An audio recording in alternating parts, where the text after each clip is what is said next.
Han Li looked at the two without changing his expression, not saying a word. But he knew very well in his heart that these two were most likely closely related to the destruction of Qi Yunxiao's residence. Sure enough, when Han Li didn't speak, the young man couldn't help but ask, "Who are you? And what is your relationship with that kid surnamed Qi?" After hearing this, Han Li just gave him a cold glance and ignored him, turning his gaze to the old man instead. Obviously, in terms of cultivation, the old man was the true authority here. Seeing Han Li's contempt, the young man was extremely angry. Although he knew Han Li was a foundation establishment cultivator, their family was one of the most famous clans in Yuanwu country. He had never been treated like this before. Moreover, because of Qi Yunxiao's matter, he was filled with anger. So he gritted his teeth and was about to release the magic weapon in his hand. But as soon as his hand moved, it was grabbed by the old man. "Wait, we don't know this person's background yet. We should ask first before taking action," the old man said calmly. But after saying this, he looked at Han Li's companion, Hun, with some confusion. Because he didn't sense any human aura from Hun's body, but there was a fluctuation of mana, which puzzled him. After hearing this, Han Li narrowed his eyes slightly.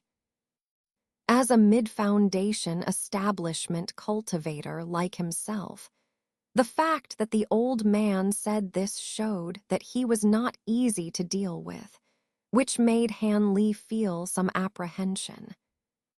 "This place, did you destroy it?" Han Li asked calmly.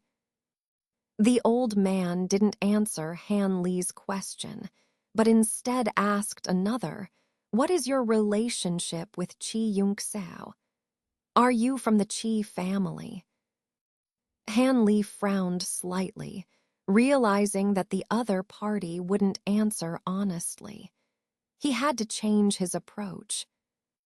"It seems that neither of us wants to answer each other's questions. How about this? You answer one of mine, and I'll answer one of yours. Let's not waste time," Han Li suggested casually, raising his eyebrows. The old man hesitated for a moment and then agreed. Since it was proposed by fellow Taoist, you can ask first. "Are you from the Qi family?" the old man asked immediately. "No," Han Li replied without hesitation. Hearing Han Li's firm answer, both the old man and the young man were surprised, their eyes showing suspicion. "Is Qi Yunxiao alive or dead?" Han Li asked leisurely. "He's alive."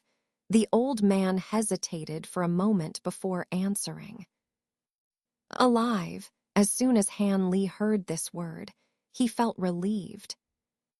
"What is your relationship with Qi Yunxiao?" the old man asked cautiously again. "We have some business dealings," Han Li said indifferently. "Business dealings?" The old man's eyes flashed with surprise. "Where is Qi Yunxiao now?" Han Li asked casually, but he was actually very concerned. "I can't tell you that." The old man immediately refused. "Then I'll ask another question. Why did you attack Qi Yunxiao?" Han Li asked without getting angry. "He killed people from our Fu family. Shouldn't he die?" The young man sneered and interrupted. The old man frowned, showing a hint of displeasure on his face. But he didn't say anything. "Fu family." Han Li immediately remembered those Foundation establishment cultivators who died in his hands while trying to save Xin Ryan. Killing intent surged in his heart. So there are only the two of you here. If someone strong from the Qi family comes, how will you be their match? Han Li asked casually, without showing any abnormality. Why would the Qi family oppose us because of an outsider like Qi Yunxiao? Aren't the two of us enough here? The young man arrogantly replied. So you mean there are only the two of you here? Han Li's voice suddenly lowered. What do you mean? The young man's face turned red with anger, about to say something, but the old man beside him sensed something wrong and hurriedly interrupted. But it was too late. Just as the old man's body retreated several steps, Han Li suddenly waved his hands, and two black lights shot out towards the young man. Then, with a single hand, he tapped his storage pouch, and more than 10 white lights flew out, turning into more than 10 puppet beasts and puppet soldiers in the blink of an eye. As soon as these puppets appeared, they immediately shot out beams of light towards the young man. The old man, seeing this scene, was horrified. Without hesitation, he flashed to the young man's side, and with a single hand, a copper coin-shaped magic treasure flew out, quickly expanding to the size of a table, blocking them in front of the two. Various colors of light burst out in front of the copper coin, and it, along with the old man, was pushed back, leaving him shocked and angry. But at this moment, the young man behind him let out a scream. This made the old man shiver with fear and quickly turned his head to look. But before he could fully turn his head, he felt a chill on his neck and everything went black before his eyes. The old man's headless body fell to the ground, and just as it fell, Han Li's figure appeared out of thin air behind him. However, there was a faint flow of light on his ring finger, indicating the presence of the invisible silk magic treasure. Just now, Han Li took advantage of the distraction caused by the dragon transformation technique and the puppet's fierce attacks to draw the old man's attention away. Using the cloud stream steps, he crossed more than 20 zhang in just a few breaths, arrived behind the two, and easily cut off their heads with the invisible silk magic treasure. All this was so easy for Han Li. It was almost effortless. It's ridiculous when you think about it. The battles between Foundation establishment cultivators often ended up like this, because low-level 5 elements shields couldn't withstand attacks from top-grade magic treasures, and high-level shields took too much time to cast and didn't have instant activation talismans to buy time. Even if they were available, they were very expensive. Therefore, most people only used defensive magic treasures to protect themselves during battles, and rarely used full-body protective shields because they felt it was useless. But this provided Han Li with plenty of opportunities. Many of the demonic cultivators he fought against at the border died inexplicably like this. Now that he thought about it, his method was quite similar to the blood servants and blood demons of the Black Fiend school, with the same lightning-fast and deadly effect. Unfortunately, this method could only be used when the enemy was on the ground. Otherwise, Among Foundation establishment cultivators, he would hardly fear anyone. Thinking like this, Hanley shook his head lightly, feeling regretful. He walked a few steps to the headless body, searched for the two's storage pouches, and checked them with his spiritual sense. He felt a little disappointed because although there were 2 or 3 top-grade magic treasures, they were just ordinary items to Hanley. However, the copper coin magic treasure looked like a rare defensive magic treasure. With this in mind, Hanley casually waved his hand towards the restored copper coin, and it flew into his hand. He admired it for a moment, then threw 2 small fireballs, burning the 2 bodies to ashes. Then he flew away with Kun in the nearby sky. This time, he headed straight for the unnamed hill where Zin Ryan lived. He hoped that her residence was hidden enough and wouldn't suffer the same fate. After 2 or 3 hours, Hanley flew to the nameless hill where Zin Ryan lived. Seeing that the mist was still lingering around the hill, seemingly intact, Hanley felt greatly relieved. After thinking for a moment, he didn't dare to land rashly, but stopped in the high sky halfway up the mountain. Then, he took out a voice transmission talisman from his sleeve and whispered a few words before throwing it down. The flame transformed by the voice transmission talisman flashed in the sky below for a few moments before suddenly disappearing. At the same time, a large amount of mist rose up, completely engulfing Hanley's figure.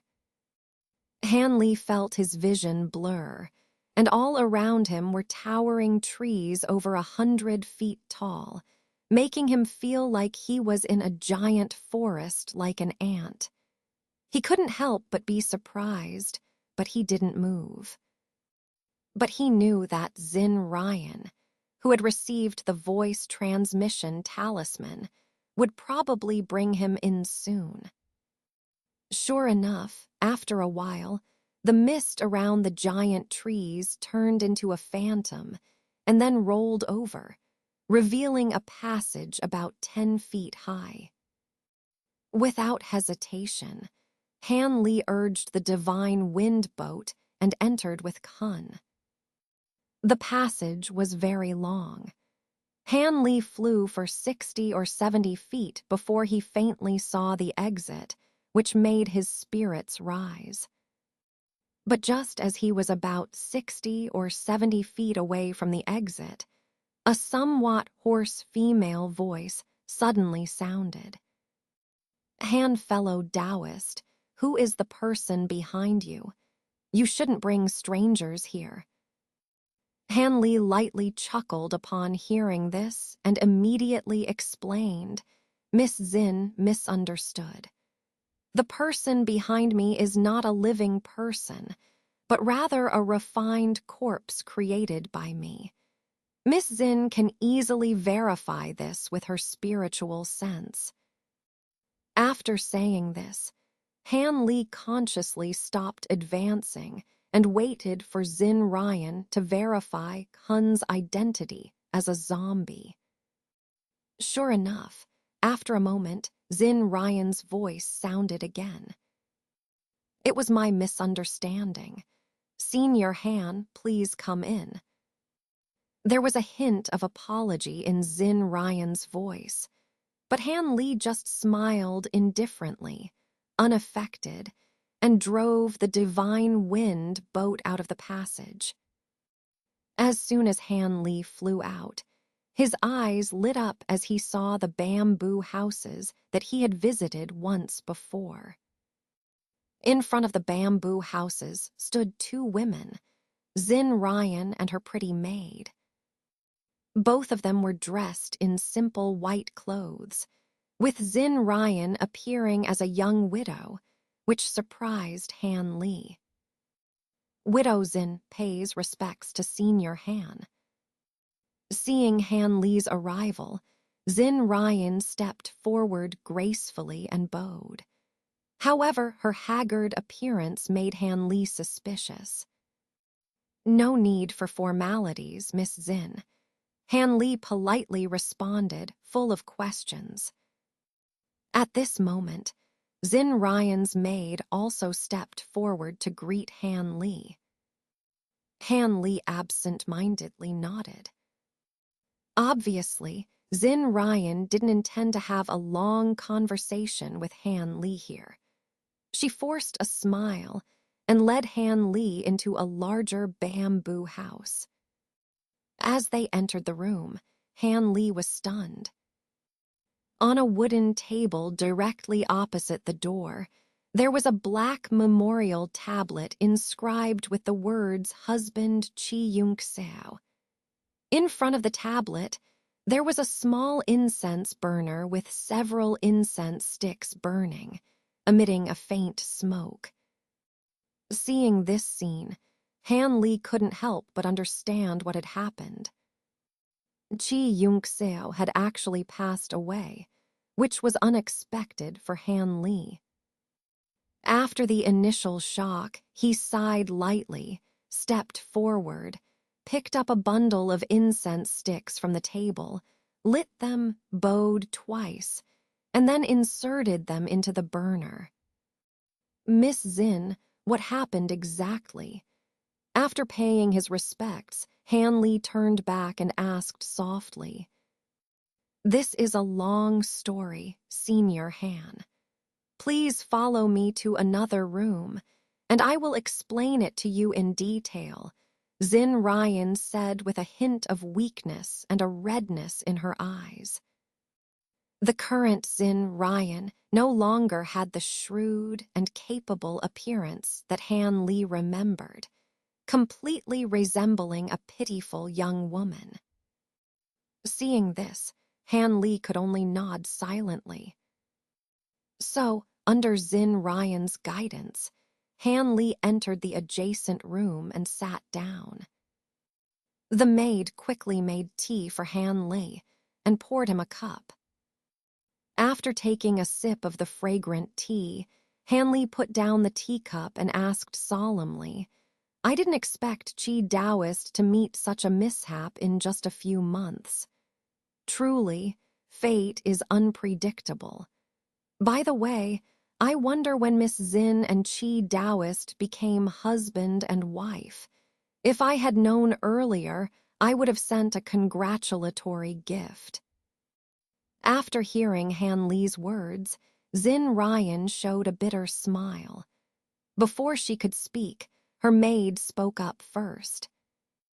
"Senior, our young miss became Chi Gongzi's widow voluntarily after his death." This statement left Han Li extremely astonished, and he couldn't help but look at Zin Ryan with surprise. "Xiao Mei speaks the truth. I did indeed become Chi Gongzi's widow voluntarily." Zin Ryan nodded slowly, her eyes full of determination. Han Li was speechless. "I owe Chi Gongzi a great debt of gratitude for saving my life several times.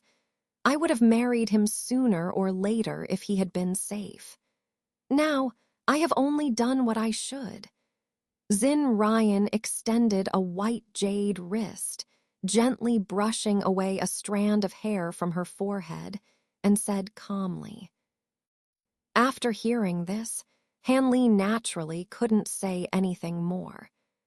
Zin Ryan then proceeded to tell Han Li the circumstances of Chi Yung Seo's death in a subdued tone. It turned out that during the time Han Li had left, Chi Yung Seo and Zin Ryan, as per Han Li's instructions, were careful not to venture outside unnecessarily. However, 2 months later, Xin Ryan urgently needed a rare material for her array research and had no choice but to plan a trip to the nearby market. As a result, Chi Yung-seo accidentally found out about this matter.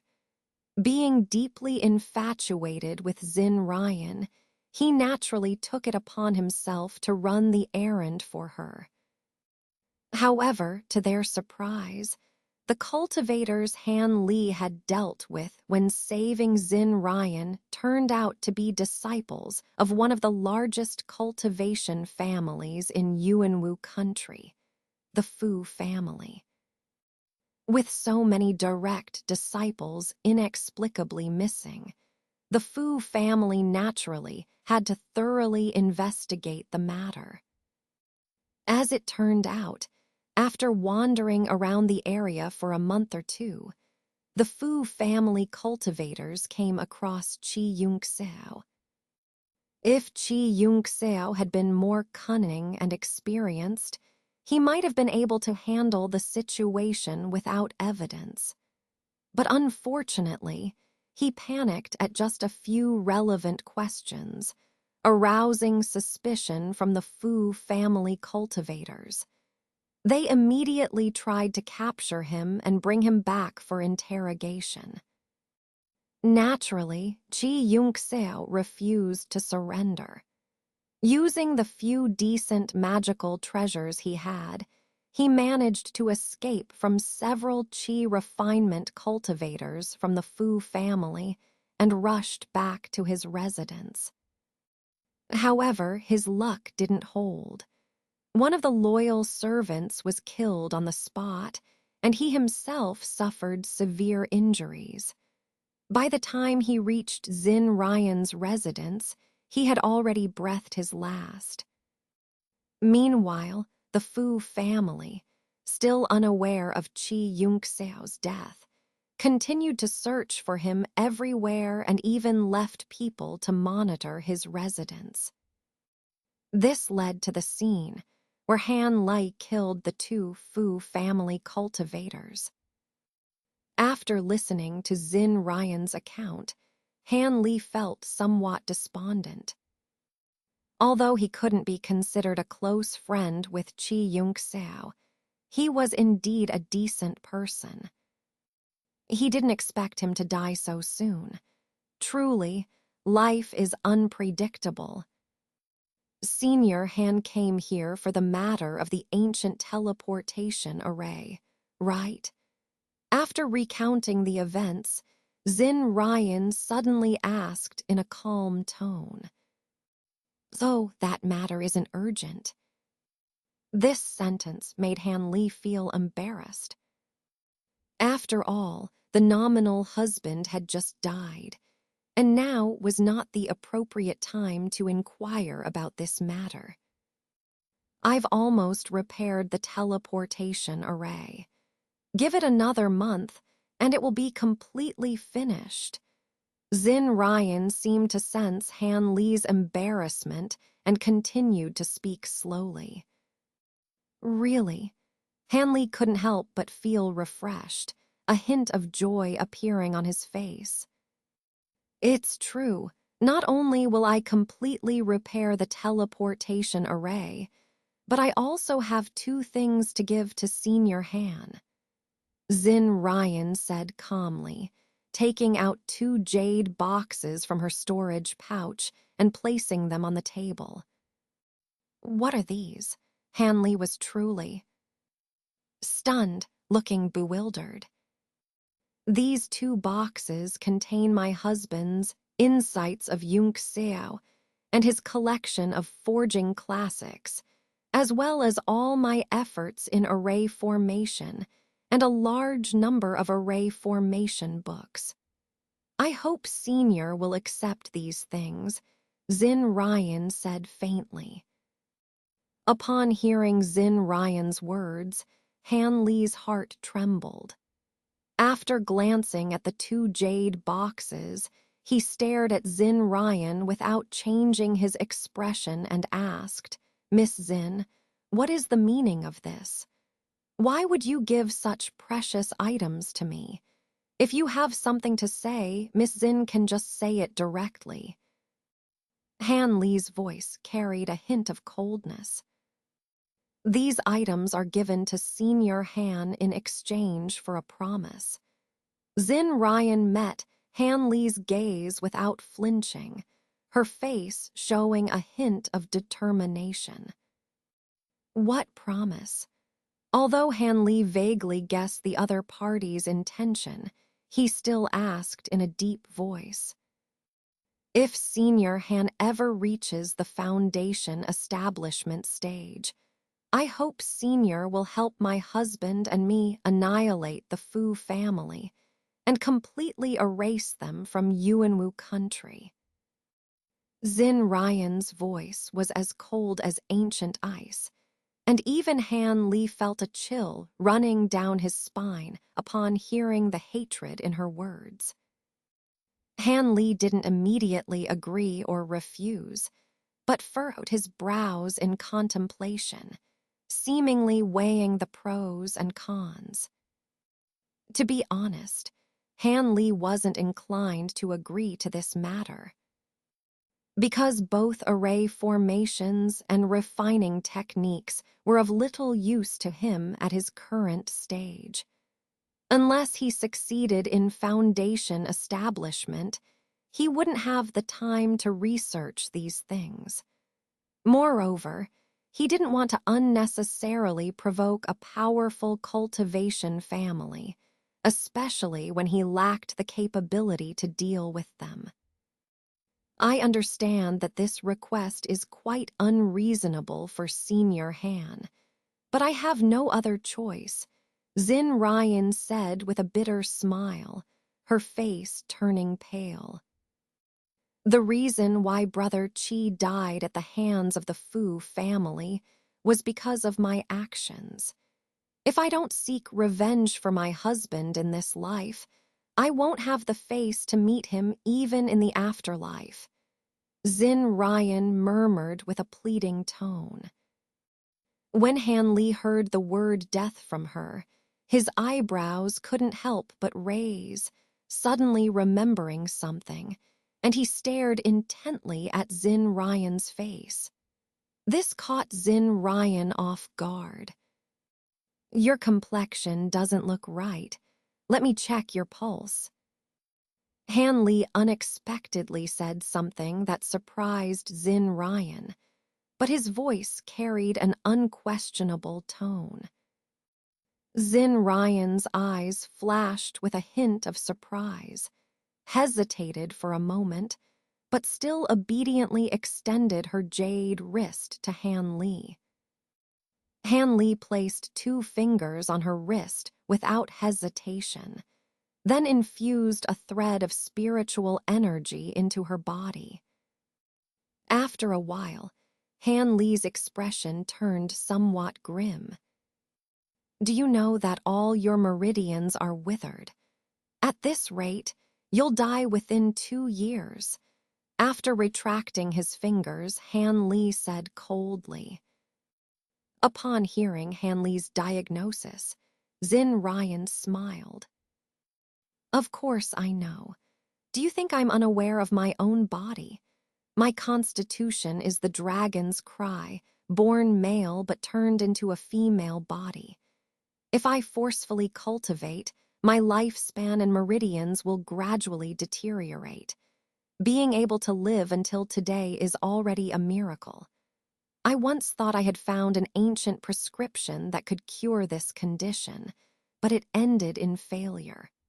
I wasted many precious spirit medicines that Brother Qi had worked hard to find for me.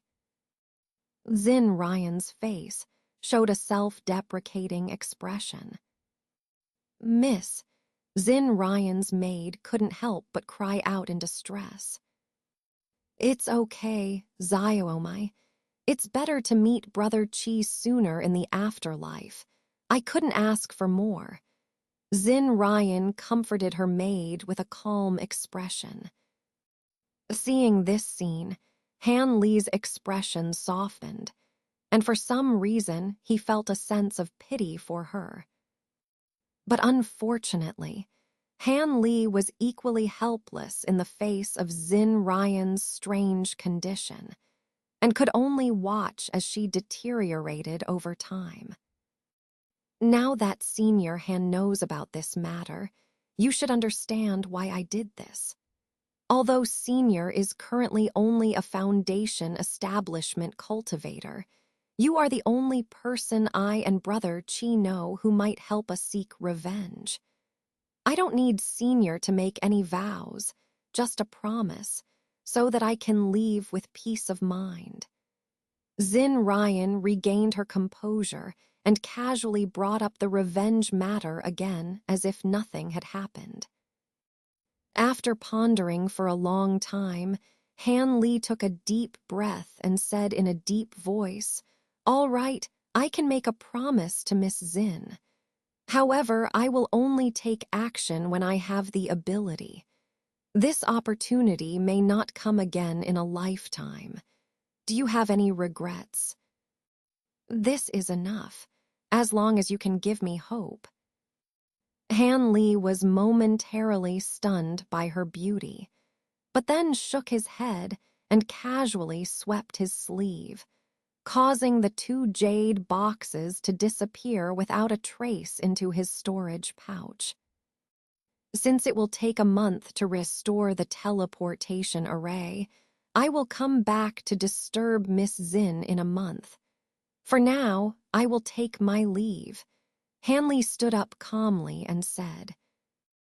During this gap in time, he had some things to take care of. "Senior, I bid you farewell." Xin Ryan didn't try to keep him any longer and respectfully bid him farewell. With that, Han Li left with Kun from the small mountain, flying towards the market of the Heavenly Star Sect.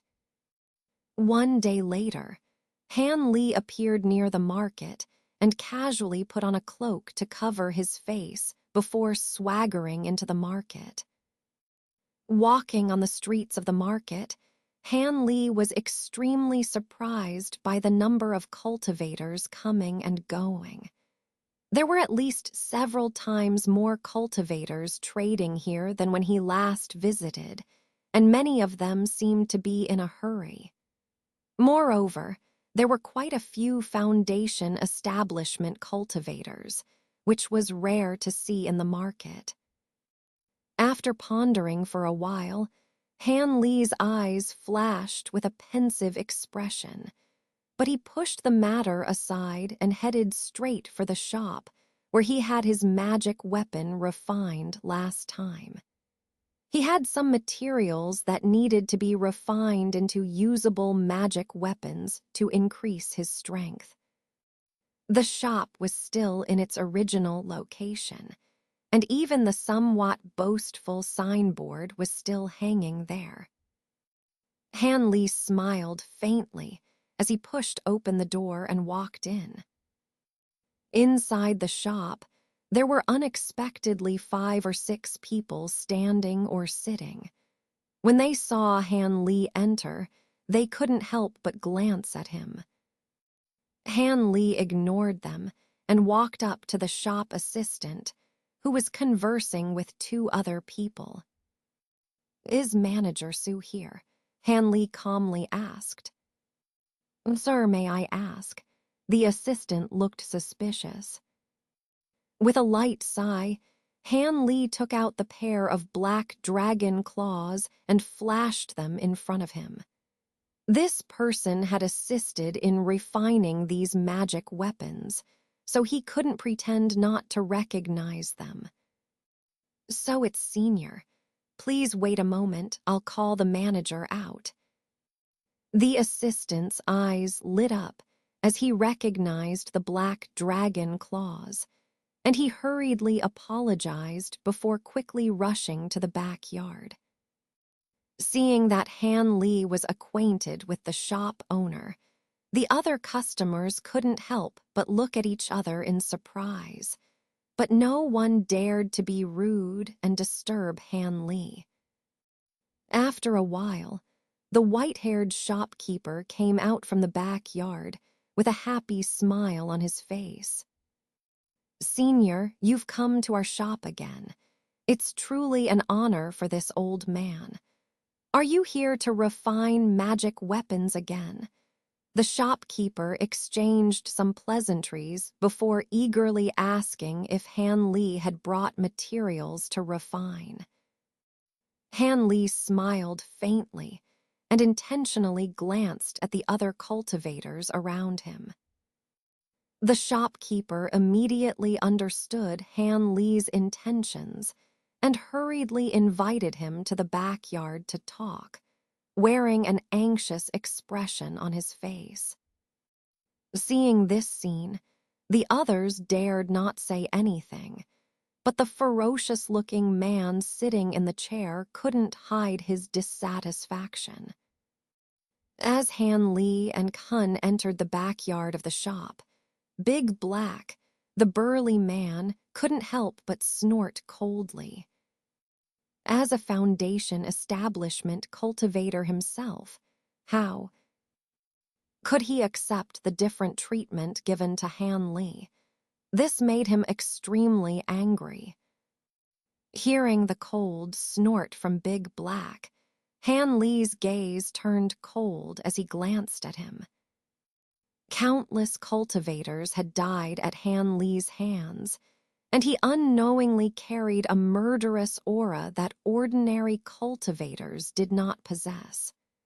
This one glance made Big Black feel as if he had fallen into an ice cave, his entire body freezing, and his face couldn't help but show fear. Seeing Big Black's changed expression, Han Li ignored him and walked into the backyard of the shop. At this moment, Big Black hurriedly went forward to apologize to the other customers, making up some excuses to soothe their dissatisfaction. "Senior, did you bring materials with you again?" When Han Li and Kun entered the backyard, the shopkeeper asked with a slightly surprised expression, glancing at Kun. Han Li glanced at the old man's eager expression and faintly smiled. He casually took out a storage pouch containing materials from his body, aimed the opening at the ground, and lightly sprayed. Suddenly, after a flash of white light, the materials from the white spider and mantis piled up on the ground. "These are..." The old shopkeeper picked up one of the white spider's legs, concentrated on examining it, with a hint of puzzlement on his face. Obviously, although the old man was a master craftsman, he was still unfamiliar with these rare, strange insects. Therefore, even though he recognized the extraordinary nature of these materials, he still looked puzzled. Seeing this, Han Li smiled slightly and began to explain. Most of these materials are the exoskeleton and limbs of a white spider demon beast, while the others are the forelimbs and wings of a giant mantis. Both of these are fourth-grade demon beasts, especially the latter, which is a top-tier fourth-grade demon beast, very powerful. I hope the esteemed sir can make good use of these materials. Obtaining them took quite a bit of effort. Materials from fourth-grade demon beasts. The white-haired old man exclaimed in surprise, but immediately he became ecstatic. You see, normally, let alone materials from fourth-grade demon beasts, even materials from second-grade or higher demon beasts are rarely seen by him. Yes, shopkeeper Sue, but for this time's crafting, I have some special requirements that I hope you can meet. Only when you do can I hand over these materials for crafting. As for the reward, it will be according to the previous agreement. You can keep a portion of the materials as payment for crafting the artifact. Han spoke calmly. Elder, rest assured. Whatever requirements there are, this old man will definitely comply. Being able to personally craft with such top-notch materials, I finally didn't waste my life studying the craft of refining.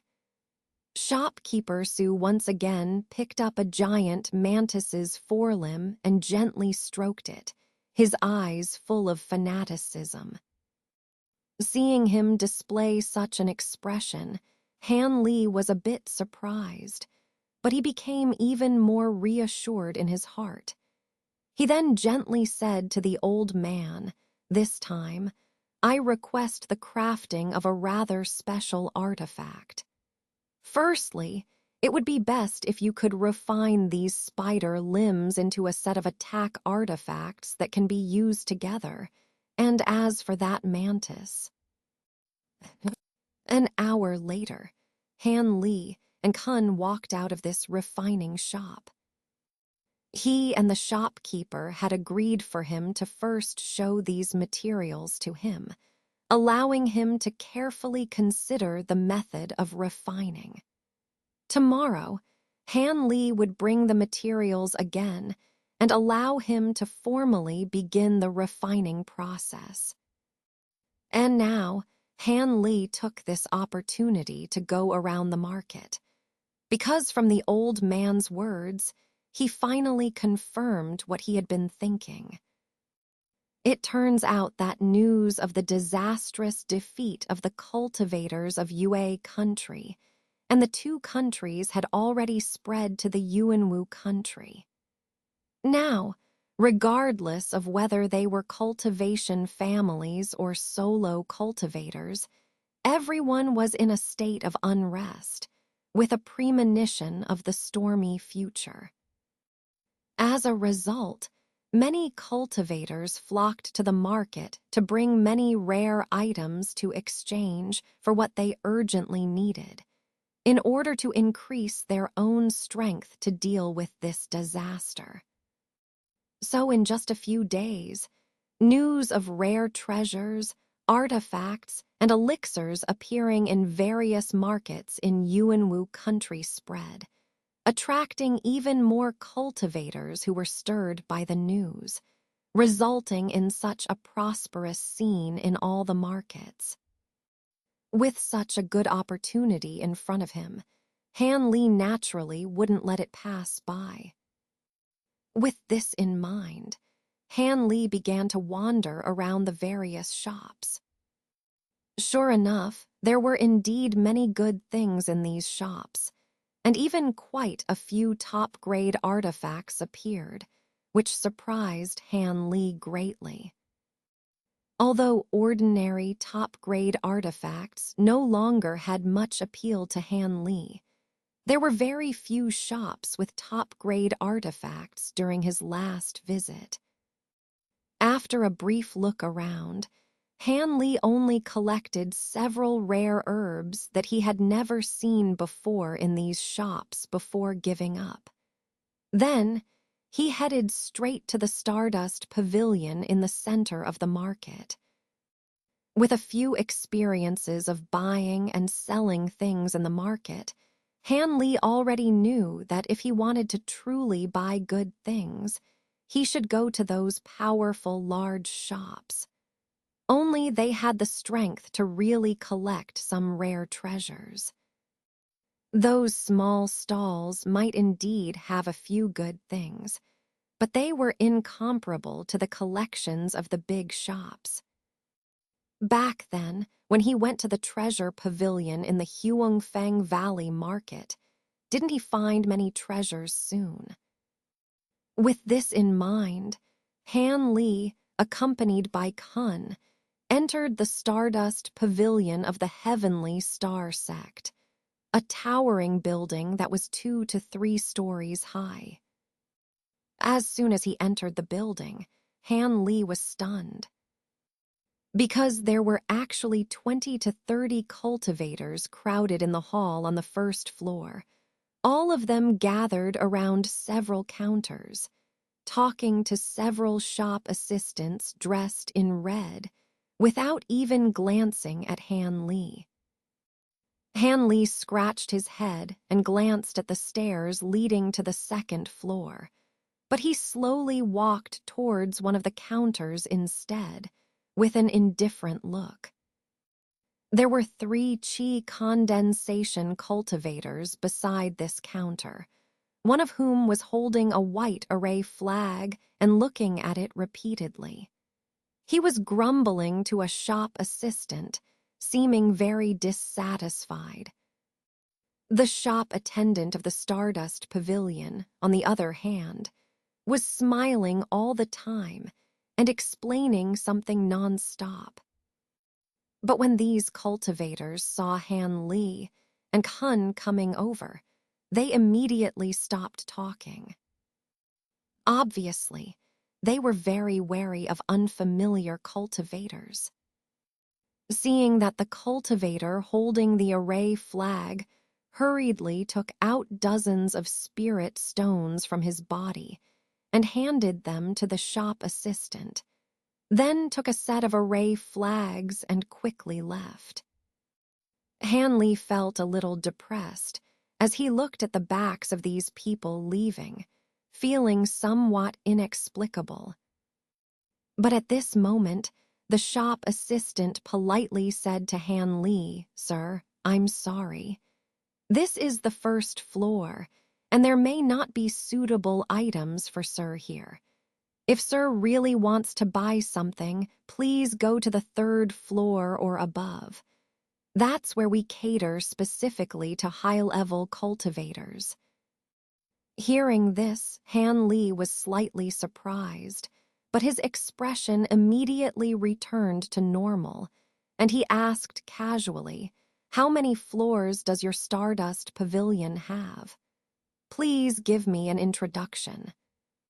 The person showed a little surprise at Han Li's words, but still respectfully said, "Of course, since Sir is here for the first time, it's necessary to introduce our pavilion.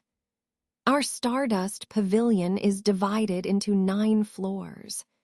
The first 7 floors are open to the public, while the last 2 floors are off-limits to outsiders.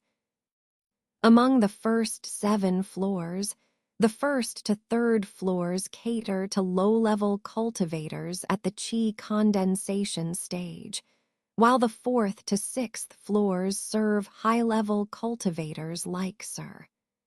As for the 7th floor, it is only open to cultivators at the foundation establishment stage." This person quickly gave Han Li a brief introduction. Han Li nodded as he listened and headed straight for the stairs, leading to the 2nd floor.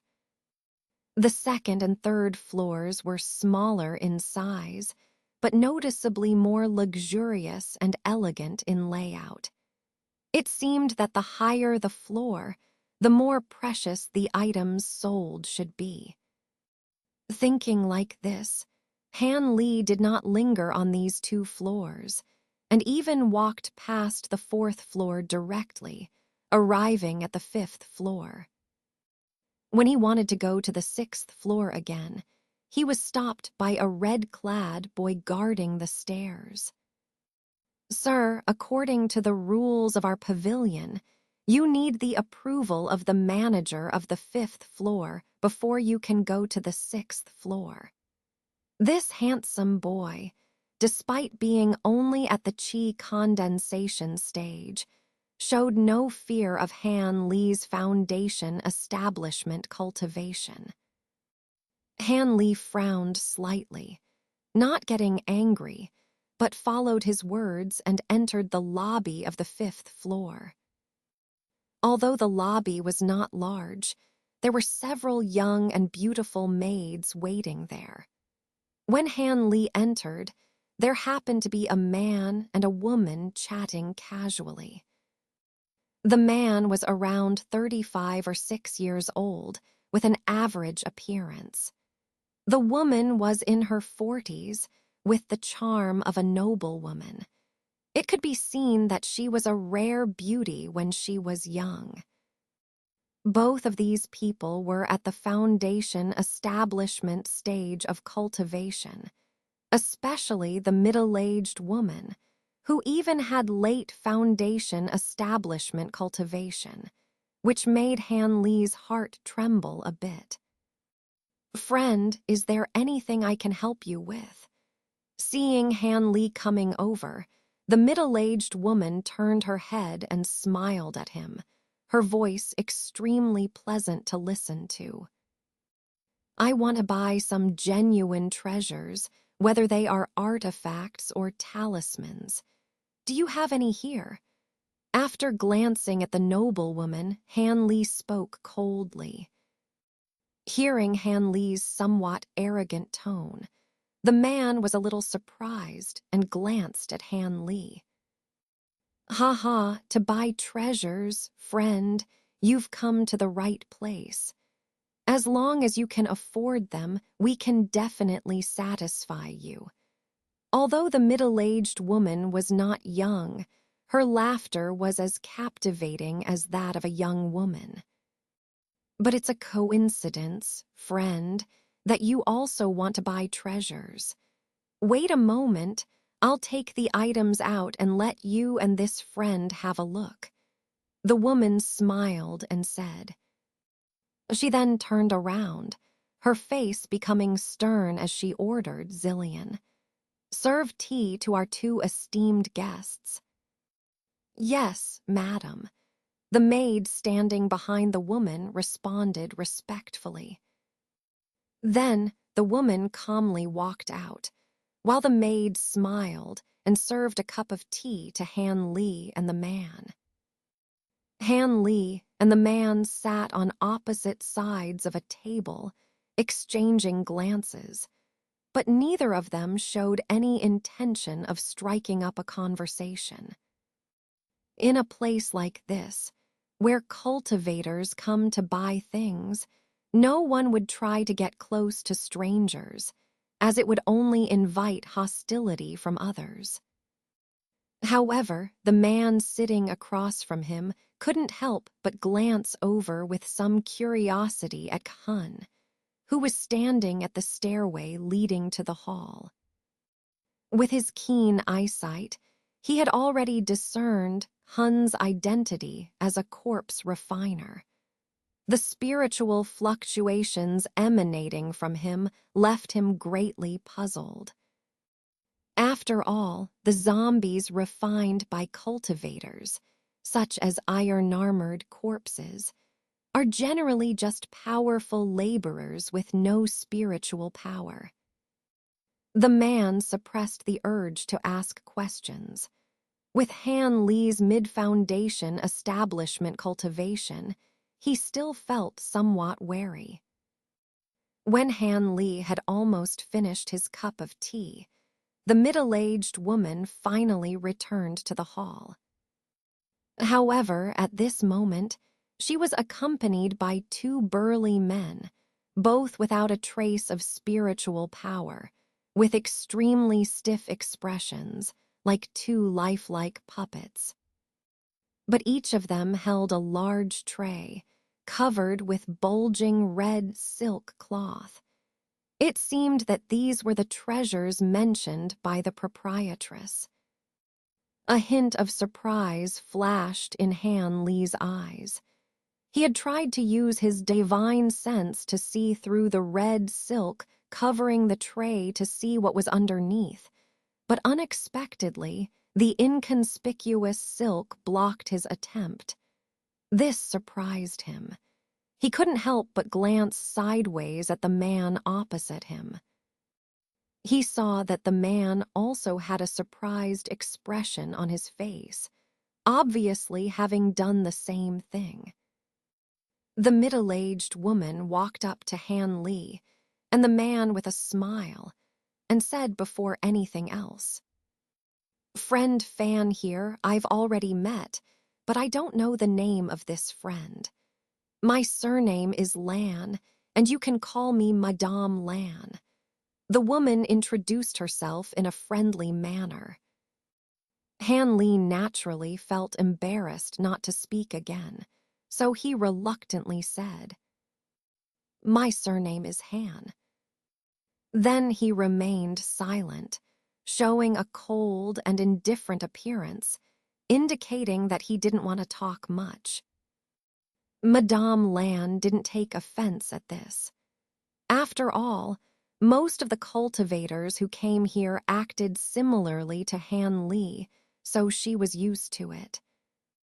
With a slight smile, Madame Lan waved her hand to the muscular man behind her, and he immediately approached. Then Madame Lan extended her slender jade finger and pulled down the red silk cloth, revealing several items on the tray.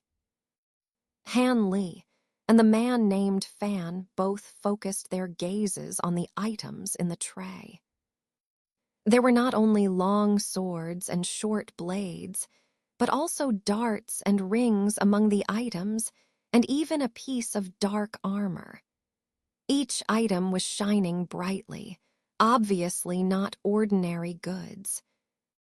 After seeing the items in the tray clearly, Han Li and Fan had different reactions. Fan stared at the tray intently, his eyes showing a hint of excitement. After just a glance, Han Li immediately shifted his gaze away, showing a lack of interest. This surprised Madame Lan, who glanced at Han Li with some disappointment. This is called the Frost Crystal Blade, made from rare materials such as profound crystal and ice jade. Not only is it powerful in attack, but it also carries a rare cold aura, which can greatly weaken the opponent's strength during a fight without them realizing it. It is truly a fine specimen among top-grade artifacts. Madame Lan stretched out her wrist and took out a translucent short blade from the tray, introducing it calmly. Then she waved the weapon lightly, and a chilling cold air suddenly appeared in the room, causing the maids with only chi condensation cultivation to shiver involuntarily. "Madame, may I take a look at this blade?" Fan, looking excited, asked about the weapon. This made Madame Lan smile slightly.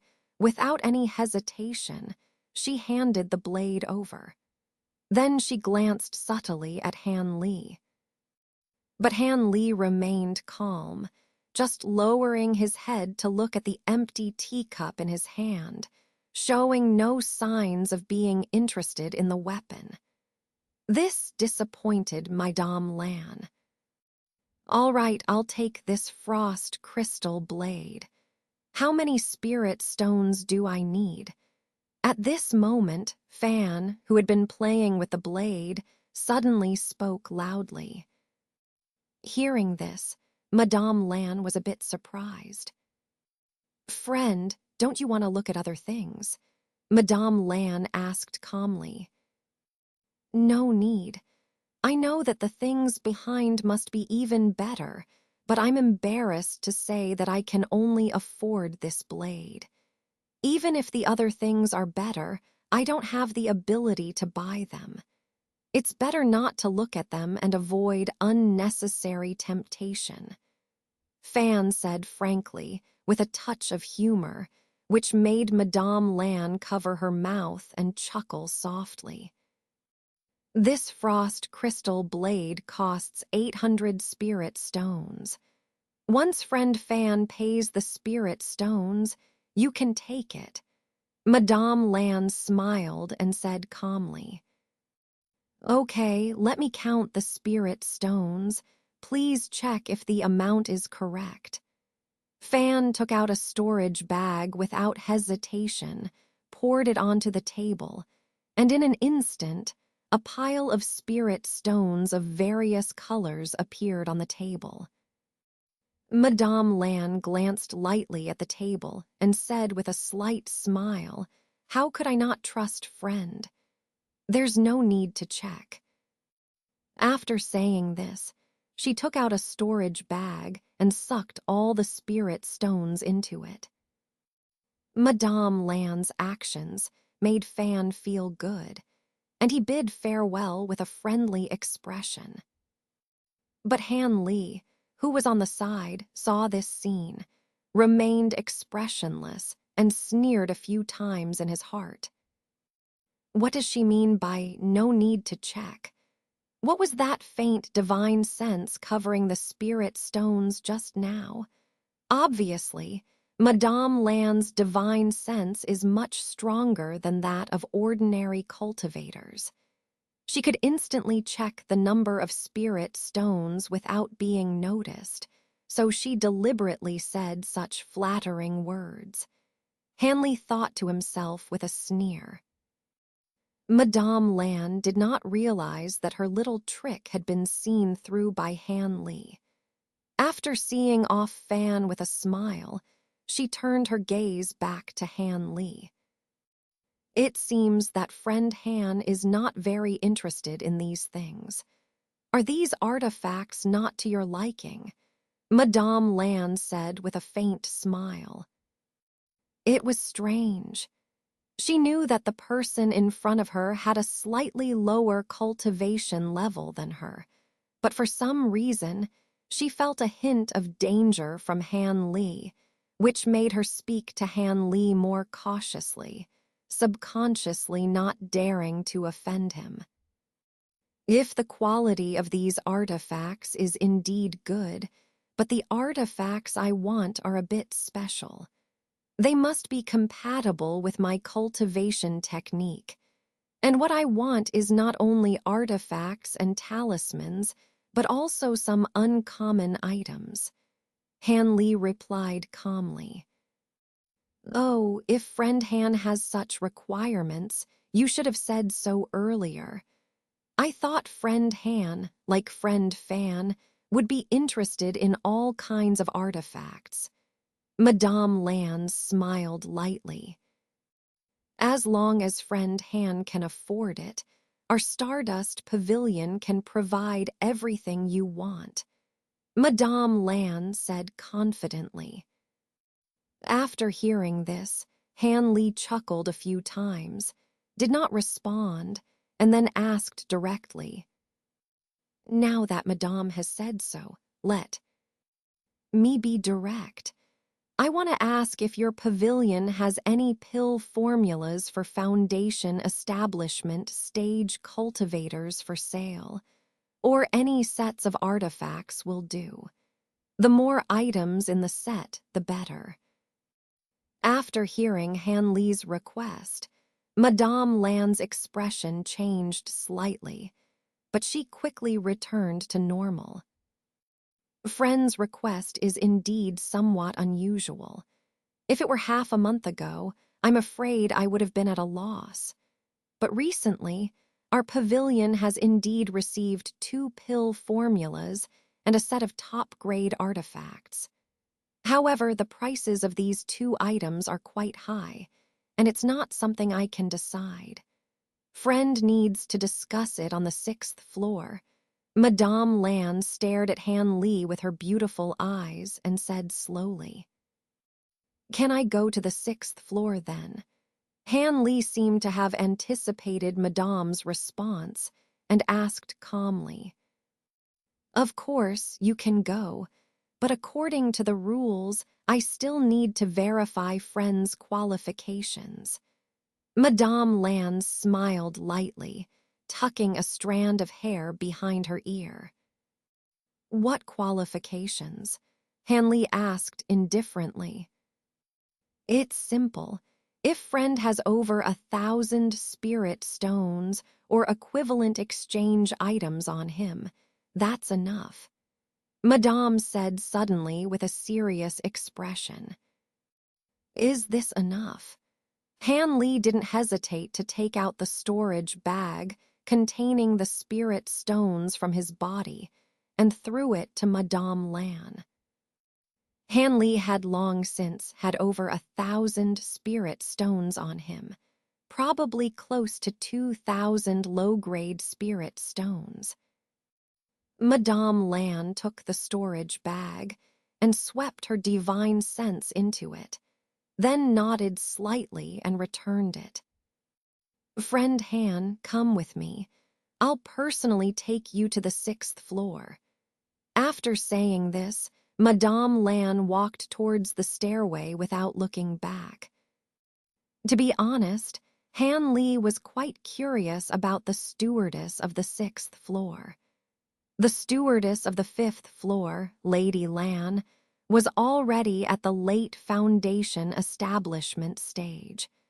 Could the stewardess of the 6th floor be a senior expert in the core formation stage? Han Li was a little hopeful.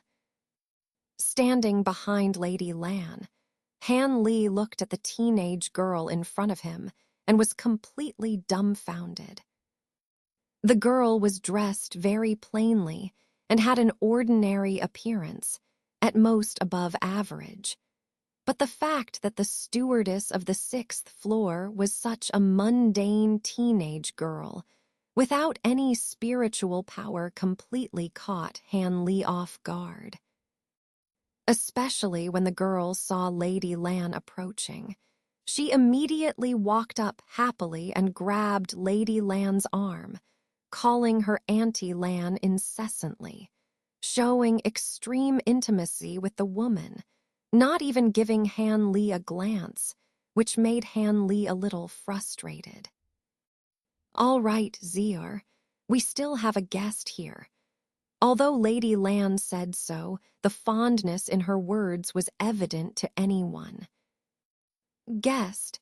The girl finally cast a careless glance at Han Li, showing a nonchalant expression.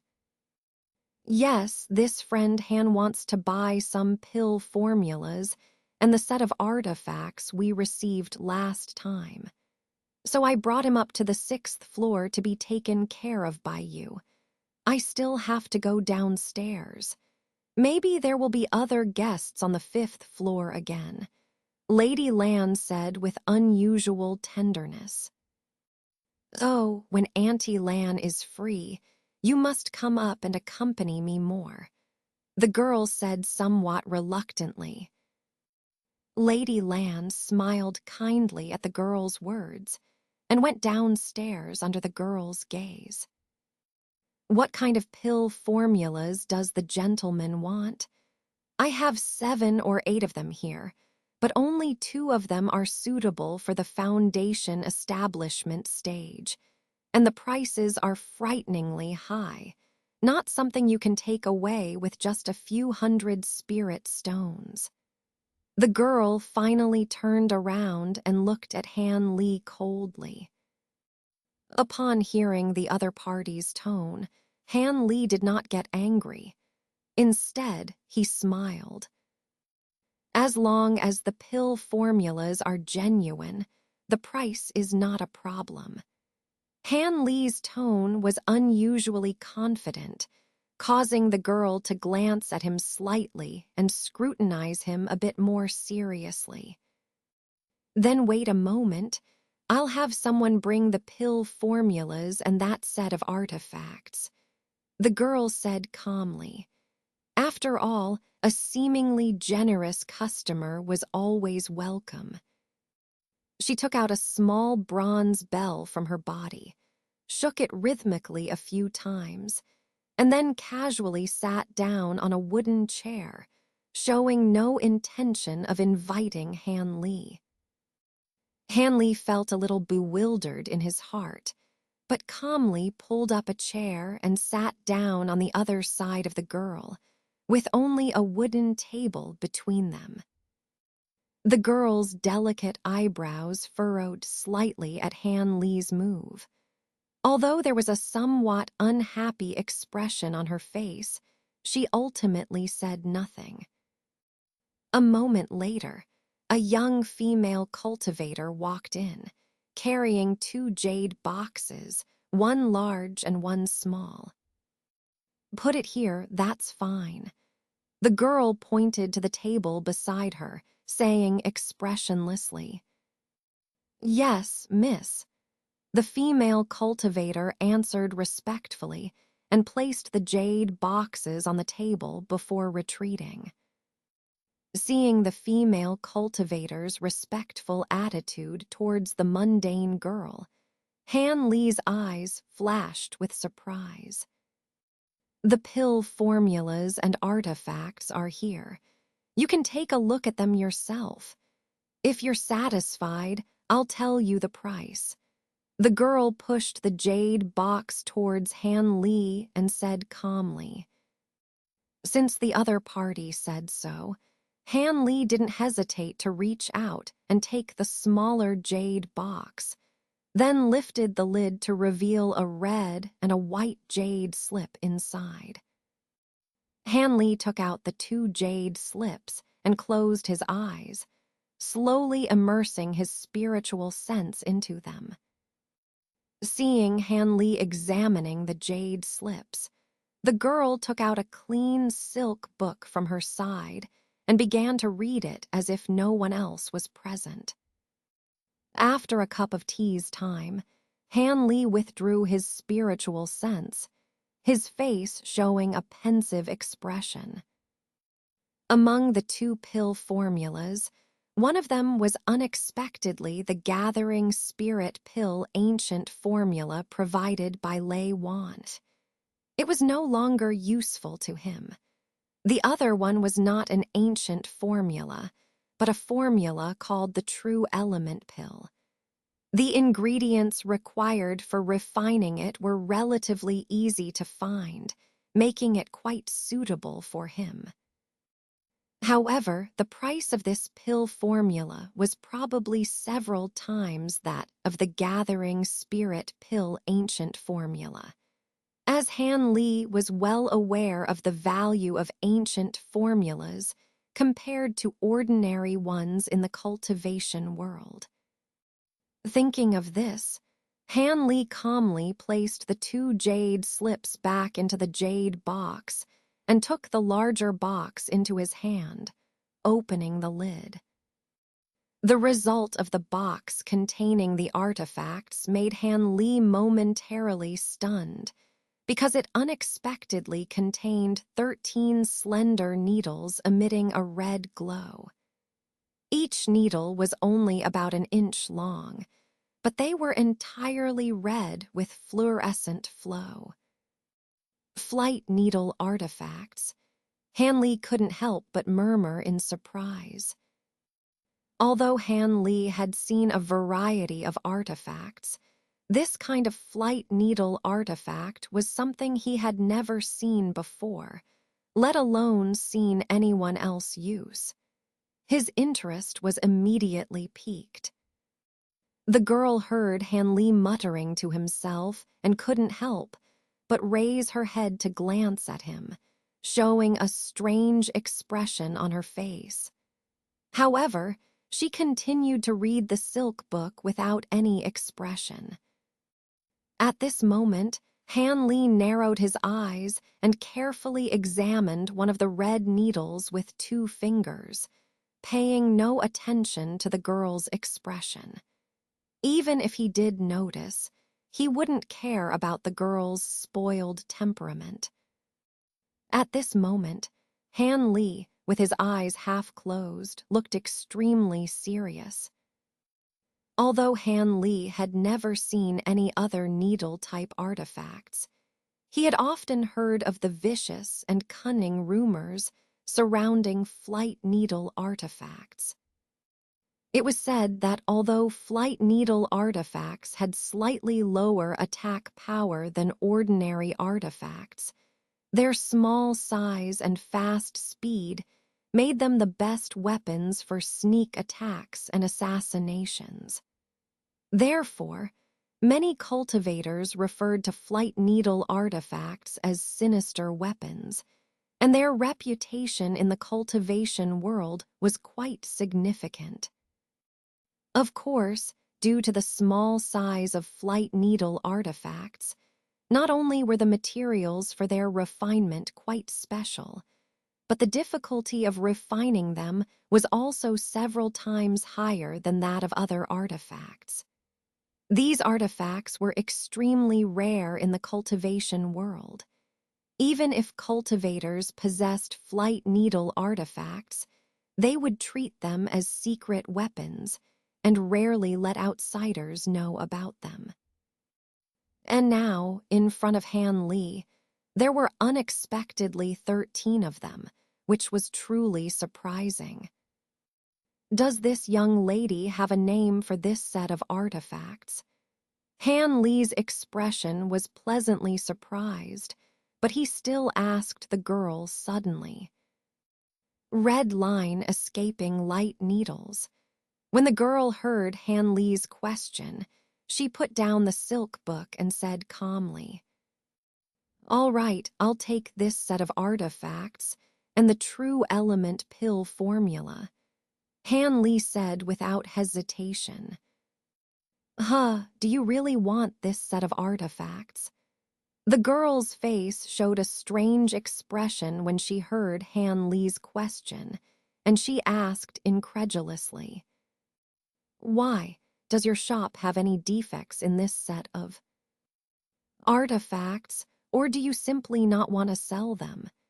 Han Li raised his eyebrows slightly and showed a hint of dissatisfaction.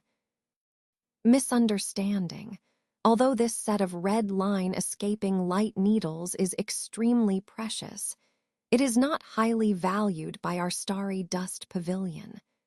The reason I asked was to inform you beforehand that this set of flight needles is quite different from ordinary sets of artifacts. They do not have a master-slave relationship. To control them, you must simultaneously activate all 13 needles, otherwise they cannot be activated. The girl said coldly, looking at Han Li with icy eyes. Simultaneously activate them. Hearing this, Han Li suddenly realized. No wonder this set of rare needle artifacts hadn't been bought by anyone yet. It turned out that there was such a high restriction on spiritual sense. Yes, originally Auntie Lan also took a fancy to this set of artifacts, but because she could only control 8 to 9 needles with her spiritual sense, she gave up. The girl continued without a smile. 13 needles. Hanley chuckled softly and suddenly stretched out his hand, beckoning to the remaining needles in the box. Suddenly, a red light flashed, and all the needles floated up at the same time. Then, they turned into more than 10 invisible red threads, swiftly shuttling around Han Li, instantly forming a delicate red silk net. Seeing this scene, the girl's small mouth opened slightly, showing a surprised expression on her face for the first time. Han Li then waved his hand, and the red threads flew back into the jade box, revealing the original form of the flight needles. "I think I can buy this artifact now, right?" Han Li said calmly, his expression unchanged. "If the gentleman can use it, of course you can. Including the true element pill formula, it's a total of 4,000 spirit stones." After the girl's face returned to normal, she calmly stated the price again. 4,000 spirit stones. Han Li rubbed his nose and looked a bit surprised at the price, which was higher than he expected. 1,500 for the pill formula and 2,500 for the flight needles. The girl quoted without hesitation. To be honest, this 4,000 spirit stones didn't seem expensive to the girl. After all, both of these items were rare treasures in the cultivation world.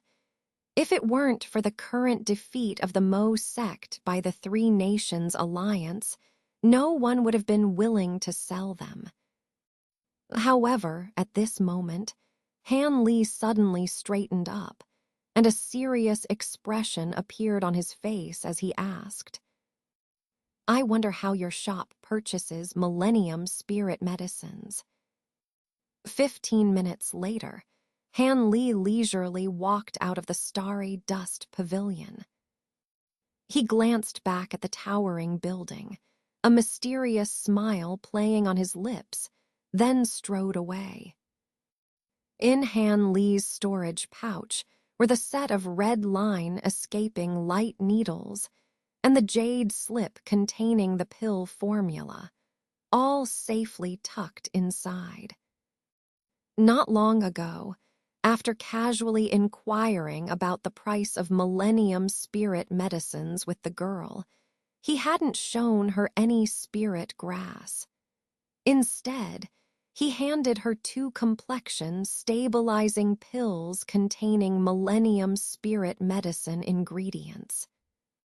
Han Li vividly remembered the drastic change in the indifferent girl's expression when she realized the miraculous effects of the complexion stabilizing pills.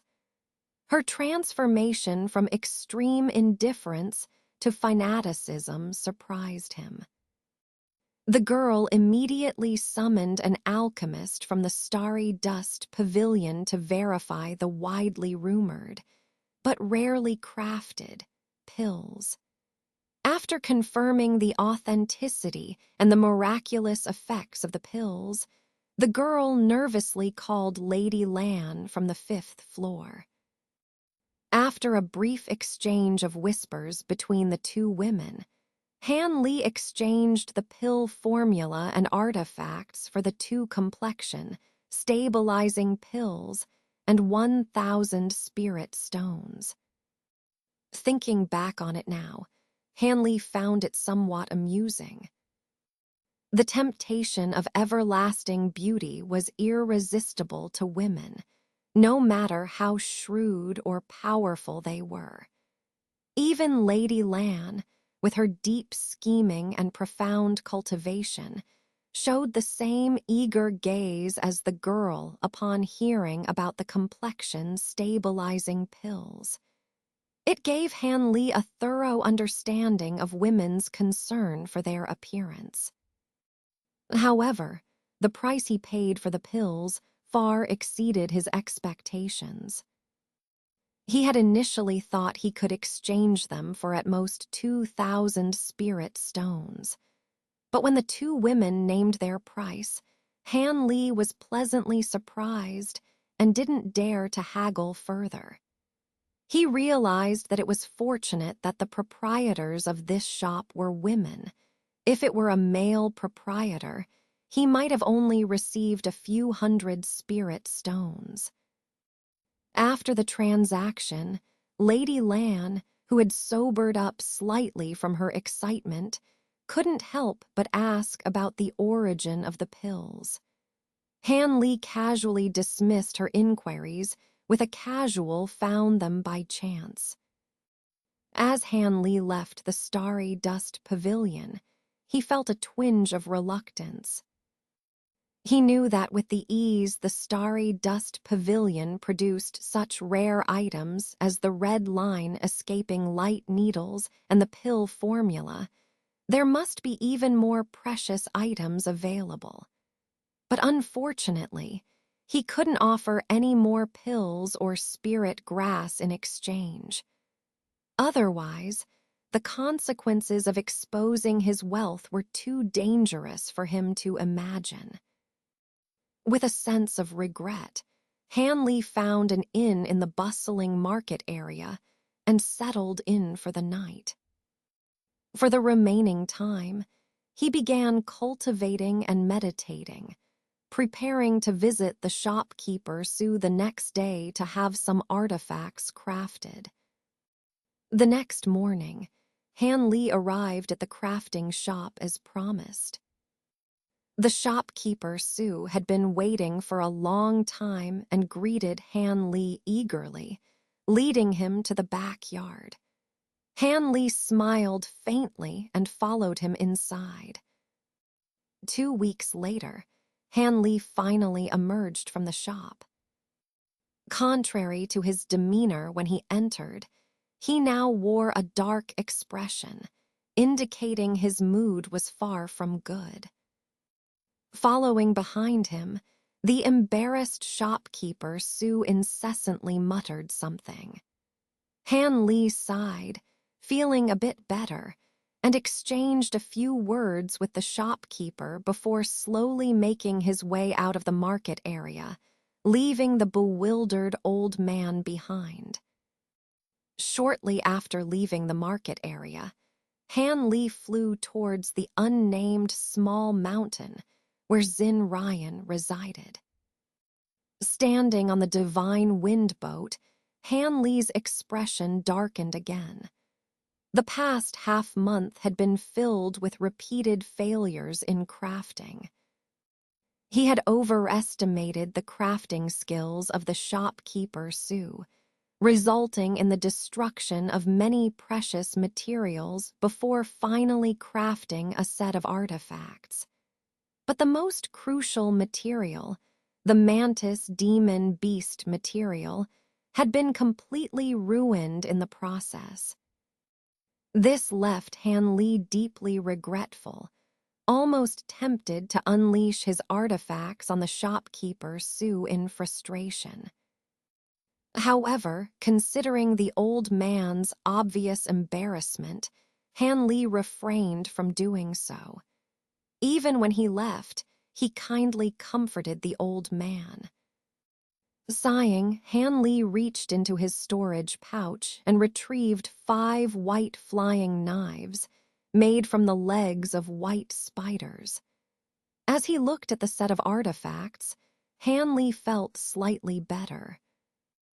Although 3 of the legs were damaged and the envisioned spider shell armor was never materialized, at least he hadn't ruined all of the mantis demon beast materials. It was a stroke of luck amidst misfortune. Han Li could only smile wryly at the thought. From this crafting experience, Han Li finally understood that the higher the quality and rarity of the materials, the more skilled the crafter needed to be. After all, the last time he had successfully crafted the ink dragon materials. As Han Li flew his boat, a pensive expression crossed his face. Several days later, Han Li reappeared in the airspace above the unnamed mountain. This time, without waiting for Han Li to use the sending talisman, the mist that covered the area parted automatically, revealing a path for him.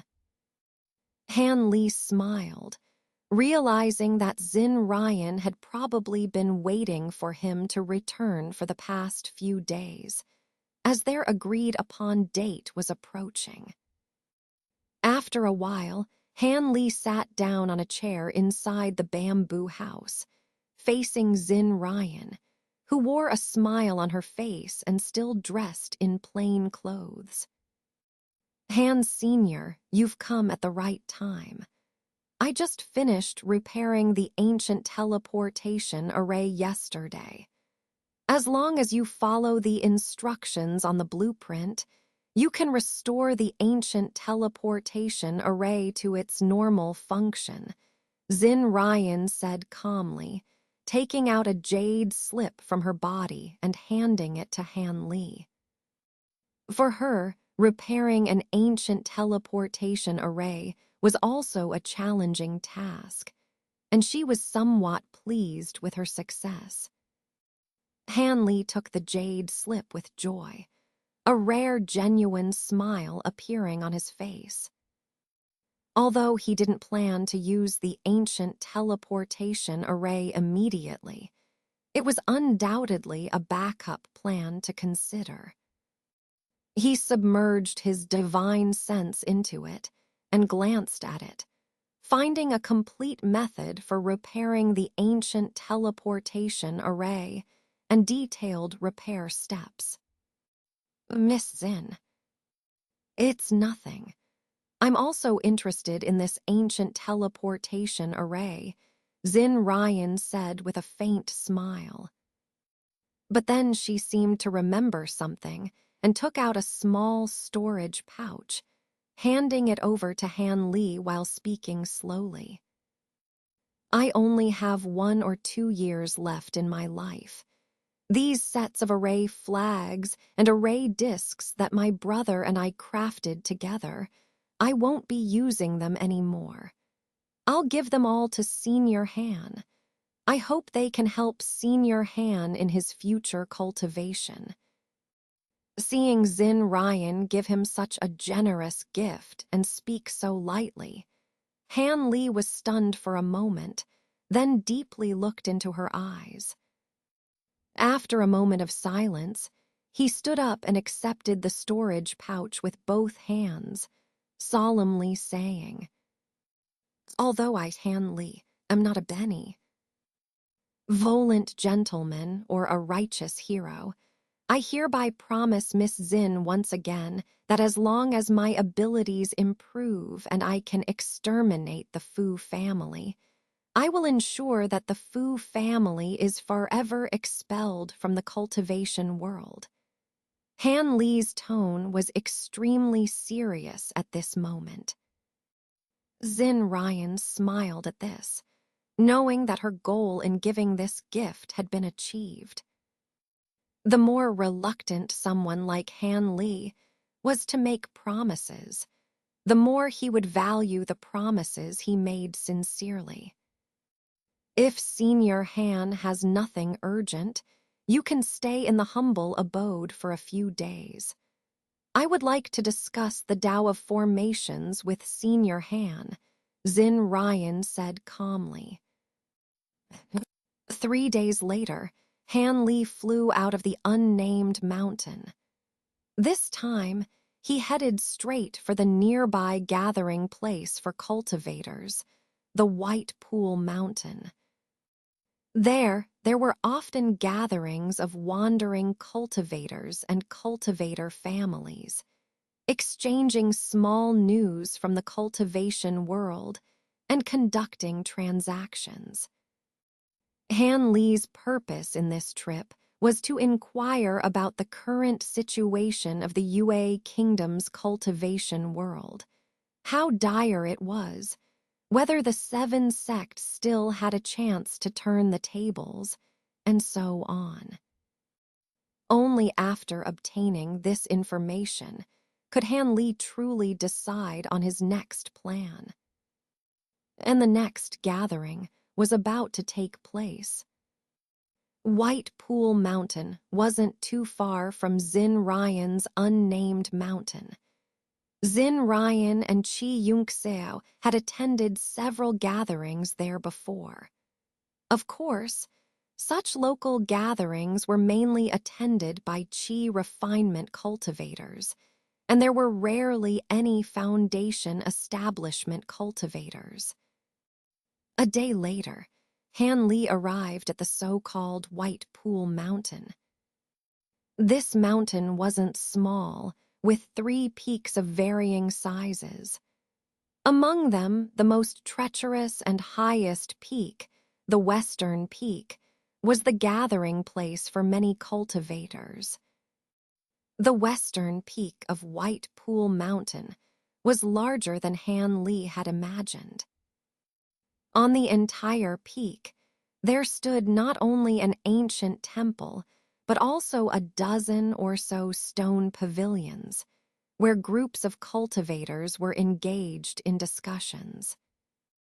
Of course, scattered around the pavilions and temple, there were also some cultivators walking back and forth. It seemed that some people were eager to arrive early for this gathering at White Pool Mountain. Han Li hovered in the air above the peak for a while, then circled around before landing in a secluded corner of the peak. With Kun by his side, Han Li casually made his way towards several nearby stone pavilions.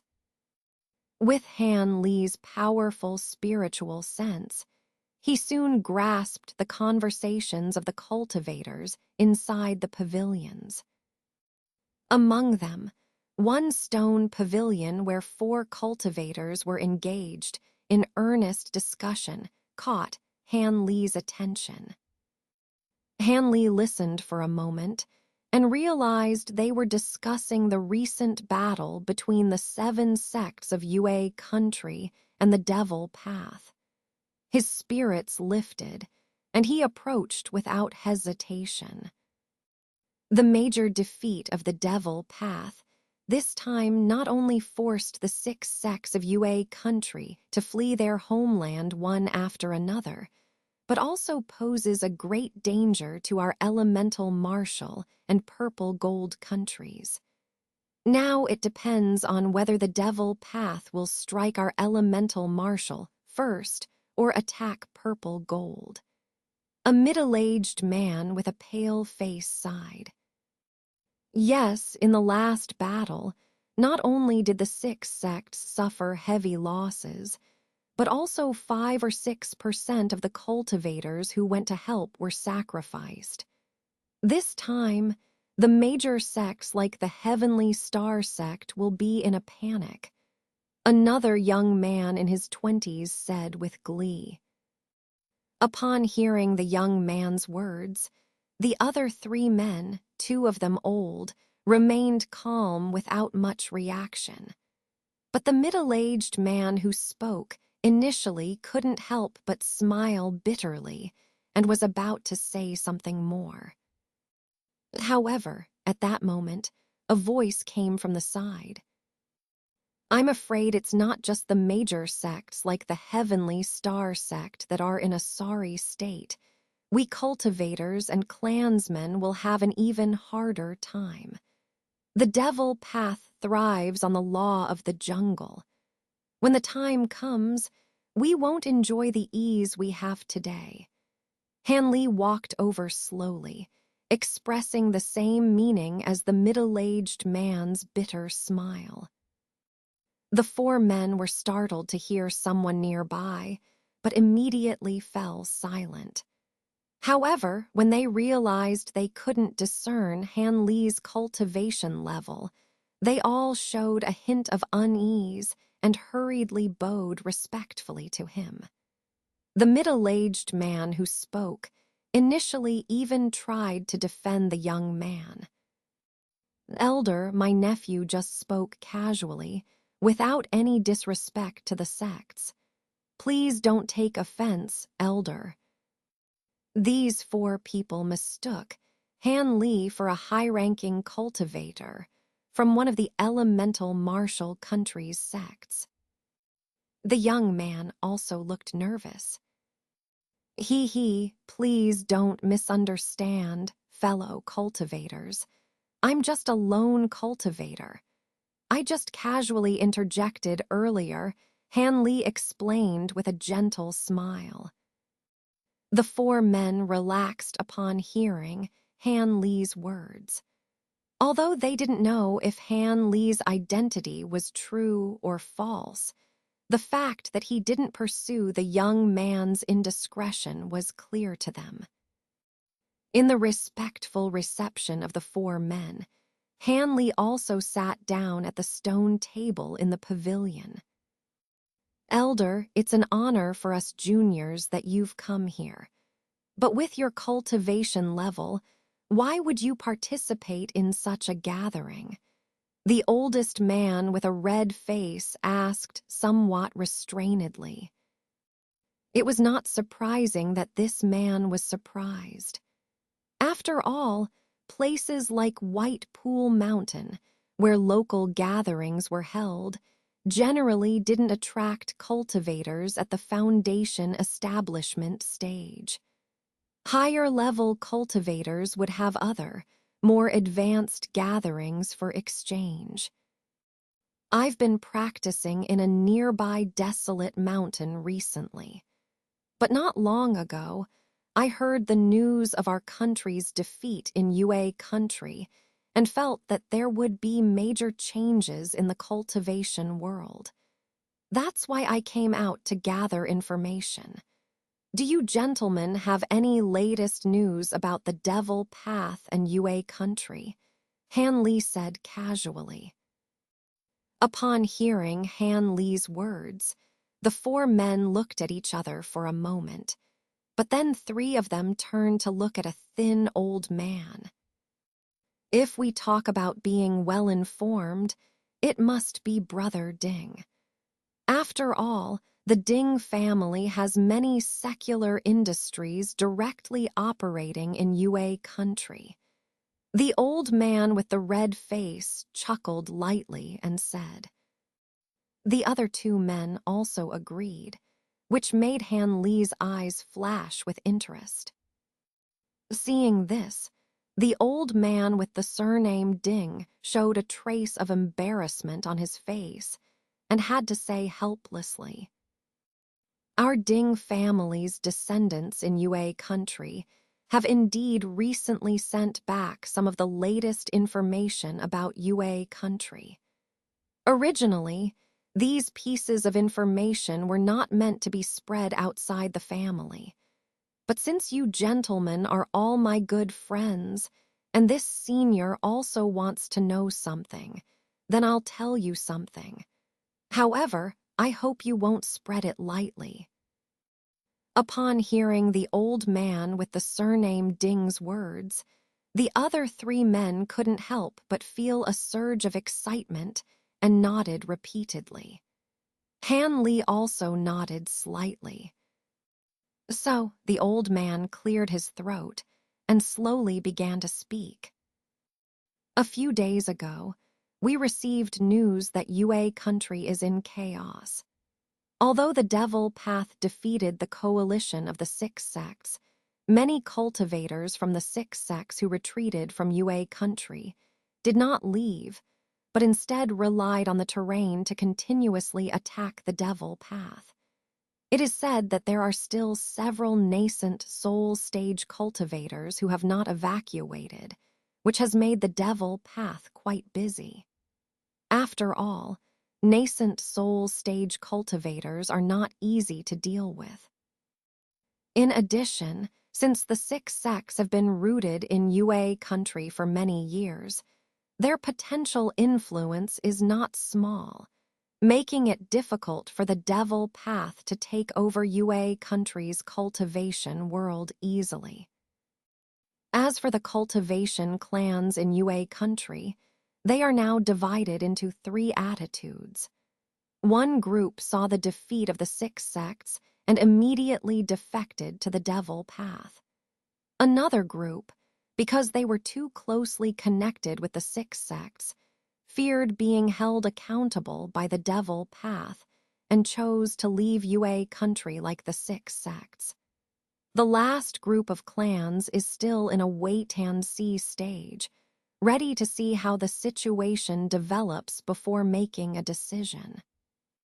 As for the seven-sect stronghold, it is said that except for the concealed moon sect and the giant sword sect, which have not been captured by the Devil Path, the other four sects have been completely occupied. However, the spoils of war are said to be very few, as most of the rare treasures were taken away by the disciples of the six sects who retreated. In my opinion, as long as the Devil Path cannot stabilize UA country, they will not attack our country or purple gold. After all, even with their large number of people, occupying two small countries and a medium-sized country at once might be a bit overwhelming for them. So, they are focusing on dealing with the troublesome cultivators from the six sects for now.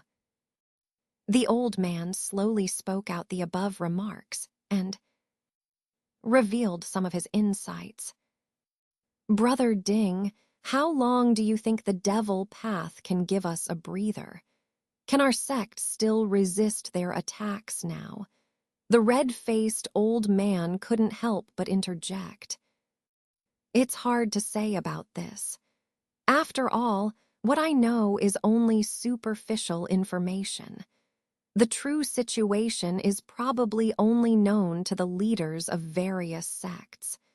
The old man with the surname Ding shook his head and stole a glance at Han Li. Apparently, he still thought Han Li was a cultivator from one of the country's sects, so he spoke somewhat vaguely about these matters. Then, seeming not to want to continue discussing related issues, the old man suddenly smiled and told a surprising story. This time, the 6 sects of Yue country used the strategy of cutting off the tail like a gecko. They only took the elite disciples from the sects, leaving many other disciples in the dark and sacrificing them. The most ruthless of them all was said to be Huangfeng Valley's high-level members. To ensure the safe escape of their true elites from Yue country, they actually sacrificed 2 batches of disciples consecutively. Almost all the disciples outside of Huangfeng Valley were sacrificed. Tut, their methods are really ruthless. Although the old man spoke casually, Han Li's heart sank upon hearing this, and his expression changed slightly. However, fortunately, no one dared to stare at Han Li intently, so no one noticed his unusual expression. Brother Ding, what about this Huangfeng Valley sacrificing 2 batches of disciples? What happened? Han Li suppressed the shock in his heart and asked calmly. Since Senior asked, I'll tell you the truth. It's like this. When the high level of Yue country received news of the defeat, they immediately came up with a cunning plan. They first let a group of disciples from the sect leave in advance, secretly leaking this news to the Devil Path spies, saying that these disciples were the elites of Huangfeng Valley and took away a large number of spiritual stone materials and other valuables. This completely diverted the attention of the Devil Path's pursuers. At the same time, they left another group of disciples who were kept in the dark, allowing them to use formations and the remaining Devil Path cultivators to create a standoff situation. With these 2 groups of disciples attracting all the enemy's attention, the high-level members of Huangfeng Valley finally let the true elite disciples, along with thousands of years of accumulated wealth, retreat from another direction. I heard that although Huangfeng Valley had the fewest people who safely evacuated, they had the smoothest journey out of the 6 sects. Although the other 5 sects concentrated their forces to retreat together, they were still caught up in succession, fighting many battles. A lot of treasures fell into the hands of the Devil Path. This matter has been widely spread in the cultivation world of Yue country because the Devil Path was fooled, so it has become quite well known. The old man recounted the incident in detail to Han Li. Oh, so that's how it is. Those abandoned disciples of Huangfeng Valley are really foolish. Han Li's expression remained unchanged as he murmured softly.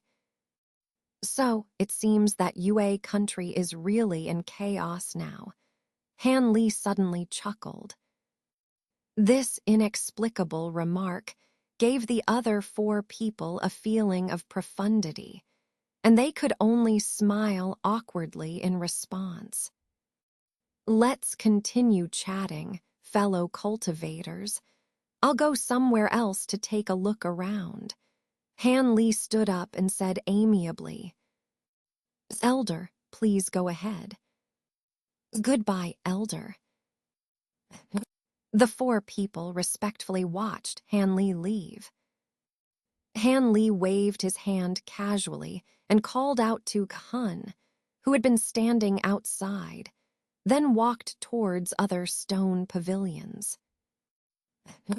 2 hours later, Han Li stood in a corner of the mountain peak, lost in thought. He had just inquired about the situation in the cultivation world of Yue country from several groups of cultivators. The current situation in Yue country could only be described as chaotic. In this situation, he had 2 options. One was to fly with his flying artifact, leave Yue country and other nearby countries, and find another suitable place to continue cultivating. The other was to try to repair the ancient teleportation array and take a gamble on where it might teleport him. After all, such a valuable ancient teleportation array couldn't have been built underground for no reason. It must lead to another remote location. At first glance, the first option seemed to be the safer choice. But upon closer consideration, Han Li felt that this decision was no better. Because the east and west of Yue country were the Devil Path's stronghold Tianluo country and the righteous sect's Fengdu country, so the only directions he could go were north or south.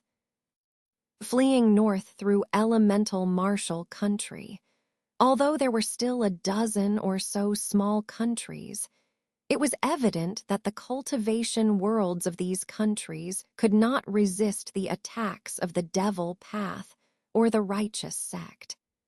Some of these countries had long been dependent on the 2 major powers, becoming puppets of both sides and engaging in open and hidden struggles for a long time.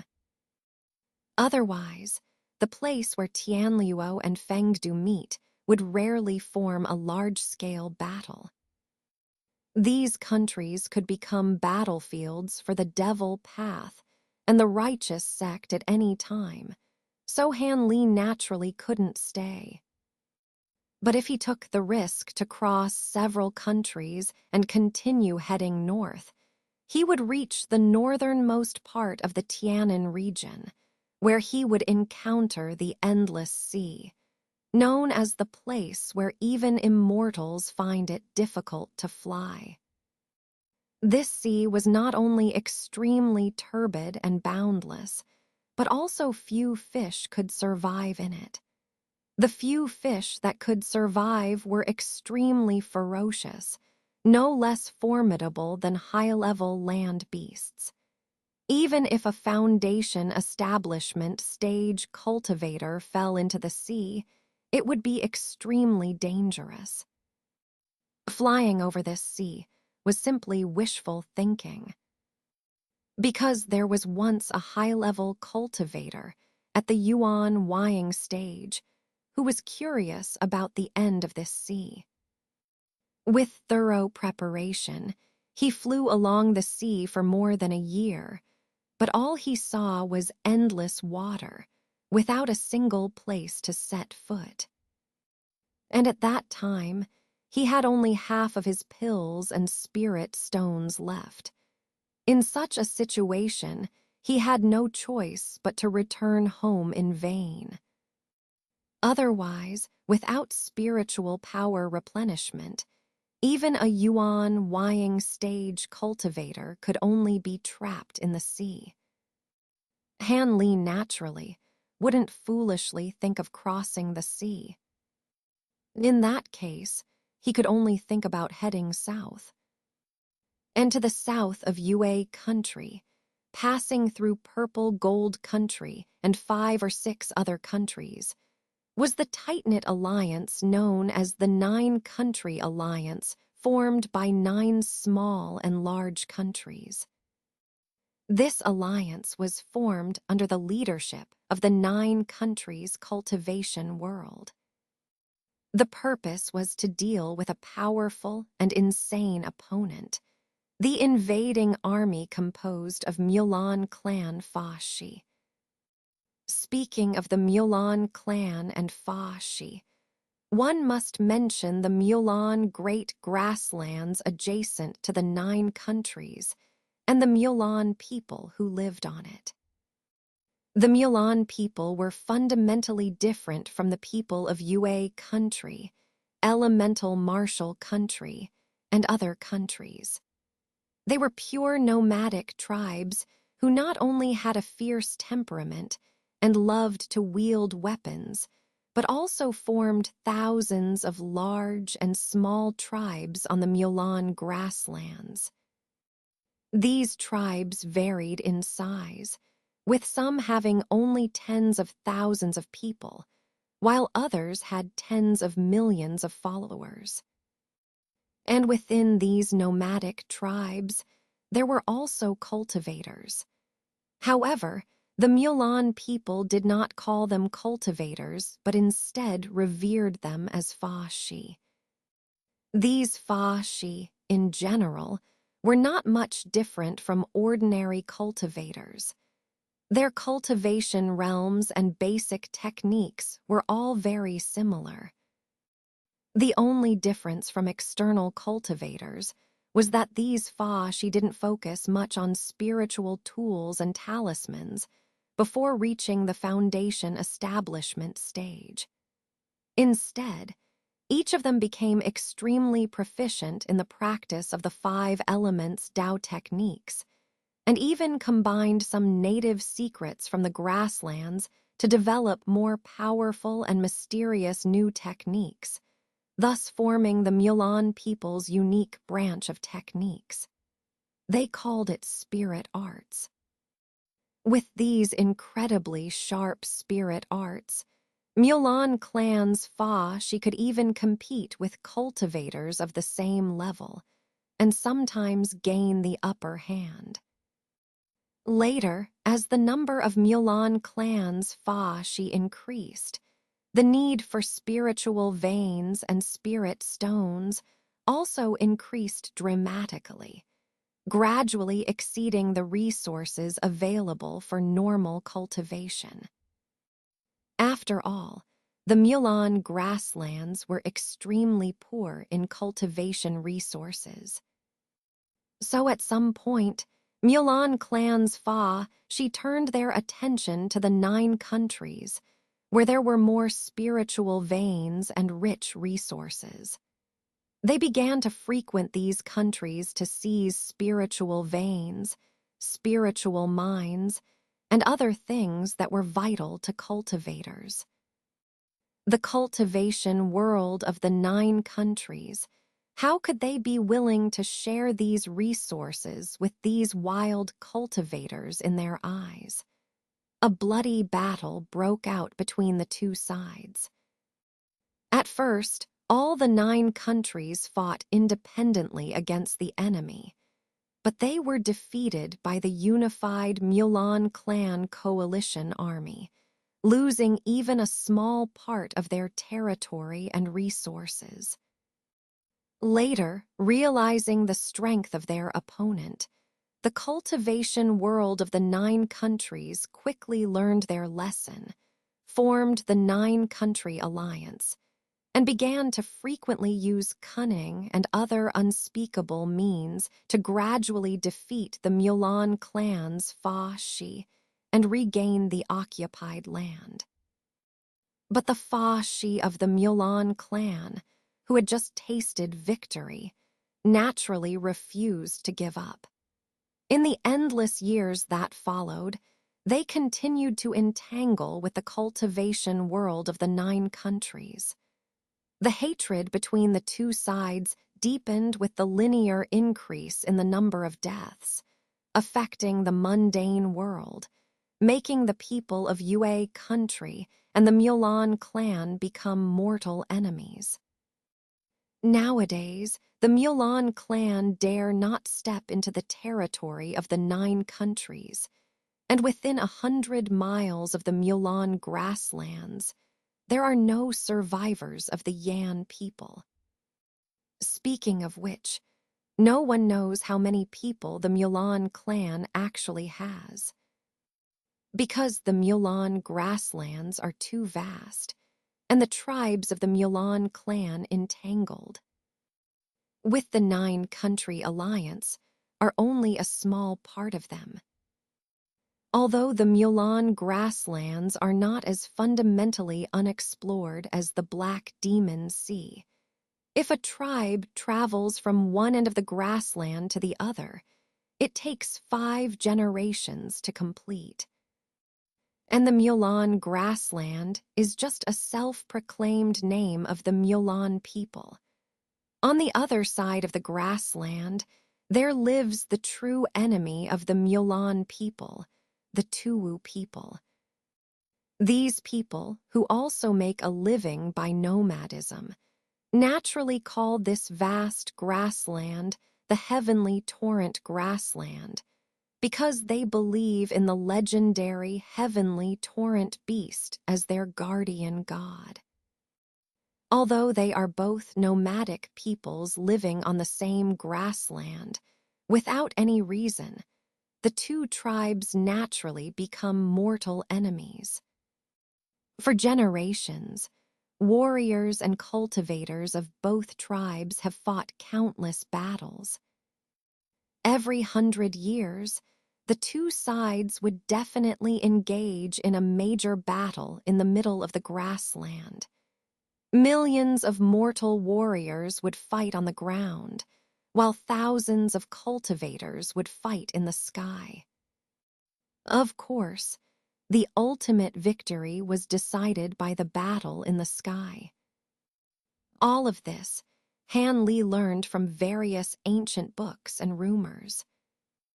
And it was said that on the other side of the Mulan grasslands, there was a huge and unbelievable empire, which was said to be less than 1/10 the size of the entire Tianan region combined. This kind of rumor was hard for Han Li to believe. He couldn't imagine how big a country that was 10 times larger than the entire Tianan region would be.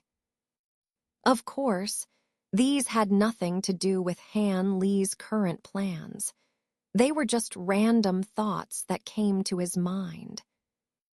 After pushing aside these miscellaneous thoughts, he still thought that after the 6 factions withdrew, they wouldn't stay in nearby countries and would definitely head towards the 9-country alliance.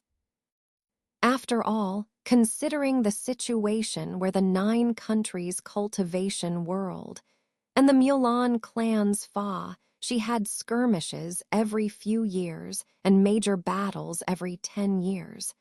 The 6 factions would definitely be extremely welcome. Of course, where in the 9 countries they would settle, and what kind of spiritual vein they would obtain, would depend on the abilities of the 6 factions. So it seemed that unless he returned to the Huangfeng Valley and continued to be a cannon fodder, he couldn't go to the southern region of the Tianan region. Although he had a clear understanding of these issues long ago, thinking about them again now still gave him a headache. It seems that he can only repair the ancient teleportation array first. If it really is repaired, then consider whether to use it. If he isn't satisfied with the place he goes, he can just teleport back. Of course, there will definitely be some risks. Han Li thought bitterly. Once Han Li made up his mind, he quietly flew away from the mountain peak. Later, those Qi condensation cultivators who had conversed with Han Li couldn't find this senior during the White Pool gathering, which left them feeling quite puzzled. Han Li first went to the Tianxing sect's market to purchase all the materials needed to repair the ancient teleportation array according to the list. Then, he flew to Yue country. This time, Han Li didn't enter Yue country via the original route. Instead, he took a detour and stealthily entered from a very remote border area between elemental martial country and Yue country. Yue country was now dominated by the devil path. Han Li couldn't risk being hunted down as soon as he entered dangerous territory.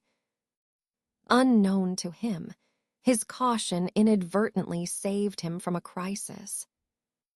Because most of the borders of Yue country were now patrolled day and night by the devil path, Han Li would have been unable to evade their surveillance if he had returned directly along the original route. A battle of escape would have been inevitable. Now that Han Li had safely entered Yue country, he chose to travel through sparsely populated areas to avoid any trouble and eventually arrived near the ancient teleportation array's location in the Spirit Stone Mine. At this time, the Spirit Mine naturally fell into the hands of the Devil Path. Han Li took a sneak peek from afar and saw disciples of the Devil Path dressed in green and white robes. From the green ghost head and pink peach blossom emblem on their sleeves, they should be disciples of the Ghost Spirit sect and the Haewang sect. Knowing the identity of the Devil Path occupying the Spirit Mine, Han Li discreetly moved away and found a hidden underground entrance nearby, sneaking in. He easily found the cave that had been sealed off that day. After smashing the rubble with his magical tools, he once again saw the damaged ancient teleportation array. Seeing that the teleportation array was still intact, Han Li felt relieved. In the following days, Han Li first used a set of newly acquired illusion formation flags to completely conceal the hidden entrance. Then, he used an improved reversed 5 elements formation flag and formation disc to set up a large formation to protect the cave where the ancient teleportation array was located. With this, even if Devil Path cultivators discovered him, he would have time to escape calmly. With no worries, Han Li began to repair the teleportation array.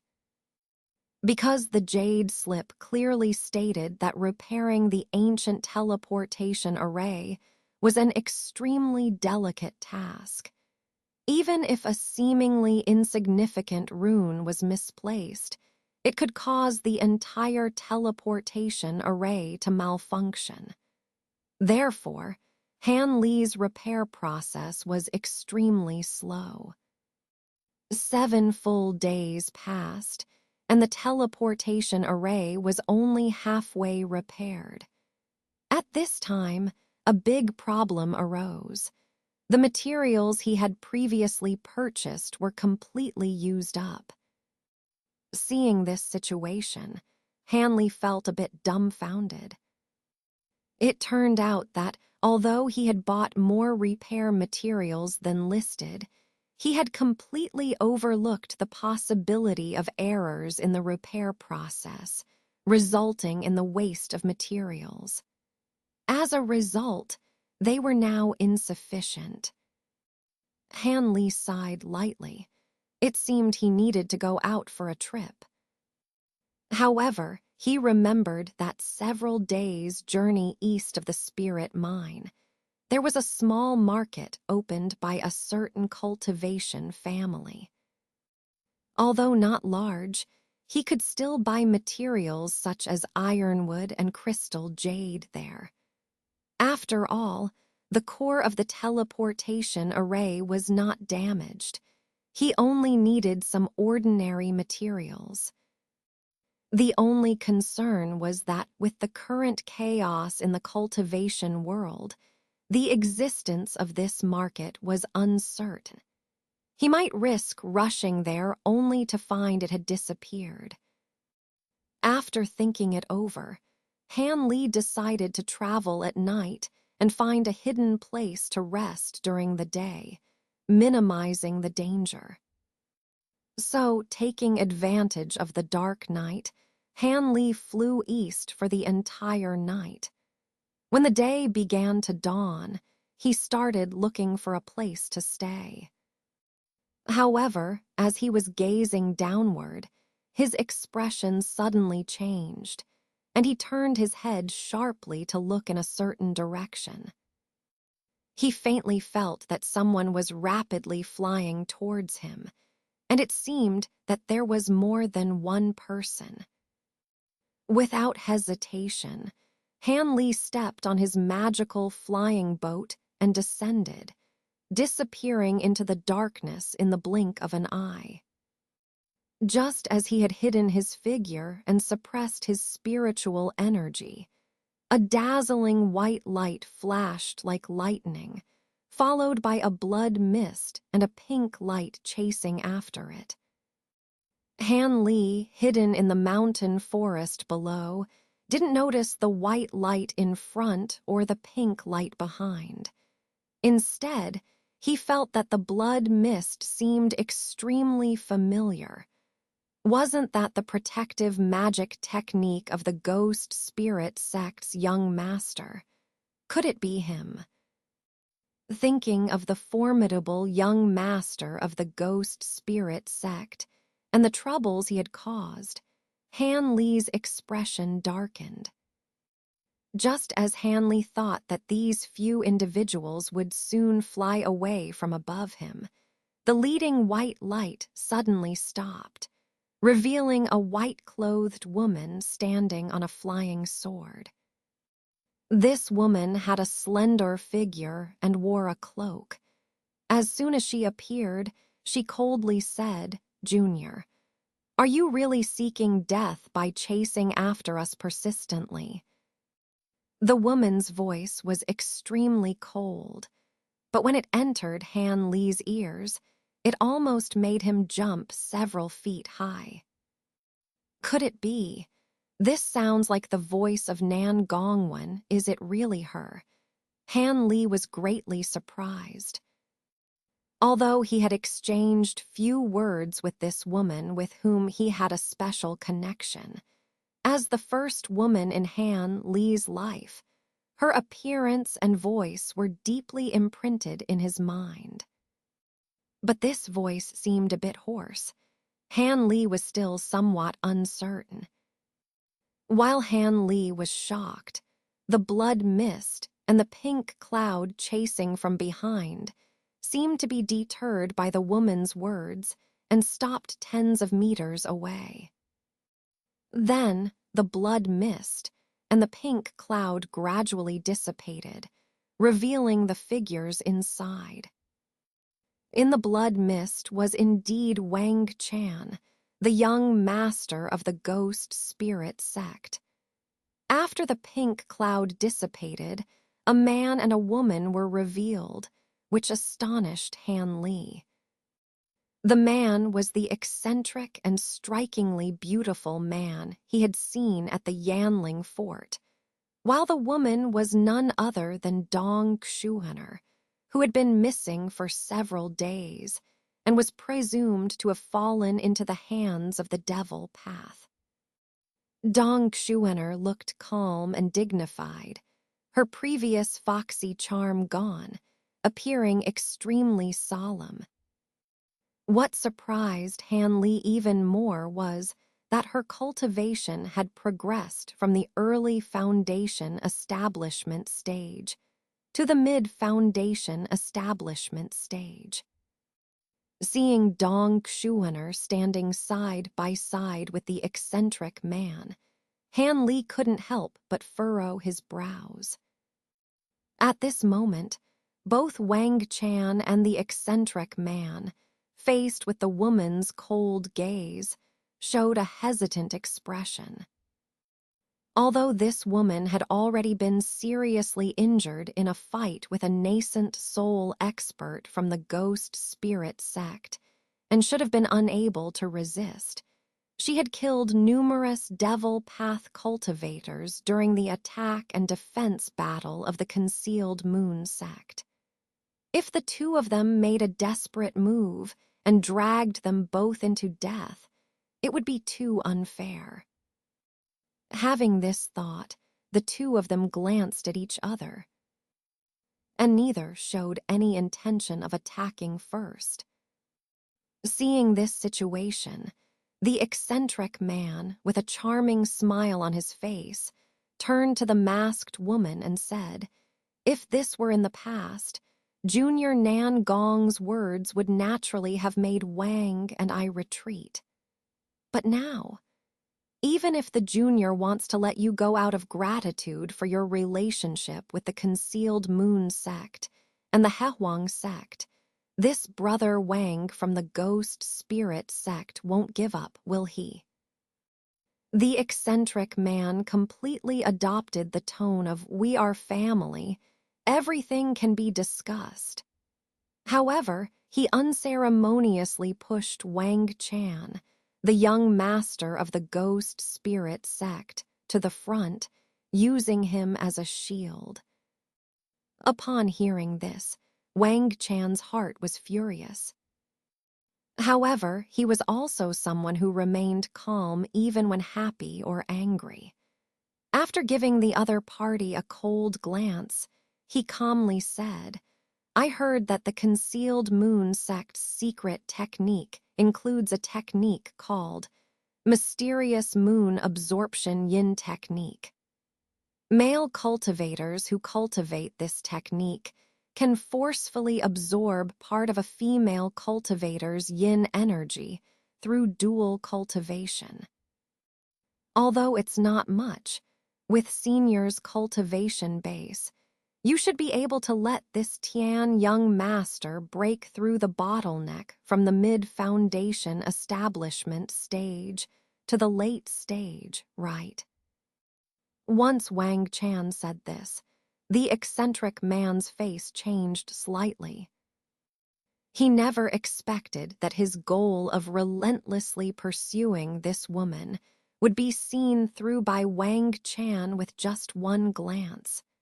Feeling somewhat embarrassed, he also became somewhat angry. At the same time, the masked woman's eyes flashed with embarrassment and annoyance. Clenching her teeth, she waved her hand and said, birds of a feather flock together, seeking death. After speaking, she raised her hand, and a white sword light shot out, covering the sky and the earth. Upon seeing this, both Wang Chan and the eccentric man showed shock and quickly released their blood mist and pink light to flee. Dong Xuaner, who had been standing next to the strange demonic cultivator, was also enveloped by his crimson light, and the three of them instantly retreated in haste. A single resentful strike from a foundation establishment cultivator was not something they could withstand. The sky full of white sword lights, driven by the veiled woman, chased after them for more than 10 zhang before suddenly dispersing into thin air, disappearing without a trace. At the same time, the woman standing on the magic tool swayed a few times, as if she might fall off at any moment. Seeing this scene, the handsome man and the ghost spirit sect's young master rejoiced, charging forward without hesitation. Seeing the situation, Han Li's expression changed slightly as he reflexively tapped his storage pouch, and 13 red line escaping light needles automatically jumped into his hand. which he tightly held onto. Even if it was dangerous to intervene now, Han Li couldn't bear to see Nangong Wangxiang come to harm. After all, no matter how selfish and indifferent he might be, he wasn't truly heartless. Moreover, he was confident that even though he might not be a match for the two disciples of the ghost spirit sect now, if he were to focus solely on escaping, he still had more than enough means to do so. Just as Han Li was about to release these flying needles to save the veiled woman, the situation in the sky suddenly changed dramatically. The veiled woman, who had been unsteady on the sword, suddenly stabilized when Wang Chan and the others approached. Her eyes flashed with a cold light. Wang Chan and the handsome man, seeing this, were shocked, realizing they had fallen into a trap.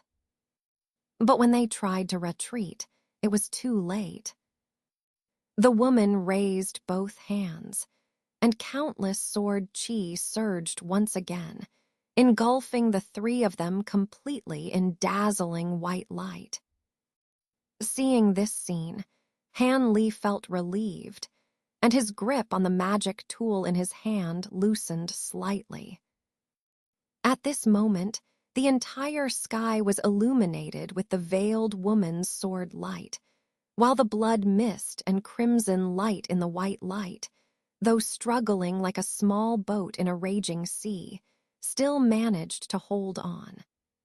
Especially the handsome man and Dong Xuaner in the crimson light, their hands emitted green and red lights, respectively, which managed to counteract the sword light's frenzied attacks.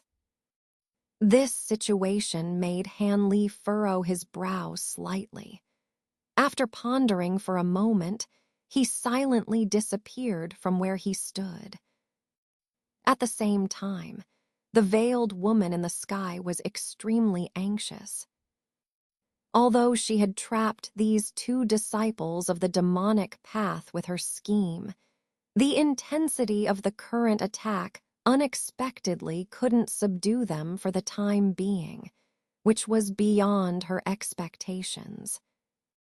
Not long ago, she had fought a fierce battle with a Foundation establishment cultivator from the demonic path, and after exhausting her spiritual power, she almost perished with him. Although she managed to escape later, her injuries were severe, which frightened her greatly. What's worse, her treasure closely connected to her nascent soul was greatly damaged during the battle and couldn't be used for a short time. And because there were pursuers, she had no choice but to forcibly extract some of the potential from her body using a secret technique, in order to stimulate a trace of spiritual power to control the magic tool and flee.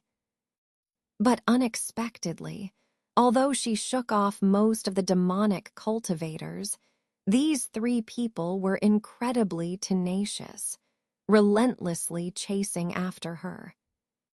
In this case, she could only find a way to eliminate these three people. Otherwise, once the effect of the secret technique passed, even as a Foundation establishment cultivator, she would be at the mercy of others. The reason she chose to stop here was that she had sensed the presence of a cultivator with her spiritual sense.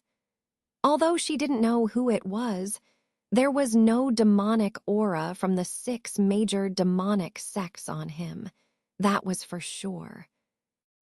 And this person was a mid-level Foundation establishment cultivator, not a cultivator from a major immortal cultivation clan, but most likely an allied cultivator from the other 5 sects. Therefore, with the thought that things couldn't get any worse, she flew here. There was a clear intention to drag this cultivator down with her. Perhaps there would be some turnaround in the situation. But she never expected that this person's spiritual sense was not weak at all, and he had hidden far away after hearing the commotion, completely showing an attitude of not wanting to cause trouble. As a result, the veiled woman could only stop and face the enemy alone, feeling extremely resentful towards this person. But unexpectedly, another fatal accident occurred. These 3 demonic cultivators turned out to be very resilient, and they had extremely powerful defensive magic tools on them. With the remnants of her spiritual power, she couldn't defeat them for a while. And her advanced talismans and other powerful magic tools had been exhausted in the battles of the past few days. Now she felt the last trace of spiritual power in her body about to disappear. This made her heart sink. Wang Chan and the others, who were enduring the sword light like a mountain pressing down on them, gradually saw the light thinning out and then dissipating completely. This stunned the 3 of them, but they immediately saw the veiled woman standing motionless on the magic tool, her eyes dim and lifeless, and her body trembling slightly with a pitiful look. Wang Chan and the handsome man looked at each other with surprise. But the bitter experience they had just endured made them hesitate for a moment and dare not act rashly. But at this moment, a white light flew out from below, as fast as lightning, and in the blink of an eye, it arrived in front of the veiled woman. In the white light, there seemed to be a figure that flashed by and hugged the veiled woman around her waist. Then the white light turned around, unexpectedly flying back along the original path. This scene made Wang Chan and the handsome man furious. How could they let the prey that was almost in their hands be snatched away by someone else? Without hesitation, they immediately used their escape techniques and chased after them. But Dong Xuaner, who remained motionless where she was, showed a look of surprise and suspicion. Because the figure made her feel extremely familiar, she couldn't help but hesitate for a moment. Dozens of zhang away, the white light fell to the ground in a dense forest in an instant. At the same time the white light receded, it revealed an inconspicuous young man. This man was tightly hugging the veiled woman, looking up at Wang Chan and the others who were chasing after them, his face expressionless. But the veiled woman weakly struggled in the man's arms, her eyes filled with embarrassment, as if scolding the man for something. But the young man completely ignored her. "It's you. It's you." Seeing the man's face clearly, Wang Chan and the handsome man almost simultaneously exclaimed. Both of them recognized Han Li, who had suddenly appeared on the way. After exchanging astonished glances, they didn't hesitate any longer and each displayed their divine abilities, rushing towards Han Li. Wang Chan's body swelled with blood mist, covering dozens of Z. Hang in an instant, emitting an astonishing murderous aura. While the handsome man sneered, a jade flute suddenly appeared in his hand. With a slight wave, a clear and melodious sound echoed out. Then his body responded to the sound, transforming into a pink peacock, flying straight towards Han Li. Meanwhile, he himself closely followed behind the peacock. Seeing the two of them aggressively approaching, Han Li finally showed a trace of panic. He suddenly stomped on the small boat under his feet, and the boat immediately emitted a dazzling white light, trembling slightly as if it was about to shoot out. At this moment, the formidable attacks of Wang Chan and the handsome man had reached above Han Li's head, completely blocking his escape route. They even clearly saw that the veiled woman, who had been struggling, suddenly stopped moving, her eyes filled with despair. This made the two of them feel relieved. It seemed that this foundation establishment female cultivator had no power to resist at all. But Han Li, in his panic, suddenly changed his expression, a strange smile appearing on his face. Seeing Han Li's expression, the two outstanding disciples of the demonic path couldn't help but feel a chill in their hearts. Suddenly, the scenery in front of them changed, and Han Li and the veiled woman, like a gentle breeze, disappeared into thin air. Appearing in front of them were two huge rocks. This made Wang Chan and the handsome man hurriedly stop their escape techniques, looking around in astonishment. The scene before their eyes made their faces change. The surrounding area, which had been a forest, was now filled with countless towering stone pillars. They had been trapped in an illusion formation. Wang Chan and the handsome man were furious. Although this illusion formation was not very powerful, it wouldn't take much effort for the two of them to break free. But this was enough to let Han Li take away their prey. This made the two young masters of the demonic path hate Han Li even more, their resentment reaching its peak. Wang Xing, let's break the formation quickly, don't forget. My junior sister Dong is still outside. With her cultivation level, she should be able to hold them off for a while. The handsome man suddenly remembered something and said with a cold smile to Wang Chan, "Yes, I almost forgot about this, young master. But that girl, I remember she was also a disciple of the Yellow Maple Valley before. Would she make a move against them?" Wang Chan's face showed a flash of joy, but he also expressed some doubt. Hearing this, the handsome man hesitated, showing a look of uncertainty, and replied, "She should make a move. After all, Dong Xuaner's position in my Huan sect is not low, much stronger than when she was just an ordinary disciple in the Yellow Maple Valley. Moreover, my father has a high regard for her." At this moment, Han Li, who was half embracing the veiled woman, stood still in the air on the windflow boat, while Dong Xuaner, emitting a rosy light, stood in front of him. "Dong, junior sister, must we resort to violence?" Han Li sighed lightly, somewhat helpless.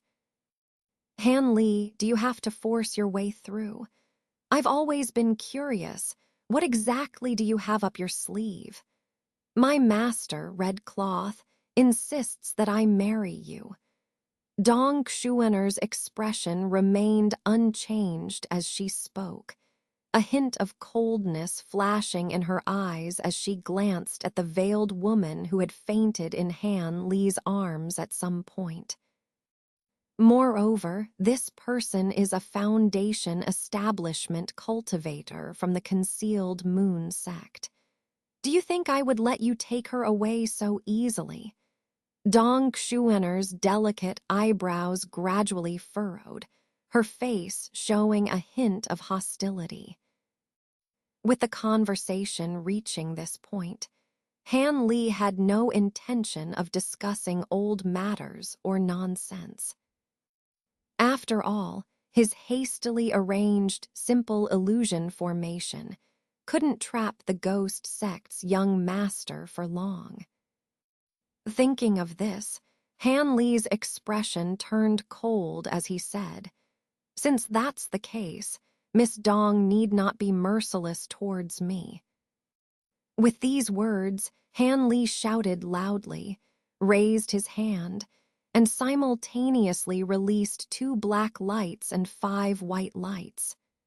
A turtle shell magical treasure also appeared in front of him, blocking his path.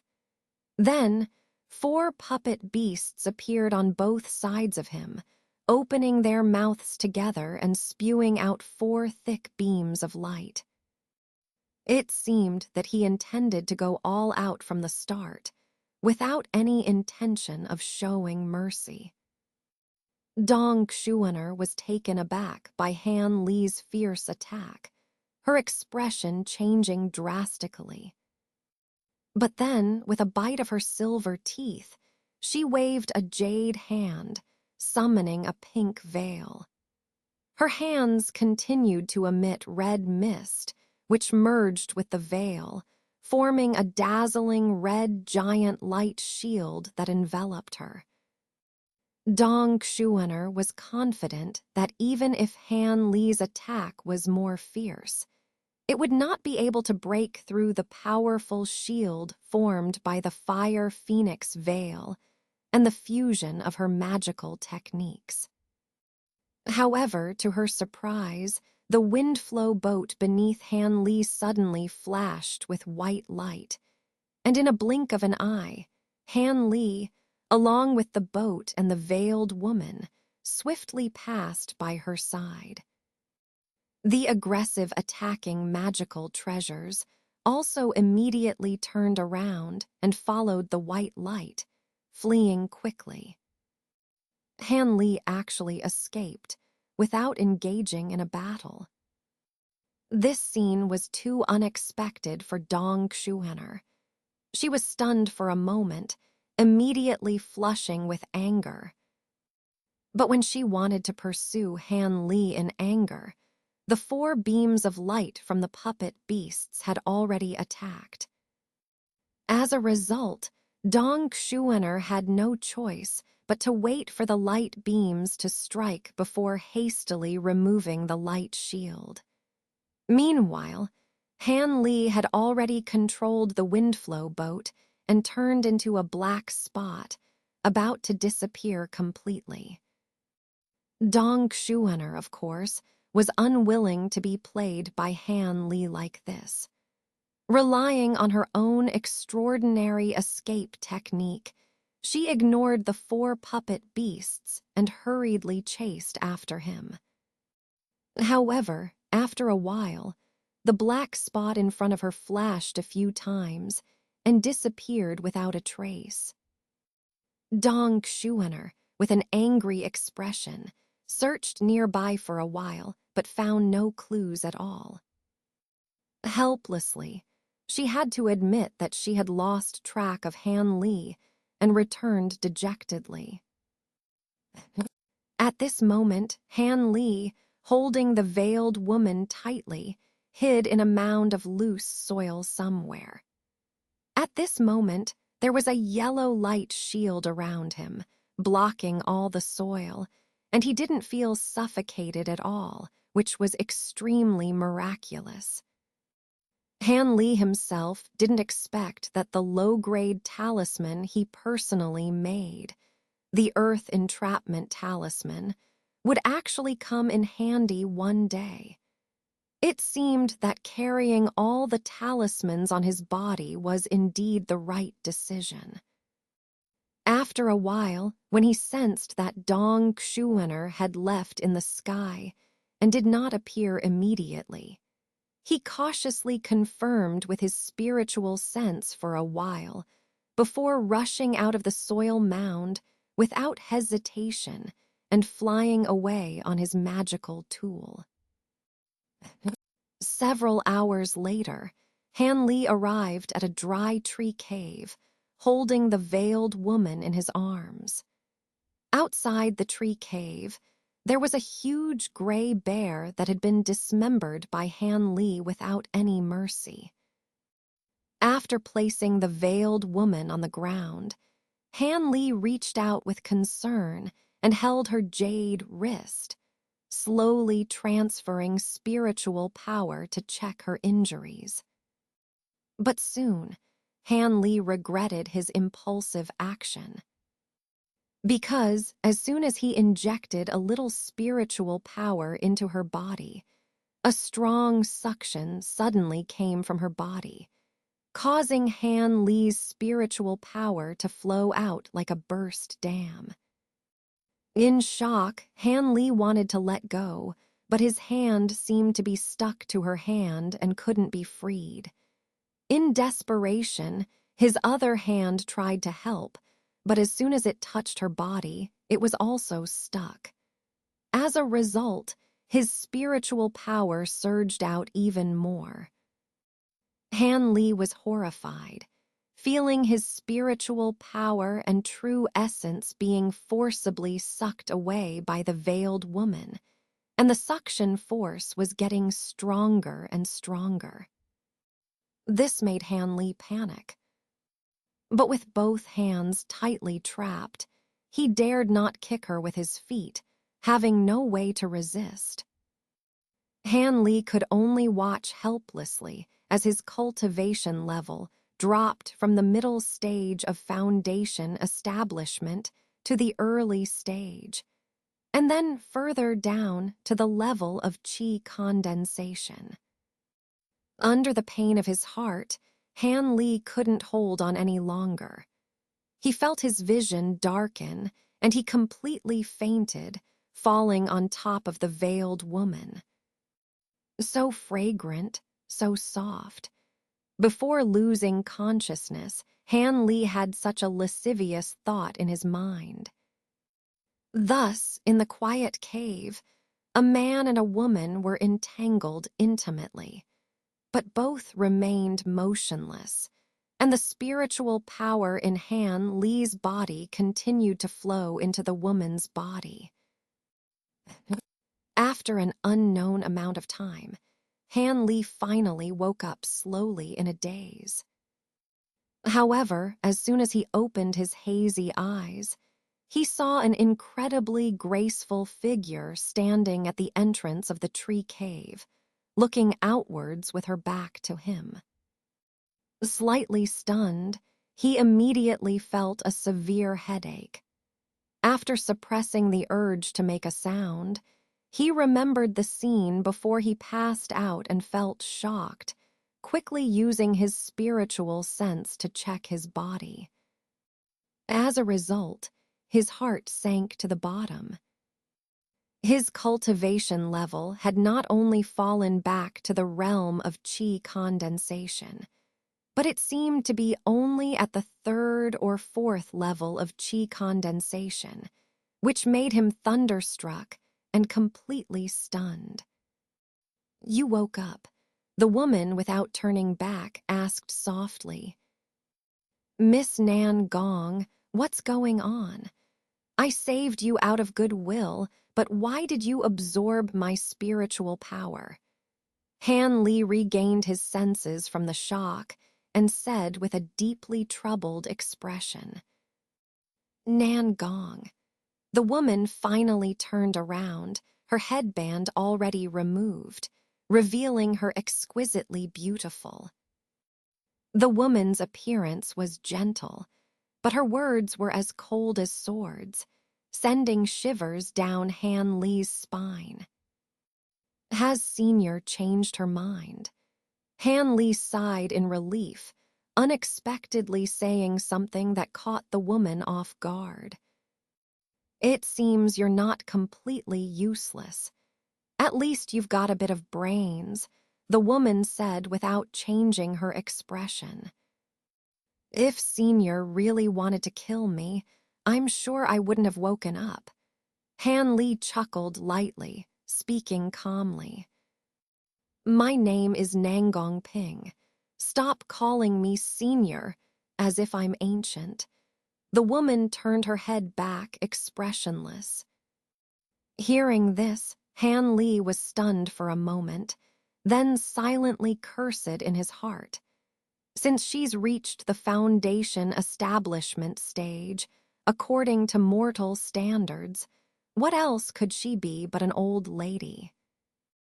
Having had all his true essence drained by her, Han Li naturally felt frustrated, but faced with the threat in her hands, he could only curse her silently. Although you treated me as your elder sister yesterday and saved me, at least you're my benefactor. Moreover, yesterday I inadvertently absorbed your true essence, stabilizing my injuries from worsening. I won't forget this debt, Nangong Ping said calmly with her back turned to Han Li. Fine, since you're Nangong Wan's cousin, I guess I'll just have to endure my bad luck. Han Li frowned, resignedly. Then he moved his limbs and stood up. Clap, clap. Two crisp sounds rang out, and Han Li saw a flash of white before feeling a gust of fragrant wind. He had been slapped twice firmly by the woman, causing him to spin in place and nearly fall back to the ground. Han Li stared in astonishment, holding his stinging cheeks, looking at Nangong Ping with a mixture of shock and anger. Yesterday you dared to touch my body without my permission, and you even pressed me down and made me faint all night. These 2 slaps are just a small punishment. Nangong Ping's voice was cold, but when she mentioned being pressed down by Han Li, a blush rose on her face. But soon it turned icy again. Listening to this, Han Li was speechless. Debating with a foundation establishment female cultivator about intimacy between men and women was simply asking for trouble. Who knew, if he argued a bit, she might slap him twice again.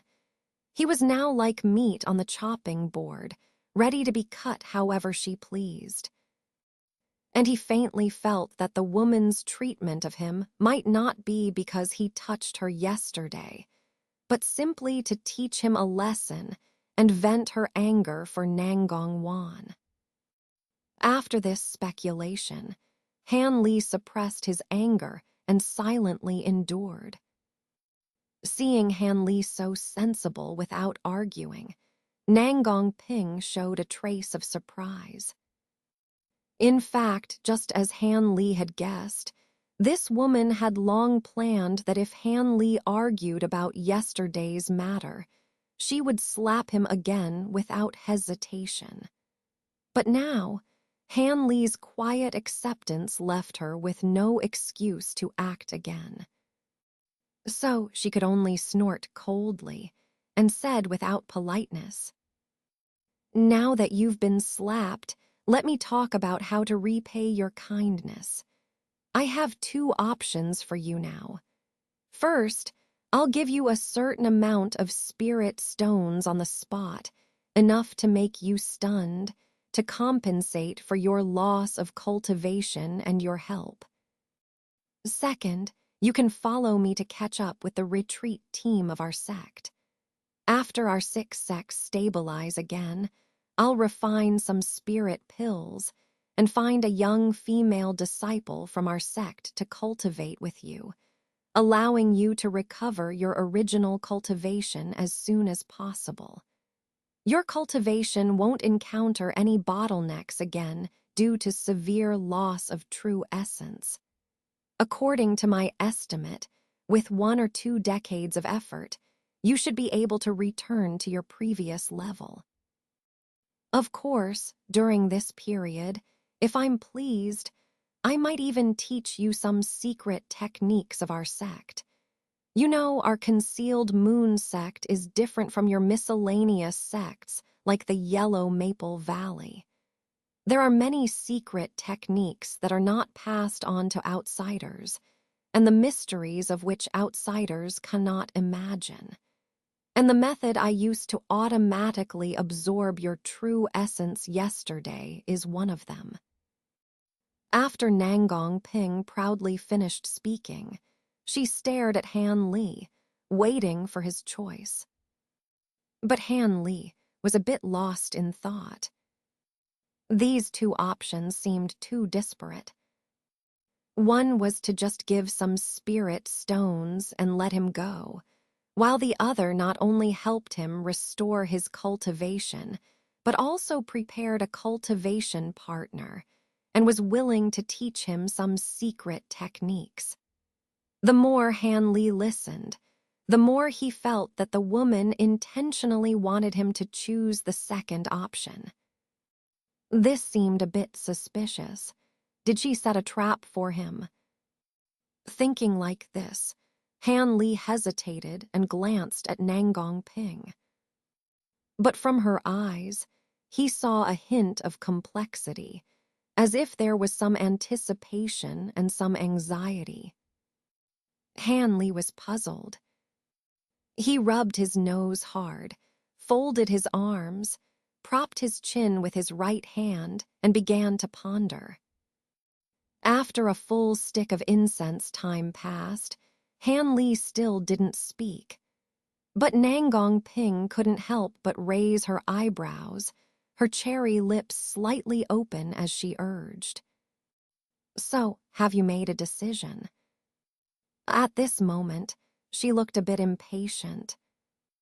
Hearing this urging, Han Li raised his head and looked at her thoughtfully, then slowly said, "I've made up my mind. I'll choose the first option.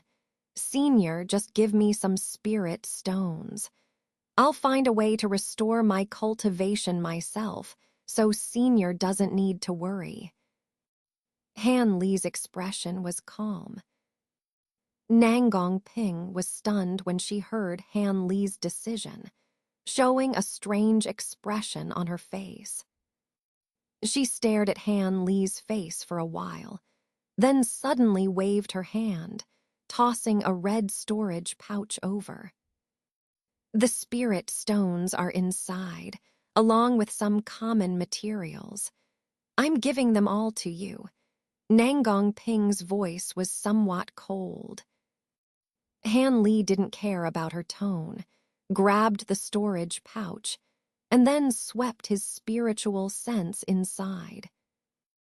Even though he was mentally prepared, the dozens of mid-grade spirit stones in the pouch, along with numerous miscellaneous materials, still surprised him. Suddenly, Han Li showed a hint of joy, looked up eagerly, and asked Nangong Ping, "Senior, do you still have some hematite? Can you give me a few more pieces?" Han Li's words made the woman's eyes flash with surprise. But after she remained silent for a moment, she reached into her sleeves and tossed several pieces of white jade over. Han Li accepted them with great joy. With this, he had all the materials he needed to repair the teleportation array, without having to search for them. Is there anything else? If not, I'll leave first. Nangong Ping looked at Han Li's actions coldly, without expression, suddenly saying, "Oh, there's nothing else to trouble Senior with." Han Li shook his head with a serious expression. After hearing this, Nangong Ping snorted and turned around to leave the tree cave. But when she reached the entrance of the cave, she turned her head calmly and said, "Han Li, I don't know if you're truly foolish or just overestimating yourself." After saying this, a sword flew out from her sleeve, and in a flash she was standing on it. But at this moment, behind her, came Han Li's lazy voice. "Senior, don't forget to give my regards to Nangong Wan." Hearing this, Nangong Ping's figure paused for a moment, but then turned into a white light and flew away from the cave entrance. It was unclear whether she agreed or simply ignored it.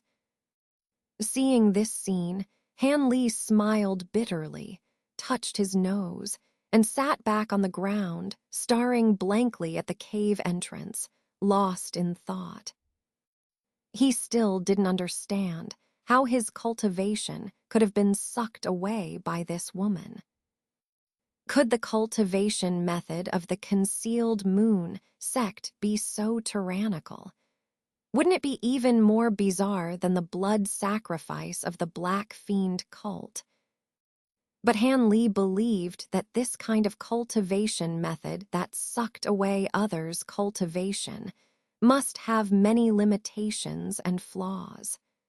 Otherwise, the cultivators of the concealed moon sect would have already dominated the cultivation world. Han Li's speculation was partly correct. The reason Nangong Ping could suck away his true essence could be said to be a coincidence. After she used a certain secret technique, her true essence was already greatly depleted. Without any accidents, she would definitely have suffered a decline in cultivation. Although she could still maintain the foundation establishment stage, her decades of hard work would definitely have been in vain. Moreover, after she activated the technique, she thought she would fall into the hands of the two demonic cultivators, so she gritted her teeth and activated the reincarnation true technique for cultivation. This technique, once activated, would forcibly absorb the true essence of anyone who probed her with spiritual power, and then suck their cultivation dry. Originally, if it weren't for her waking up in time and stopping the technique, Han Li's remaining cultivation would probably have been completely sucked away. Of course, this kind of strange technique had extremely strict conditions for use. Firstly, it required the practitioner to be in a state of severe true essence depletion to perform the technique. Secondly, if there was no one else's true essence to replenish the practitioner's internal true essence after a period of time using the technique, the practitioner's true essence would completely implode and die, making it a kind of semi-suicidal technique. Shortly after, Han Li walked out of the tree cave and prepared to leave. However, this time, Han Li was even more cautious on his way back. He kept his divine sense fully deployed almost all the time, immediately hiding whenever there was any movement. After all, with his current cultivation level, encountering a cultivator casually would probably be extremely dangerous. So, Han Li was on high alert the whole way back, taking nearly half more time than when he came. It wasn't until he entered the inverted 5 elements array that he truly breathed a sigh of relief. And the soul puppet Kun was still sitting quietly by the teleportation array, motionless, in the same position as when he had just left. Seeing this, Han Li couldn't help but smile. Han Li knew that restoring his cultivation would not be achieved in just 3 or 4 years, so he was not in a hurry to take medicine and meditate. Instead, in the following days, he continued to focus on repairing the ancient teleportation array. Given his current situation, Traveling long distances to other countries in the chaotic cultivation world would be too risky. He could only hope that, after repairing the ancient teleportation array, it would truly be usable. Although Han Li's cultivation level had greatly declined, it did not hinder his repair work. After 6 or 7 days of continuous work, all the repairs were completed. Looking at the intact ancient teleportation array, even someone as calm as Han Li couldn't help but feel a bit excited. And what he needed to do next was the most critical step. He needed to test whether the corresponding teleportation array at the other end still existed. If the corresponding teleportation array at the other end was also damaged or had long ceased to exist, then this ancient teleportation array would naturally still be unusable. And he would have to abandon the idea of teleportation and seek other ways out. Thinking like this, Han Li carefully placed several low-grade spirit stones around the teleportation array. When the last spirit stone was installed, Han Li quickly stepped back a few steps, holding his breath involuntarily. Suddenly, the ancient array, built who knows how many years ago, emitted a buzzing sound, followed by a flash of yellow light, but it quickly returned to calm like nothing had happened. Han Li's heart sank. Could it be that the other end of the ancient teleportation array was truly abandoned? Then all his previous efforts would have been in vain. Han Li couldn't help but feel disappointed. But he still had some doubts. He bent down, picked up one of the low-grade spirit stones that had just been placed into the teleportation array, and inspected it. What he saw made Han Li inhale sharply. This spirit stone was white and had long lost all its spiritual energy. Han Li showed a pensive expression, then a hint of joy emerged.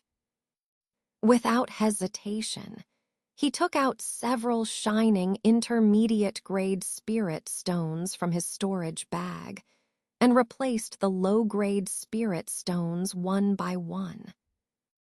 If he guessed correctly, this was not because the teleportation array couldn't be used, but because the low-grade spirit stones lacked sufficient spiritual energy to drive the ancient formation. After the last spirit stone was replaced, the teleportation array immediately emitted a buzzing sound again, followed by a huge surge of spiritual energy, and a dazzling yellow light shot out from the center of the formation, penetrating through the cave's ceiling. Even the prohibition of the inverted 5 elements array could not stop it. Seeing this scene, Han Li was first stunned, but then he remembered something and his face turned completely pale. Almost at the same time, a loud rumbling sound came from above the cave. Even with the protection of the array, Han Li felt as if the earth was shaking. Han Li's expression became even more nervous. He quickly beckoned to Kun beside him and walked to the edge of the teleportation array. But at this moment, he couldn't help but hesitate. He really didn't know what was on the other side of the teleportation array. He had originally planned to figure out what the other end was like and whether there was any danger before deciding whether to stay there. But now that the ancient teleportation array had been exposed, going there would definitely be a one-way trip. While Han Li was hesitating, A thunderous sound suddenly came from very close by, making him look up in surprise. The entire top of the cave had been completely opened by some kind of magical weapon, and the glaring sunlight poured in, illuminating the inside of the cave clearly. Outside the exposed cave, a large group of cultivators from the demonic path were floating in the air, equally surprised as they looked at Han Li and the teleportation array emitting a yellow light. "It's you again." An angry voice came from among the demonic cultivators. Then, 3 people flew out from the crowd. The one in the middle, wearing a silver mask, was none other than Wang Chan, the young master of the ghostly sect. Behind him were an old man and a young man, both of whom looked strange. The old man had white hair full of wrinkles, while the young man had white teeth and red lips, looking like a child. They were the Li brothers who had appeared in the Yanling castle before. Ancient teleportation array. When the Li brothers saw the object emitting yellow light, they couldn't help but look at each other with joy and exclaimed. Upon hearing this, Wang Chan was first stunned, but then he asked eagerly, "Elders, are you not mistaken? Is it really that thing?" Wang Chan's voice trembled. He knew better than anyone what an intact, ancient teleportation array meant for a sect. The elder among the Li brothers smiled and was about to say something, but suddenly his expression changed drastically, and he shouted in a stern voice, "Not good, this kid is about to use the teleportation array. Quickly take him down." After saying this, the elder opened his mouth and a black light shot towards Han Li. He knew that there would be a certain delay from the activation of the teleportation array to the actual teleportation. And during this time, he could kill the boy several times over. However, as soon as his magical treasure flew into the cave, it burst into a radiant light, and a multicolored light screen instantly stopped the black light. Seeing this, the elder was stunned, but immediately his face became ferocious as he shouted, "Everyone attack together. This kid has set up a formation. We must break it immediately, or it will be too late." After hearing the words of the elder of the sect, the demonic cultivators immediately woke up from their dreamlike state. Various magical treasures were immediately sacrificed, and even the child and Wang Chan among the Li brothers didn't stand idle, releasing their magical treasures and attacking fiercely. Han Li's inverted 5 elements array was just a simplified temporary array.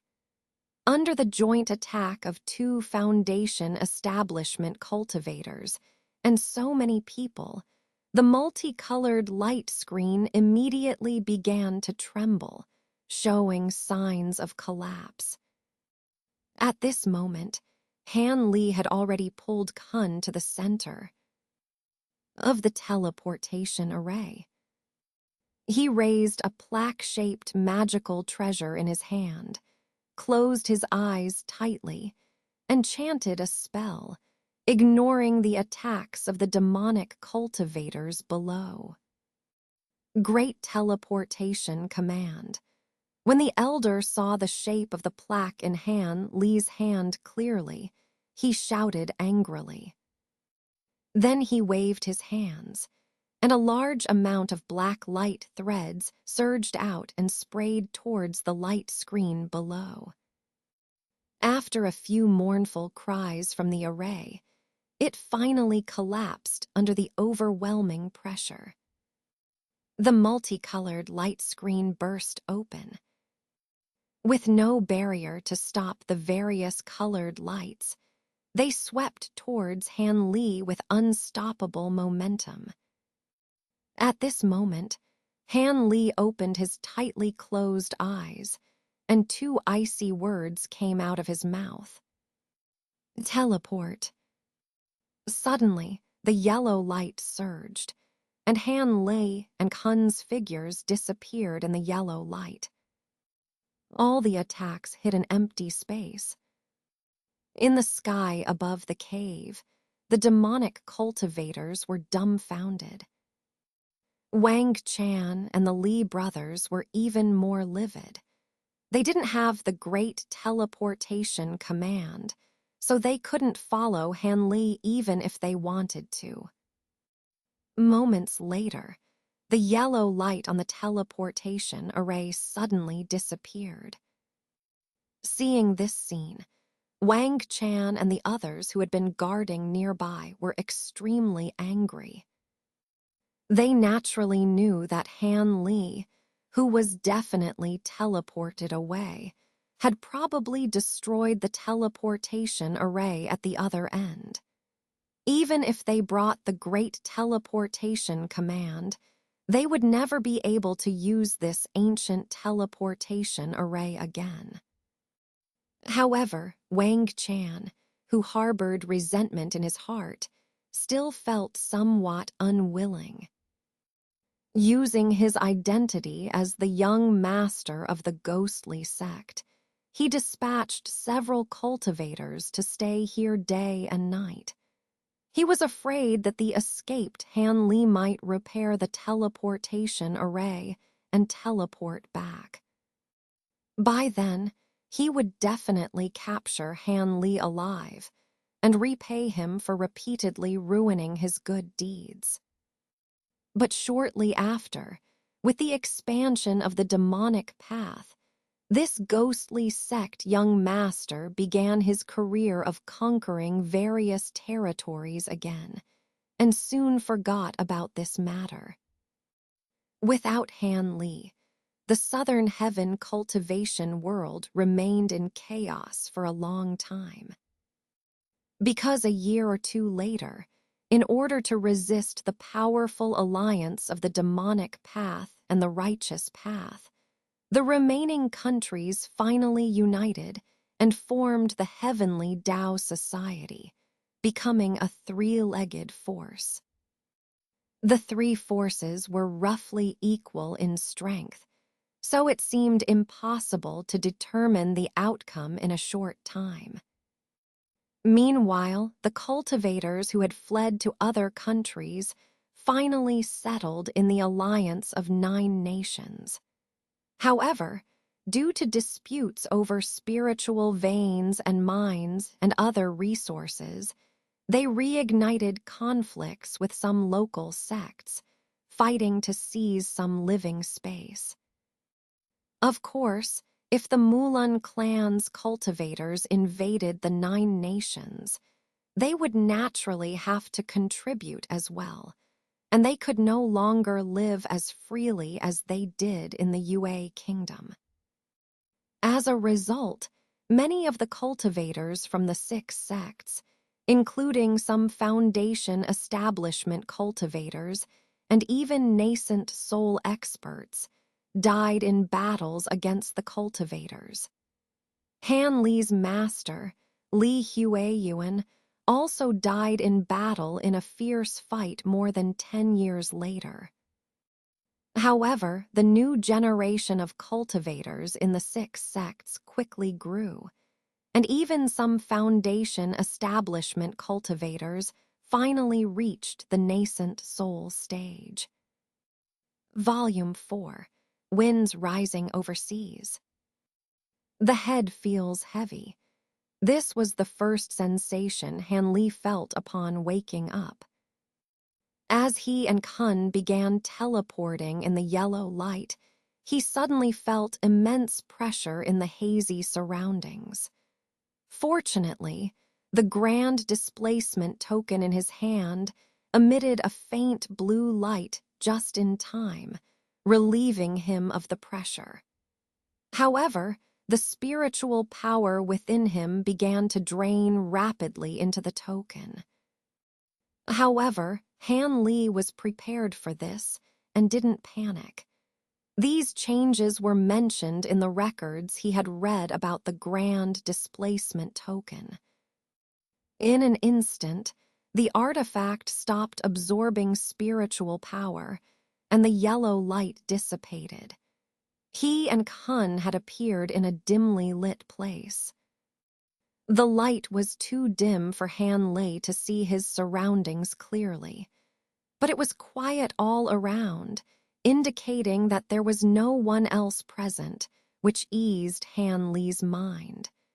He was about to step out of the array. But as soon as he took a step, he felt dizzy. His legs went weak, and he almost vomited uncomfortably on the spot. Han Li knew that this discomfort was caused by long-distance teleportation. His strong reaction was entirely due to his low cultivation level at the moment. But he didn't have time to dwell on this. He quickly ordered Kun to destroy the teleportation array. Kun, expressionless, drew the silver giant sword Han Li had given him and slashed the corner of the teleportation array to pieces. Seeing this scene, Han Li finally relaxed. Han Li sat on the ground like this, resting for a while until he finally adjusted to the darkness here. At this point, he faintly felt that this place seemed to be an abandoned house, extremely dark with a strong smell of decay. Casually reaching down, he felt a thick layer of dust on the ground. However, this made Han Li feel more at ease. At least there wouldn't be any danger here for the time being. After a while, when the discomfort subsided, he slowly stood up with one hand supporting himself. Then, Han Li took out a piece of moonstone from his storage pouch, and the room became visible. As expected, this place was an abandoned stone house, with nothing around except for a stone door in front of him. Han Li glanced back at the destroyed teleportation array, hesitated for a moment, then walked a few steps to the stone door and tried to push it with some force. The result surprised Han Li. The stone door was easily pushed open by him. "Where is this?" Han Li showed a surprised expression. Before him was a long staircase made of bluestone, extending slowly upwards, its length unknown. The staircase was also covered in dust, indicating that it hadn't been used for a long time. Han Li pondered for a moment, then shook his head self-deprecatingly and began to walk slowly along the stairs. Behind him, Kun followed closely. The staircase looked long, but after turning a corner, Han Li saw the exit. It was a huge boulder, blocking a circular opening. Frowning, Han Li gave the command to Kun, "Break it." After saying that, Han Li stepped back, giving way. Kun took a big step forward, raised the silver sword in his hand, and chopped the huge stone into several pieces in 3 swift strokes. Bright sunlight poured in from outside, accompanied by a fresh sea breeze. Han Li took a deep breath and exhaled deeply. Since he arrived through teleportation and noticed the strange smell in the air, he had been holding his breath, always in a breathless state. Now he could finally breathe freely. But he was still puzzled. Why was the air here somewhat damp, with a faint, salty taste. This was very different from the air he had smelled before. With this question in mind, Han Li walked past Kun and squinted his eyes, looking around in the direction of the sun, taking in the scenery.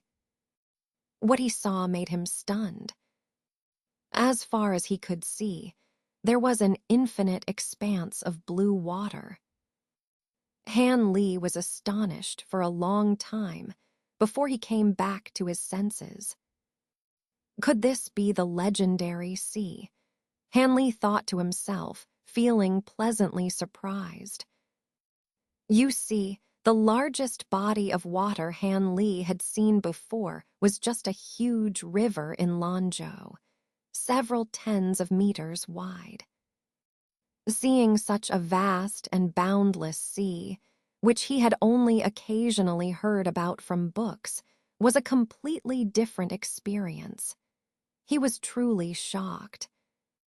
After gazing for a while, Han Li lowered his head to pay attention to his current location, but he was a bit puzzled. He was on a high cliff, and not far from the bottom of the cliff was the sea, with huge waves crashing against the rocks on the shore. Seeing this scene, Han Li rubbed his chin and pondered. The color of the sea here was different from the endless sea mentioned in legends. It was similar to the normal color of the sea described in books. It seemed that he had indeed teleported far south, but he didn't know which region's coast he was on. But when he thought about it, place names didn't make much difference to him. After all, once he left the southern region, he was completely unfamiliar with any routes. After thinking this way, Han Li didn't immediately fly away on his magical instrument. Instead, he closed his eyes and released his spiritual consciousness to see if there were any cultivators nearby. After a while, Han Li retracted his spiritual consciousness, his face showing a strange expression. He wordlessly released the divine wind boat, flashed onto it, and soared into the sky without any disguise. After reaching a high altitude of several dozen meters, Han Li stopped the divine wind boat and stood at the front end, looking around. In every direction he looked, all he could see was a uniform deep blue light. The sea waves rippled, dazzling Han Li's eyes. Directly below him was an island several miles in diameter. The mountain he flew out of was just a protruding small hill on the island. Han Li touched his nose, unable to help but smile bitterly.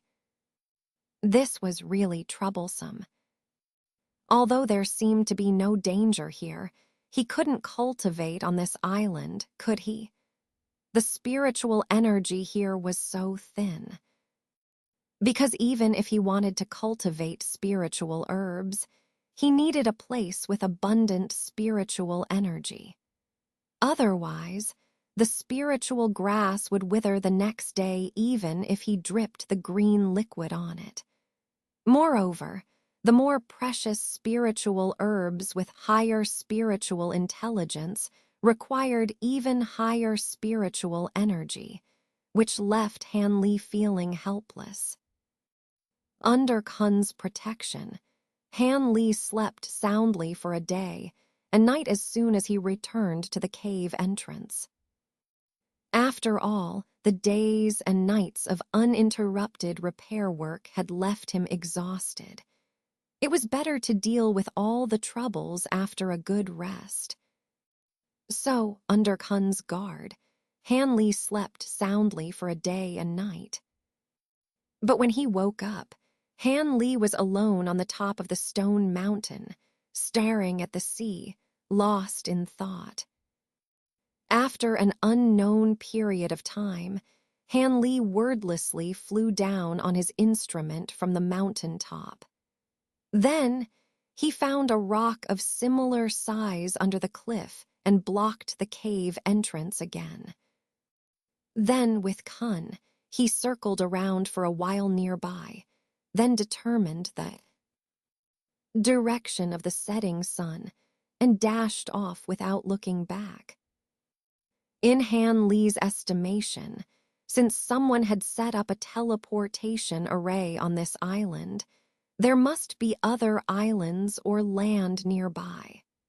Otherwise, who would bother to build such an expensive ancient teleportation array on a deserted island? Of course, Han Li didn't know which direction was the right one, but he had decided he was going to fly in this direction for a few days and nights. If there were no traces of any cultivators or mortals, he would change direction and try again. Although this method was extremely foolish, it was Han Li's only choice in this unfamiliar sea. Besides, he wasn't afraid of running out of spiritual power with the ample supply of spiritual stones in his storage pouch. Perhaps Han Li's luck was indeed good today. After flying for half a day, he found a huge ship on the sea. Han Li was overjoyed. After all, dealing with mortals was always safer than negotiating with cultivators. But what puzzled Han Li was that this huge ship looked somewhat strange. It had no masts or sails. Instead, at the bow of the ship, there were dozens of giant fish that Han Li had never heard of before, pulling the ship forward. Although these giant fish were huge and covered with sharp teeth, Han Li clearly sensed that there was no spiritual energy in them. They were not sea monsters at all. Otherwise, Han Li wouldn't dare to approach the giant ship so easily. Han Li glanced from afar at the giant fish that stretched several zhangs long, then flew over the sea ship and circled it twice before looking down at the ship. Obviously, the people on the ship also noticed Han Li's arrival. After a few loud shouts, a large group of people rushed out of the cabin, numbering 200 to 300, instantly crowding the bow of the ship. When this group of people saw Han Li hovering in midair, a hint of reverence appeared on their faces, and they all bowed respectfully to Han Li. Just as Han Li was feeling somewhat bewildered, a middle-aged man in luxurious attire stepped forward a few steps from the crowd, looking nervous as he spoke a few words before standing respectfully, seemingly waiting for Han Li's orders. Han Li rubbed his nose and sighed a few times. He couldn't understand a word the man was saying. Not being able to communicate was giving him a headache. At this moment, seeing Han Li not immediately speaking, the middle-aged man looked somewhat panicked and hurriedly said a few more words. Although Han Li didn't understand the meaning, he could tell that the man seemed to be explaining something to him again. Furrowing his brow slightly, Han Li thought for a moment and suddenly spoke in the common language of the southern sky. Is there anyone here who understands what I'm saying? If so, please come forward and explain. As soon as he said this, Han Li glanced down at the crowd below him. The middle-aged man looked bewildered, obviously not understanding what Han Li was saying, and the others looked equally puzzled. With a sigh of resignation, Han Li tried several ancient languages he knew, repeating the phrase each time. These ancient languages were ones he had failed to learn while practicing various spells with convoluted pronunciations. When he spoke one of these languages, the expression of an old man in the crowd finally changed. Seeing this scene, Han Li was delighted. He pointed at the old man. "Old sir, do you understand what I'm saying?" Han Li spoke slowly in the ancient language, as he wasn't accustomed to using it frequently. The old man hesitated for a moment upon hearing Han Li's words, then stood beside the middle-aged man and respectfully replied in the ancient language, "I am Wang Changking. When I was young, I did learn this language of the immortals. Does the immortal master have any instructions?" Seeing that the old man really understood the ancient language, a hint of a smile appeared on Han Li's face. Suddenly, he flashed and appeared in front of the old man, startling both him and the middle-aged man. "You must have realized that I don't speak the local language. Please tell them that I'm just passing by here to inquire about some things. There's no need to be so alarmed," Han Li said gently. He had already scanned the giant ship with his spiritual sense and confirmed that everyone on board was mortal. There were no cultivators present. Thus, he felt relieved. After saying this, Han Li paid no attention to how the old man and the middle-aged man were explaining to each other, but waved his hand towards the sky, and a white magical instrument slowly descended to the bow of the ship. Then, at Han Li's command, Khan walked out, and the small boat quickly shrank into a white light, flying into Han Li's hands and being stored in his storage pouch. After completing these tasks, Han Li glanced around. Although the people on the ship still looked respectful, none of them showed any signs of shock. This indicated that they must be accustomed to the methods of cultivators, either because they were not ordinary people, or because there were many cultivators in this area who didn't mind being seen by mortals. Han Li pondered this thoughtfully. At this moment, the old man had conveyed Han Li's words to the middle-aged man. The middle-aged man was first stunned, but immediately showed a look of excitement. He spoke a string of words with great excitement. From his tone and apologetic smile, Han Li could understand that he was probably inviting him to his island called Exing Island. Without waiting for the old man to translate for him, Han Li waved his hand casually and said, "Please tell this host that I am new to this place and not familiar with the situation here, so I cannot readily agree to anything. After I understand more, I will decide whether to go to his Exing Island. For now, since I don't understand your language, I hope he will allow me to stay with this ship for a few days. Let the old sir teach me some local language and also learn about the local customs." After hearing this, the old man hurriedly conveyed Han Li's words to the middle-aged man. The middle-aged man first looked disappointed, but still respectfully bowed to Han Li. Then, after shouting a few words to the others behind him, everyone hurriedly returned to the cabin, and he himself said something to the old man before backing away. With that, there were only the old man, and Han Li left on the bow of the ship. Seeing this, the old man smiled and said to Han Li, "Sir Immortal, Mr. Gu, the owner of this ship, has agreed to your request and has also arranged a guest room for you. Will the immortal accompany me?" Han Li nodded lightly to indicate his agreement.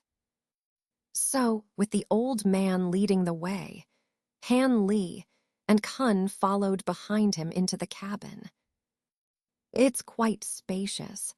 This was Han Li's first impression upon entering the cabin. The cabin was spacious, with corridors everywhere, and it was unclear how many rooms there were.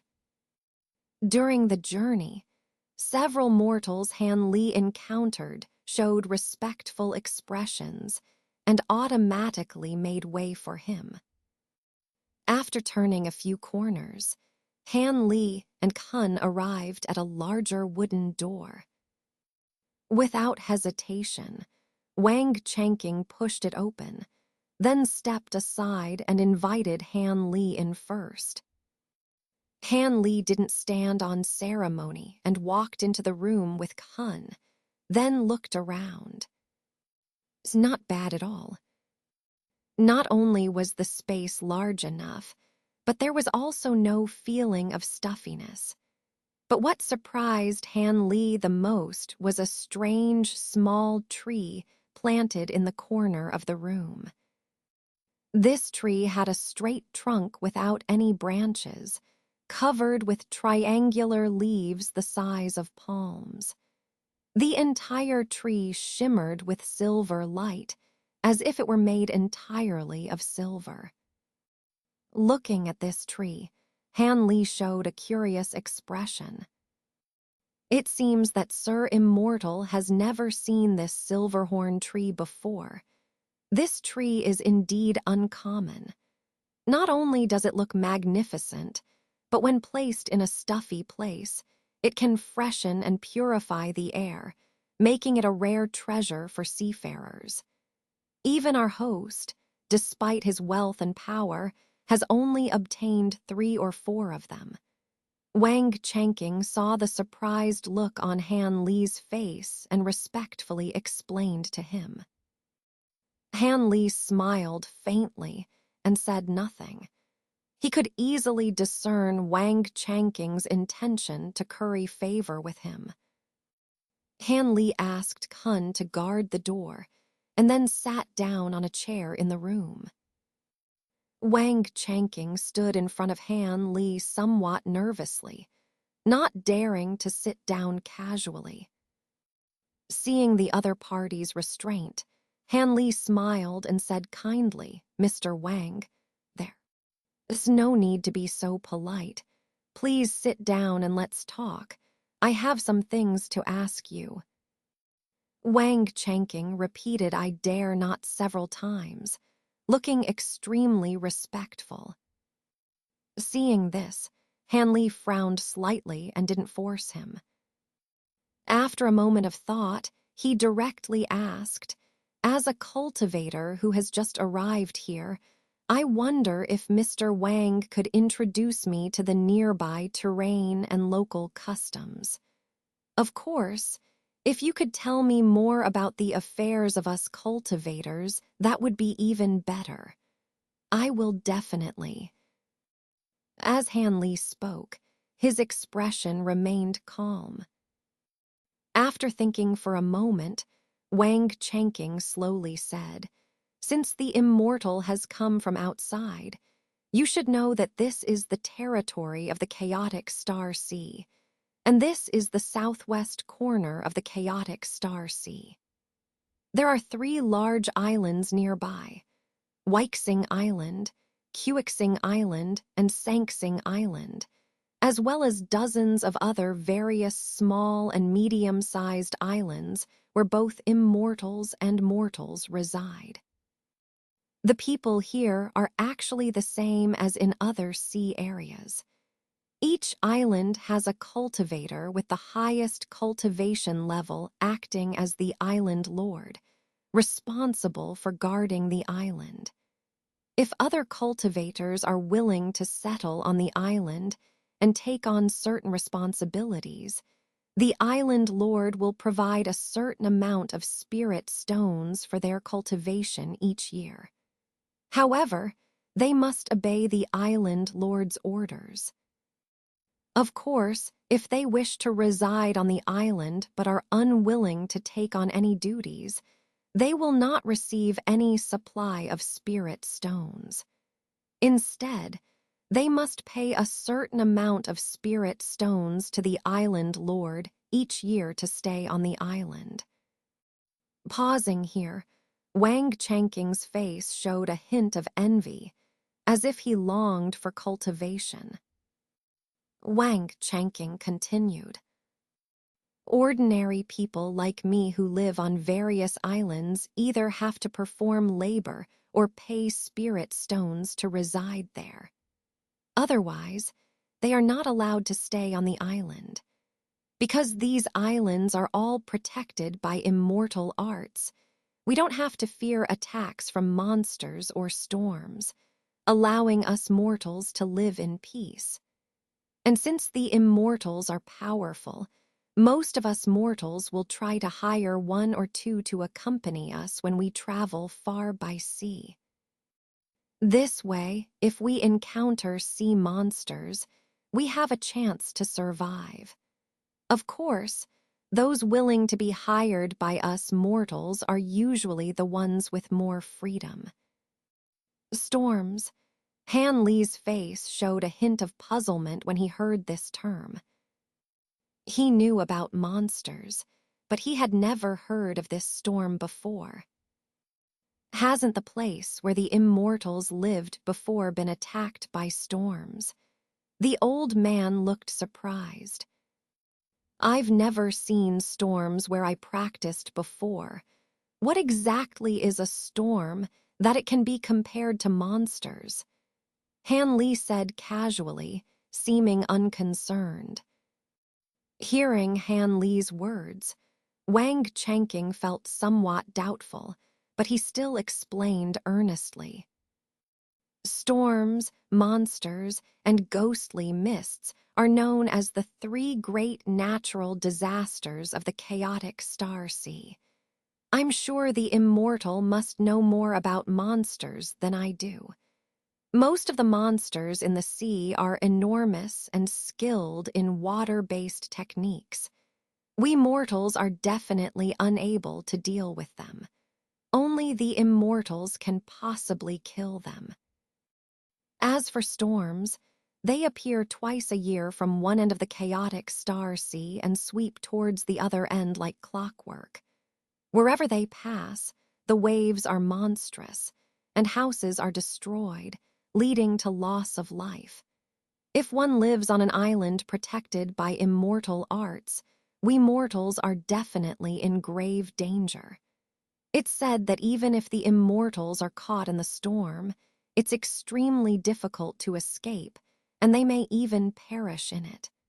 Wang Changqing's face showed a hint of fear as he spoke. What about ghostly mists? What kind of natural disaster is that? Han Li continued to ask without changing his expression. It's better to understand these three great disasters thoroughly, just in case. But when Han Li asked this question, the old man finally became certain that the immortal in front of him really knew nothing about the sea, not even the most mysterious of the three great disasters, the ghostly mist. He wondered where this immortal had been practicing all this time. Could it have been on land? But this was the chaotic star sea. Apart from other sea areas, where else could there be continents nearby? Suppressing his curiosity, Wang Changqing continued to explain. Ghostly mist is the most terrifying and mysterious of the three great disasters of the chaotic star sea. It's said to be black mist that often appears unpredictably on the sea surface. Not only do we mortals die upon seeing it, even the immortals cannot escape its grasp. No living being caught in this mist has ever come out again, not even the immortals. Although this mist is powerful, it usually appears in a certain area and never approaches larger islands. As long as one avoids it in time, one can survive. So, although it's frightening, it actually causes the fewest deaths among the three great disasters. The old man revealed a hint of relief as he spoke.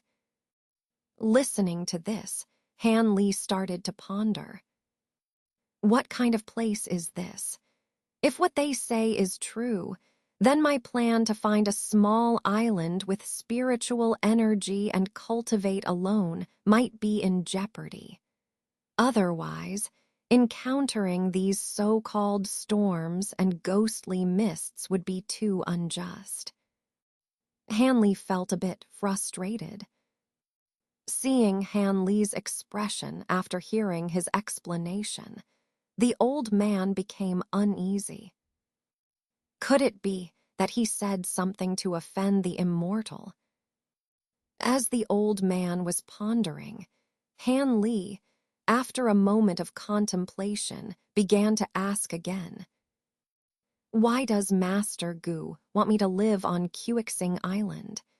And is this ship heading towards that island? Han Li stared at the old man's face, showing no sign of joy or anger. Seeing Han Li's expression, the old man hesitated for a moment, revealing a trace of uncertainty. Seeing this, Han Li knew that there was indeed something fishy going on. He softened his expression and said, Mr. Wang, please rest assured. I'm just trying to understand the situation. After all, I can't agree to Master Gu's request without knowing anything. If I can help with something small, I'm not unwilling to visit Quixing Island. After hearing Han Li's words, Wang Changqing realized that he couldn't hide the truth any longer. Otherwise, he would greatly offend this immortal, and there would be no good fruits for him to enjoy. So, after clearing his throat, he nervously explained, Please don't be offended, immortal. Actually, there's nothing to hide about this matter. It's just that immortal hasn't asked about it before. Hearing such excuses, Han Li rolled his eyes inwardly. But the old man quickly got to the point and explained the reason for the matter. It turned out that this ship had indeed just completed a business trip and was on its way back to Quixing Island. Master Gu was not originally a native of Quixing Island, but he was born on a subordinate island. However, after making a fortune in business, he moved to live on Quixing Island. Because the real money-making business was trading between various large islands. And this kind of trade could only be done by mortals from Quixing Island, to highlight the difference in status between the mortals on the main island and those on the subordinate islands. Master Gu originally engaged in the resale business between the subordinate islands, and after moving to this island, he naturally wanted to further his business.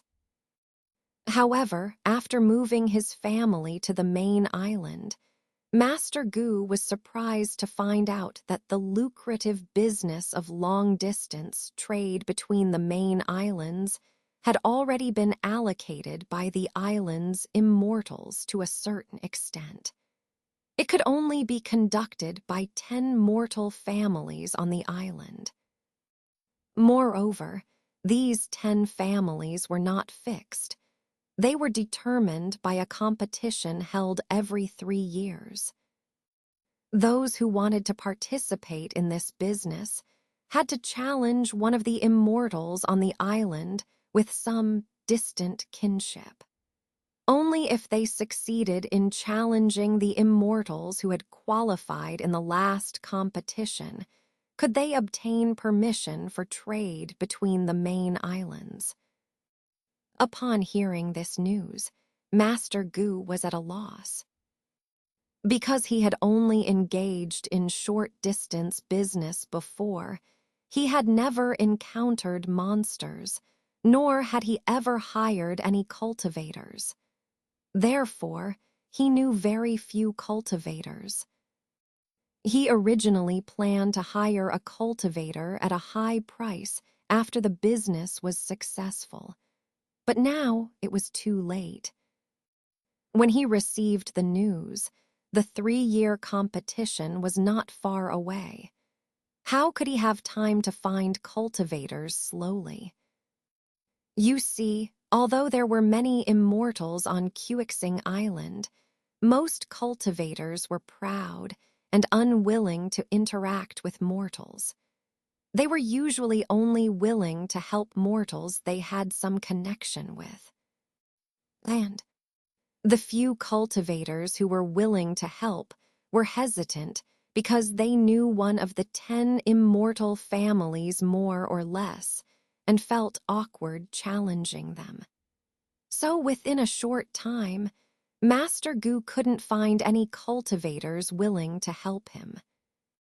Helpless, he had to take advantage of the opportunity to return to his original birthplace by delivering goods, hopping to ask a cultivator with some distant kinship on the island to help.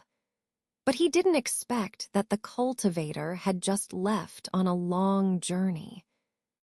Now, Master Gu was really at a loss. And now, with Han Li, an outsider cultivator, unexpectedly coming onto his ship, how could Master Gu, who had been searching for cultivators everywhere, not be overjoyed?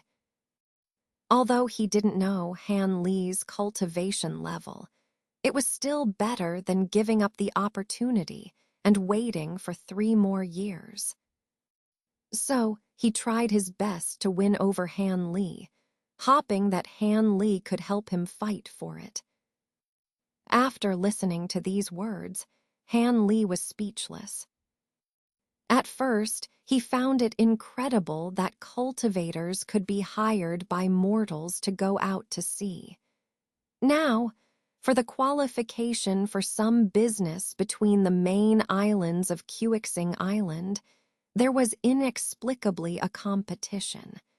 This really made Han Li find it difficult to accept for a while. It seemed that although cultivators were still a superior group in this place, their relationship with mortals was not as indifferent as in the southern heaven, but rather a complex one. However, he had no intention of fighting for Master Gu's business qualification. He wasn't that desperate yet. But he still had a question in his mind. After lightly smiling, he slowly asked, "Mr. Wang, I have little knowledge. There is another question I'd like to ask. If the goods are to be transported to various islands, why not use storage bags or other magical tools? Flying would be faster and safer, wouldn't it?" Upon hearing Han Li's inquiry, Wang Changqing revealed a somewhat bitter smile. "Master, you jest," Wang Changqing explained cautiously.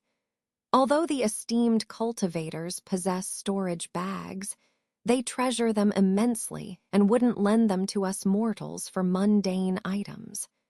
Besides, each transaction between the major islands involves large quantities of goods, and while the storage bags of the esteemed cultivators are indeed wondrous, they can't hold much. Moreover, esteemed cultivators wouldn't engage in such menial tasks of transporting goods." Wang Changqing carefully explained to Han Li. Upon hearing this, Han Li nodded in silence, sinking into contemplation. After a while, he spoke faintly. "I'm afraid I cannot assist Master Gu in this matter. My cultivation level is simply too low, and even if I were to agree, it would only bring disgrace upon myself. I suggest Mr. Wang convey the truth to Master Gu and let him seek another solution. As for the price for transporting me to Xing Island, I will pay some spirit stones as compensation." Han Li's tone was cold and resolute. The old man's complexion whitened slightly upon hearing this refusal. He then pleaded with Han Li, "Master, please, help our Master Gu. For the sake of this business, Master Gu has already expended a considerable amount of resources. And to qualify for the challenge, he has spent a large sum of spirit stones.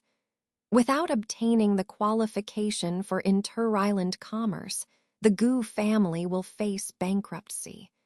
We workers will also lose our jobs and have to find other means of livelihood." The old man's face was filled with pleading. "My cultivation level is indeed low, and I am unwilling to stir up trouble as soon as I arrive at Xing Island," Han Li replied expressionlessly, shaking his head decisively. Seeing Han Li's determination, the old man dared not offer further persuasion and could only chat with him about local customs and matters of his keen interest. Half an hour later, seeing that the old man was growing weary, Han Li asked him to rest first and return tomorrow for a lesson on the local language. Wang Changqing had already felt tired, and seeing Han Li's consideration, did not refuse, but left without further ado. Han Li watched the old man leave and respectfully closed the wooden door behind him, sighing softly. Although he had some refreshing and even beneficial elixirs on him, he showed no intention of giving them to the old man to take. In a strange place, it was best to keep one's wealth hidden. Otherwise, unnecessary trouble could be provoked, even leading to danger. After thinking this through, Han Li sat cross-legged on the bed and took out a bottle of yellow dragon pill from his body. He took out a pill and swallowed it, then began to cultivate his qi. He had to restore his cultivation level as soon as possible. After all, no matter the cultivation world, strength spoke volumes. But Han Li had only meditated for a short while, when footsteps could be faintly heard outside.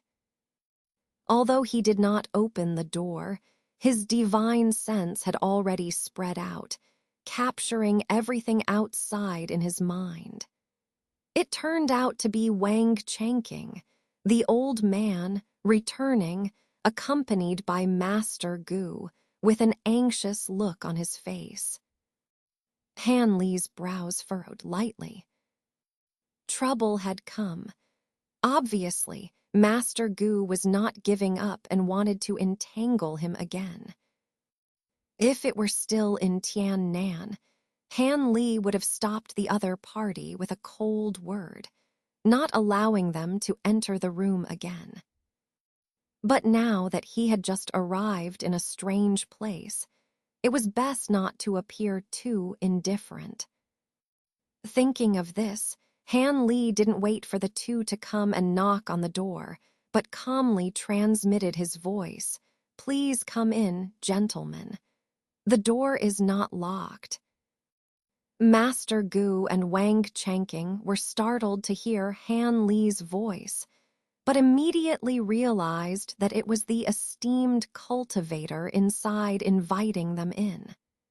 They hastily adjusted their clothes, responded respectfully, and pushed the door open to enter. By this time, Han Li had already gotten off the bed and stood with his hands behind his back inside the room. Master Gu wishes to discuss matters with you in person. Could you please give Master Gu a chance? Wang Changqing, based on his previous interactions with Han Li, knew that this esteemed cultivator was not someone to be trifled with, so he straightforwardly stated their intentions. Upon hearing this, Hanley glanced at the old man and smiled, saying, "Of course, that's fine. But I advise Mr. Gu not to set his hopes too high." Hanley showed an indifferent expression. Upon hearing Han Li's words, Wang Changqing felt a bit embarrassed, but he still honestly explained the situation to Master Gu. After listening to this, Master Gu's expression changed, but he immediately said a few words solemnly to the old man, causing Wang Changqing to be stunned and show a strange expression. Meanwhile, Hanley watched coldly from the side, his face showing no change. Our Master Gu says that as long as you are willing to help, regardless of success or failure, the Gu family is willing to pay a large sum of spirit stones as compensation. And if Master succeeds in securing the inter-island commerce qualification for the Gu family, Master Gu is even willing to serve as a guarantor for you, an outsider, to settle on Qi Island. This would allow you to become a formal resident of Qi Island. Most importantly, regardless of whether Master serves in Qi Island in the future, the Gu family is willing to dedicate 30% of its profits from transactions to you for the next 3 years. After Wang Changqing finished speaking these words, he seemed somewhat dazed. It seemed that Master Gu had promised Han Li something extraordinary. Han Li was slightly surprised and rubbed his chin, asking somewhat incredulously, "What? Do I need a guarantor to settle on Qi Island? I don't recall you mentioning this earlier, Mr. Wang." Although Han Li's words were extremely gentle, they still caused Wang Changqing to break out in a cold sweat. He hastily explained, "Master, you misunderstand. There are generally 2 types of foreign cultivators who settle on Qi Island. One type is temporary residents who will decide whether to stay on the island after several years based on their preferences. The other type is those who have local wealthy families as guarantors, who can then apply for permanent residency on the island. The latter pay much less spirit stones annually than the former, and are the only ones qualified to hold positions on the island and participate in the decennial spiritual land competition. Those who rank higher can obtain different cultivation places with varying concentrations of spiritual energy. Because it's not easy for outsiders to find a guarantor on Qi Island, I overlooked mentioning this matter to you." Wang Changqing was afraid that Han Li had misunderstood something and hurriedly explained everything. After listening to this, Han Li's expression became somewhat gloomy. "So all cultivators who don't settle on Qi Island can't obtain cultivation places?" Han Li asked, somewhat incredulously. "Not exactly. Those cultivators settled on subsidiary islands can also participate in such competitions. However, they can only compete for cultivation places on The main island.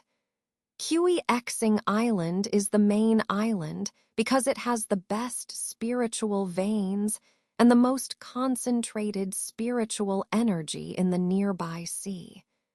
The spiritual veins on other islands are much inferior, the old man explained to Han Li. After hearing all this, Han Li's complexion changed constantly. These regulations were clearly a strategy to keep higher-level cultivators on the main island. After all, who wouldn't want a cultivation place with abundant spiritual energy? Even if he wanted to cultivate spiritual herbs and refine his cultivation, it would still be a cultivation place, and the more abundant the spiritual energy, the better. Han Li furrowed his brows and paced back and forth in the room, then looked up at Master Gu, who had an expectant look on his face. Seeing Master Gu's expression, Han Li sighed and said slowly, "Tell me about the cultivation levels of those cultivators you want me to deal with. If they can be dealt with, I'll make an exception and help once." Han Li showed a somewhat resigned expression, giving the two men a great deal of face. Wang Changqing was overjoyed upon hearing this, and quickly explained the situation to Master Gu, causing the latter to show a similarly ecstatic expression. Meanwhile, after Han Li finished speaking, he thought to himself, if these cultivators don't have foundation establishment stage cultivators, I should be able to handle them with the sharpness of my puppets and magical treasures. In this way, I can start cultivating the third transformation heavy yang technique on QEXing Island. Of course, I also need to cultivate the external body incarnation technique and great derivation technique. These are life-saving treasures for the future. 4 days later, this giant ship finally arrived at QEXing Island amidst the cheers of the people on board. Han Li, accompanied by Master Gu and Wang Changqing, eagerly handled some procedures for disembarking on the island. After all, a stranger like him arriving on the island had to notify the port. Otherwise, he might be treated as a malicious intruder. However, as Han Li followed behind the two men, silently surveying everything at the port, he had a feeling. This place was huge. Whether it was the number or size of the ships, it was incomparable to the small docks in Tiannan. Even a surprisingly large ship like Master Gu's ship had docked 6 or 7 times in a row here. As for the smaller ships, there were even more. Although Han Li didn't count carefully, there were probably around 200 to 300 ships on the entire dock.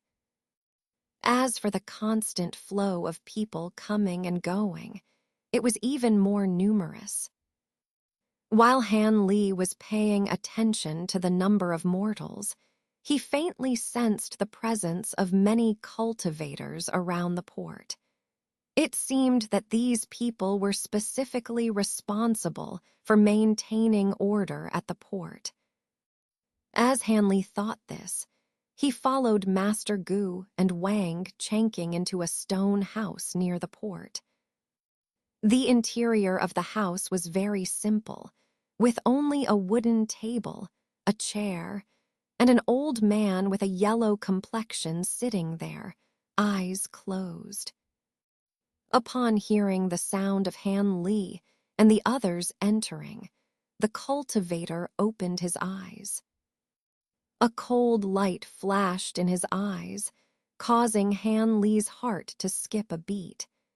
This person turned out to be a foundation establishment cultivator, and he seemed different from when he was not injured. Ignoring Master Gu and Wang Chanking, the yellow-faced cultivator glanced at Han Li and Kun, realizing that Han Li's cultivation was only at the qi refining stage. He then resumed his lazy expression. However, Han Li noticed that the man seemed to give Kun an extra glance. "What do you want? Speak quickly if you have something. Don't disturb my rest," the cultivator said with a tone of impatience. Han Li, relying on his photographic memory, had already learned the local language from Wang Chanking. Although he couldn't speak yet, he could understand others' intentions. However, since he had no experience dealing with cultivators in this area, he didn't speak rashly, just smiled and watched Master Gu and Wang Chanking negotiate with the cultivator. Master Gu respectfully called the cultivator Master Yang and whispered a few words to him, then pointed to Han Li, seemingly explaining his background. After that, he handed several spirit stones to the cultivator. Feeling the spirit stones in his hand, Master Yang's expression softened, and he took out a green jade token from his body, asking Han Li, "What's your name?" Han Li. Han Li said his name fluently. As for how the other party translated it, he didn't care. A green light flashed in Master Yang's hand as he completely enveloped the jade token with it. After a moment, the light dissipated, revealing two strange symbols on the jade token that Han Li couldn't recognize. Then, the yellow-faced cultivator raised his hand and threw the jade token towards Han Li. "Keep this token safe. If you lose it, you'll have to come to me for a replacement. Otherwise, you'll be punished for trespassing on Xing Island. Of course, if you settle here in the future, this token won't be needed and will be taken back. As for the corpse puppet behind you, it's unnecessary," the old man said lethargically before ignoring the three of them and closing his eyes to rest again. Master Gu tactfully left the place immediately. But Han Li was somewhat interested in the real identity of this person, gave him a few more glances, and then silently walked out. Shortly after Han Li left, Master Yang opened his eyes again, muttering in confusion. "This corpse puppet is quite strange. Clearly, it's just a dead body. Why is there spiritual energy emanating from it? Could it be a new puppet technique?" Then, the yellow-faced old man fell into deep thought. Outside, after leaving the port, Master Gu hired a beast-drawn carriage driven by two strange creatures that resembled a mix between sheep and cattle. He took Han Li along a main road towards the interior of the island. Along the way, such carriages were as common as grass, bustling with activity. However, after passing through several tidy and lively towns, the number of such carriages noticeably decreased, and even later, when they turned onto smaller roads, the pedestrians and carriages they encountered became even scarcer. After half a day of hurried travel, the carriage finally arrived at a farm covering dozens of acres. Many strange crops that Han Li had never seen before were planted in front of the manor. Some grain-like plants had purple-red leaves and emitted a faint fragrance. Some vegetable-like plants resembled cabbages, but were much larger, with blue flowers blooming in the heart of the vegetable. In these fields, a dozen or so farmers were working in pairs, tilling the land. It was a peaceful and idyllic scene. Han Li was enjoying the view when the carriage reached the gate of the manor and stopped. Han Li and Kun jumped off the carriage first and looked around. Near the manor, green pines were planted, and there was even a not-so-small hill nearby, which added to the elegant environment, making it quite unique. The entire manor was surrounded by a 2-meter-high wall made of white stones. The houses inside the wall were all exceptionally new, as if they had just been built.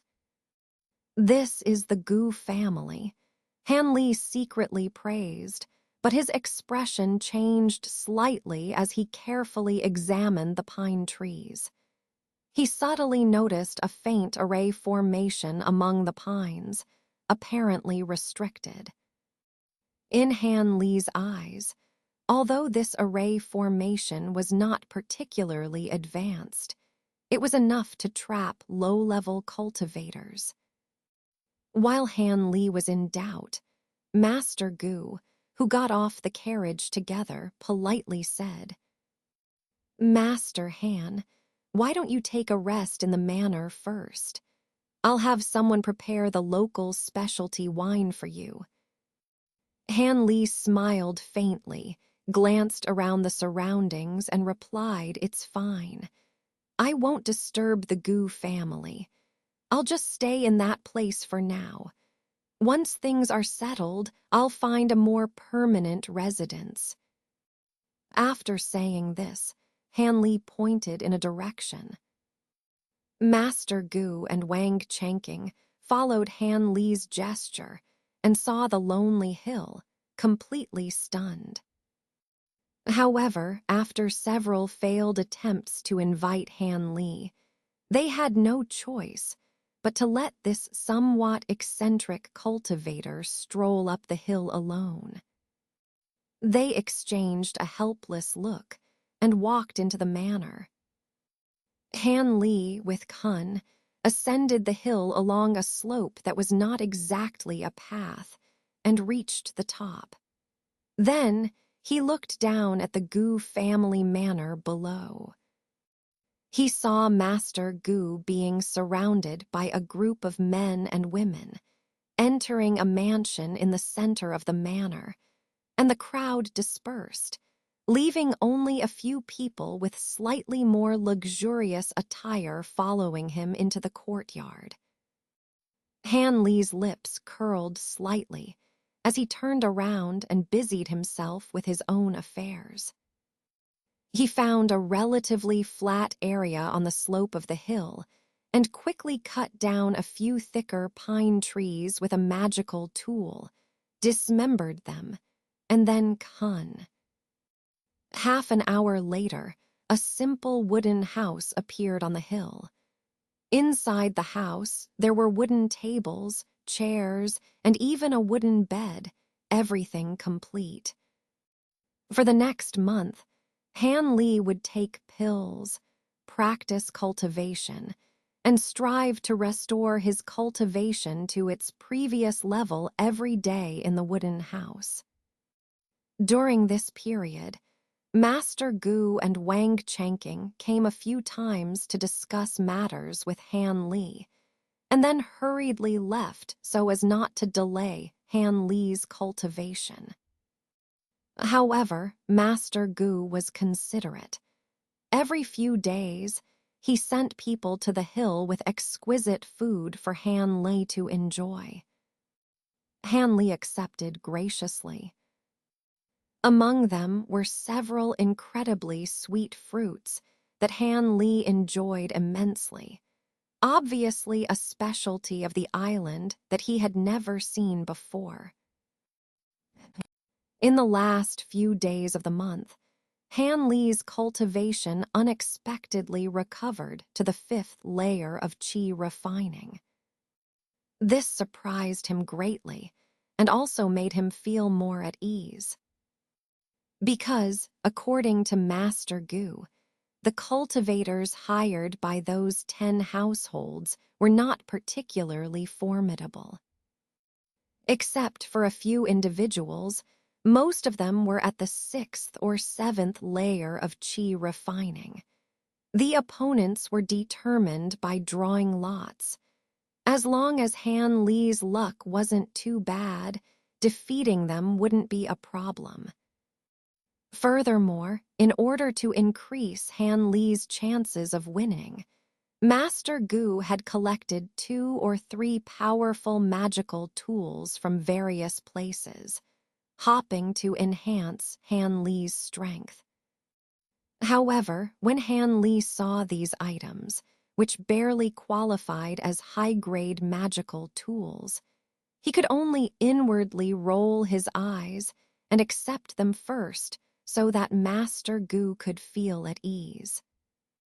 Just 2 days after Han Li restored his cultivation to the 5th layer, Master Gu and Wang Changqing finally came to find him with anxious expressions. Without saying a word, Han Li followed them and boarded a carriage driven by those strange beasts, rushing towards a certain place in the middle of the island. After 2 hours of rushing, the carriage finally pulled into a city entirely built of white stones. At the city gate, there were many mortal guards guarding the gate. They wouldn't question those leaving the city, but anyone entering the city had to show a token similar to Han Li's waist token for inspection. However, when Han Li entered the city, the guards only took out a cylindrical object and waved it around Han Li. When they saw the green light emitting from the cylinder, they immediately respectfully saluted Han Li and only checked the tokens of Master Gu and Wang Changqing. Han Li sized up these guards. Although there was no fluctuation of spiritual power on their bodies, each of them was agile, indicating they had practiced some basic martial arts. But what intrigued him the most was the cylindrical object. These guards, without any spiritual power, could still use it to identify cultivators. Truly a marvel. Han Li couldn't help but take a few more glances at the cylinder. Seeing his curiosity, Wang Changqing beside him explained with a smile, "That's the spirit plate, which allows us ordinary people to discern the identities of cultivators." Spirit plate? Han Li's expression changed slightly upon hearing this term, but he quickly recalled the palm-sized jade plate embedded at one end of the cylinder and nodded lightly without saying anything else. Next, under Han Li's cold gaze, the beast-drawn carriage continued along a street paved with white stones towards the city center. There were many pedestrians on the road, constantly coming and going, and it seemed to get busier the further they went. Most of these people wore white clothes, and even if there were other colors, they were all light, such as pale yellow or light green, without a single person dressing brightly. Moreover, there was an obvious distinction in status among these people, with 1 or 2 well-dressed individuals often walking in the front, followed closely by 3 or 4 people in slightly worn clothes, obviously of lower status. As the number of people and carriages increased, Han Li and the others had to slow down to continue moving forward. After much effort, the beast-drawn carriage finally reached a huge square in the center of the city. The square covered tens of acres and was packed with people. Han Li looked around and saw heads everywhere. And the crowds from all directions continued to pour into the square. Numerous shops crowded the perimeter of the square, filled with people. In the middle of the shops were some temporary stalls, equally crowded. In the center, even more people were eagerly conversing, making the scene bustling and lively. Han Li looked on, feeling somewhat overwhelmed. He estimated that with so many people standing so densely, there were at least tens of thousands of people crowded into the square at the same time. Naturally, the beast-drawn carriage couldn't continue forward in such a situation. Master Gu led the way down from the carriage, taking Han Li and the others, and walked towards a palace-like building on the edge of the square. The palace-like building was about 10 meters high, obviously taller than the other buildings. And in front of the huge palace gate stood a row of guards holding glistening spears, guarding there and not allowing anyone to approach casually. Today is the monthly market day of Kui Star Island, so the people of Dongxi City are several times more crowded than usual. Basically, people from more than 10 towns in the east will come here to trade some rare items that are not usually available. Master Gu explained everything to Han Li as he walked forward. Han Li smiled faintly and followed him to the front of the palace. Master Gu went forward and said a few words to the guard, who waved his hand, indicating that they could enter. So, Master Gu hurriedly beckoned Han Li and Wang Changqing, and they went in together. As soon as they entered the palace gate, it felt much cooler and quieter.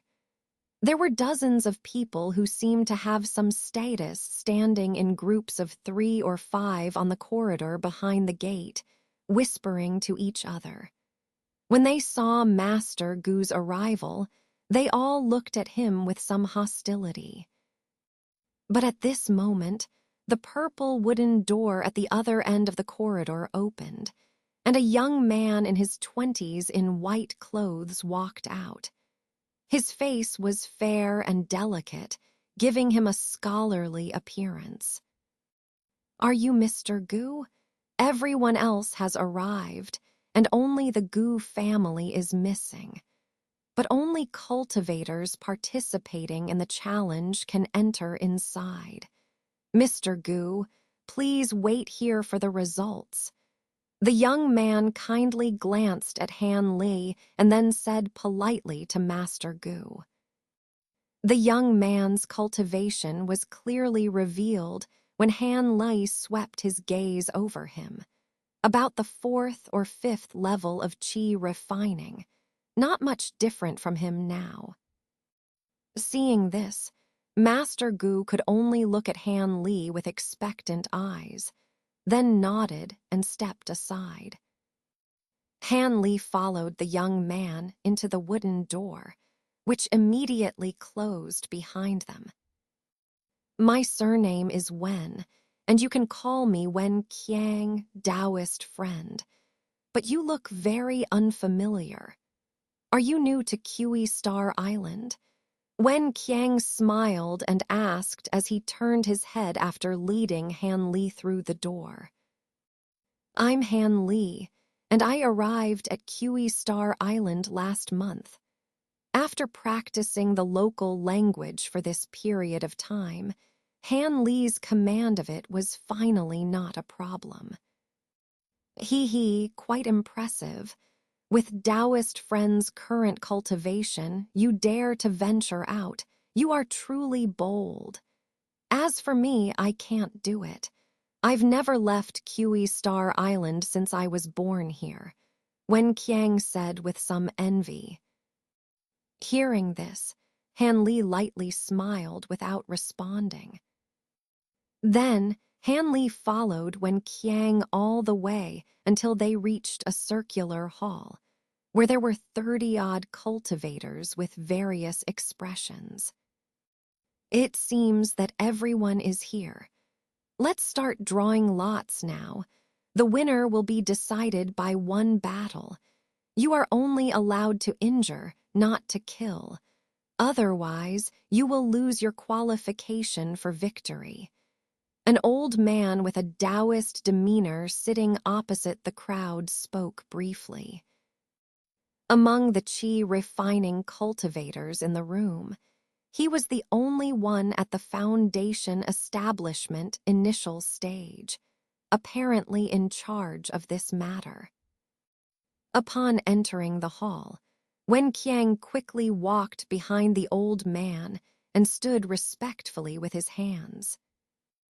Ignoring Wen Qiang, the old man took out a cyan jade cylinder containing more than 20 bamboo slips. All right, those who want to challenge, come and draw a slip. If the numbers match, you will fight each other. The winner will have the qualification to challenge the representative of the original merchant.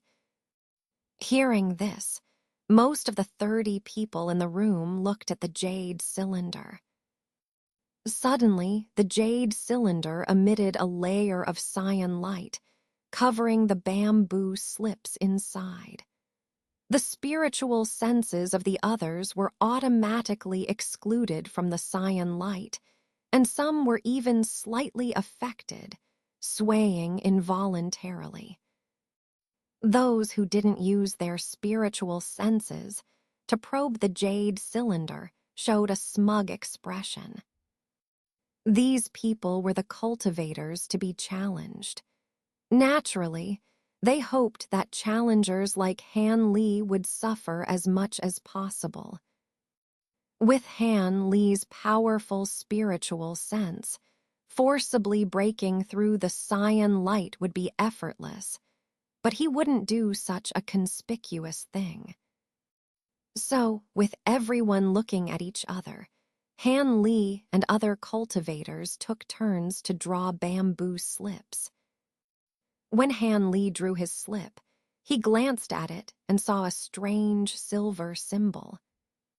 He couldn't help but furrow his brows. He had forgotten this matter. He didn't know the local language. But Han Li remained expressionless and casually collected the bamboo slip, pretending as if nothing had happened. "One," the old man said coldly. Immediately, 2 cultivators holding the same bamboo slip came out. "You two go to the platform over. They're to compete. There is a formation set up there, so you don't have to worry about the destruction of spells. As long as you can take the other party's bamboo slip and give it to me, you will win. I won't ask what methods or means you use. Of course, you cannot kill the other party," the old man said without hesitation. "Yes, Senior." The 2 of them saluted the old man and walked towards the outdoor platform that could be vaguely seen behind the hall. After a burst of white light, their figures disappeared from the platform. But soon after, the 2 of them, somewhat tired, reappeared on the platform. One of them eagerly handed over 2 bamboo slips to the old man, while the other walked out of the hall dejectedly. "Two," the old man called out coldly. Because the methods of qi refining cultivators were relatively simple, the victory or defeat was determined very quickly. There was even a pair of cultivators who had just entered the platform, and they both came out almost immediately. Whether they were the winners or the losers, they were all smiling happily, much to Han Li's surprise. 7.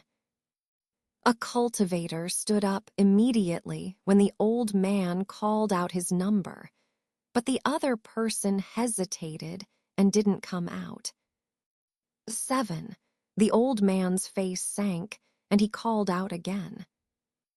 At this moment, Han Li suddenly walked out with a somewhat puzzled expression, apologizing hastily. "Senior, I apologize sincerely. I just mistook the number and thought I was number 9. The old man completely ignored what Han Li said, waved his hand impatiently, and Han Li and the other person hurriedly walked towards the platform. After a flash of white light, Han Li and the other person appeared in a white misty world, with a space several dozen meters wide in the middle, surrounded by white mist. Your cultivation level is 2 layers lower than mine. I don't think we need to fight anymore. Taoist friend, just admit defeat. It's better not to fight, lest I accidentally injure you." The middle-aged cultivator opposite Han Li said confidently. "What's so funny? I just showed mercy and didn't want to hurt anyone." The immortal opposite Han Li, seeing Han Li's indifferent expression, couldn't help but become annoyed and began to act even more superior. "Nothing. I just feel like this competition seems to be easier than I imagined," Han Li casually said, tapping the ground beneath him with the tip of his toe. "What? You dare to underestimate me like this?" The middle-aged cultivator's face flushed red in an instant. He raised his hand, and a shiny object appeared in his hand. However, before he could use it, he suddenly felt a blur in front of his eyes. Then everything went black, and he collapsed to the ground, unconscious. A moment later, Han Li emerged from inside, holding the unconscious middle-aged cultivator upside down. The other cultivators in the hall were shocked to see this scene. They were well aware of the difference in cultivation level between Han Li and his opponent, but it was Han Li who emerged victorious, which was truly unexpected. However, not all cultivators were extremely surprised. The old man, who had been frowning the whole time, revealed a strangely intrigued expression. He glanced meaningfully at Han Li, and although he didn't say anything, it seemed like he knew how Han Li had won.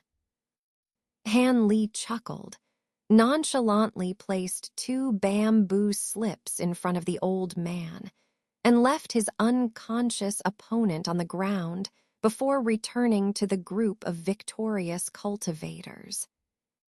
The old man looked down at the unconscious middle-aged cultivator at his feet, shook his head lightly, and revealed a smile that seemed both amused and cryptic. Number 8.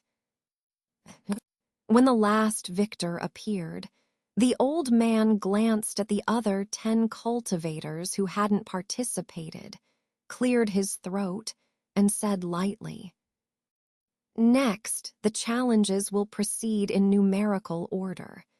If you feel that your mana is severely depleted, you can take a break first and challenge later. However, all challenges must be completed today, or you will forfeit. Furthermore, challengers are not allowed to challenge someone who has already fought. As for the additional number 11, they will challenge one of the 10 winners at the end."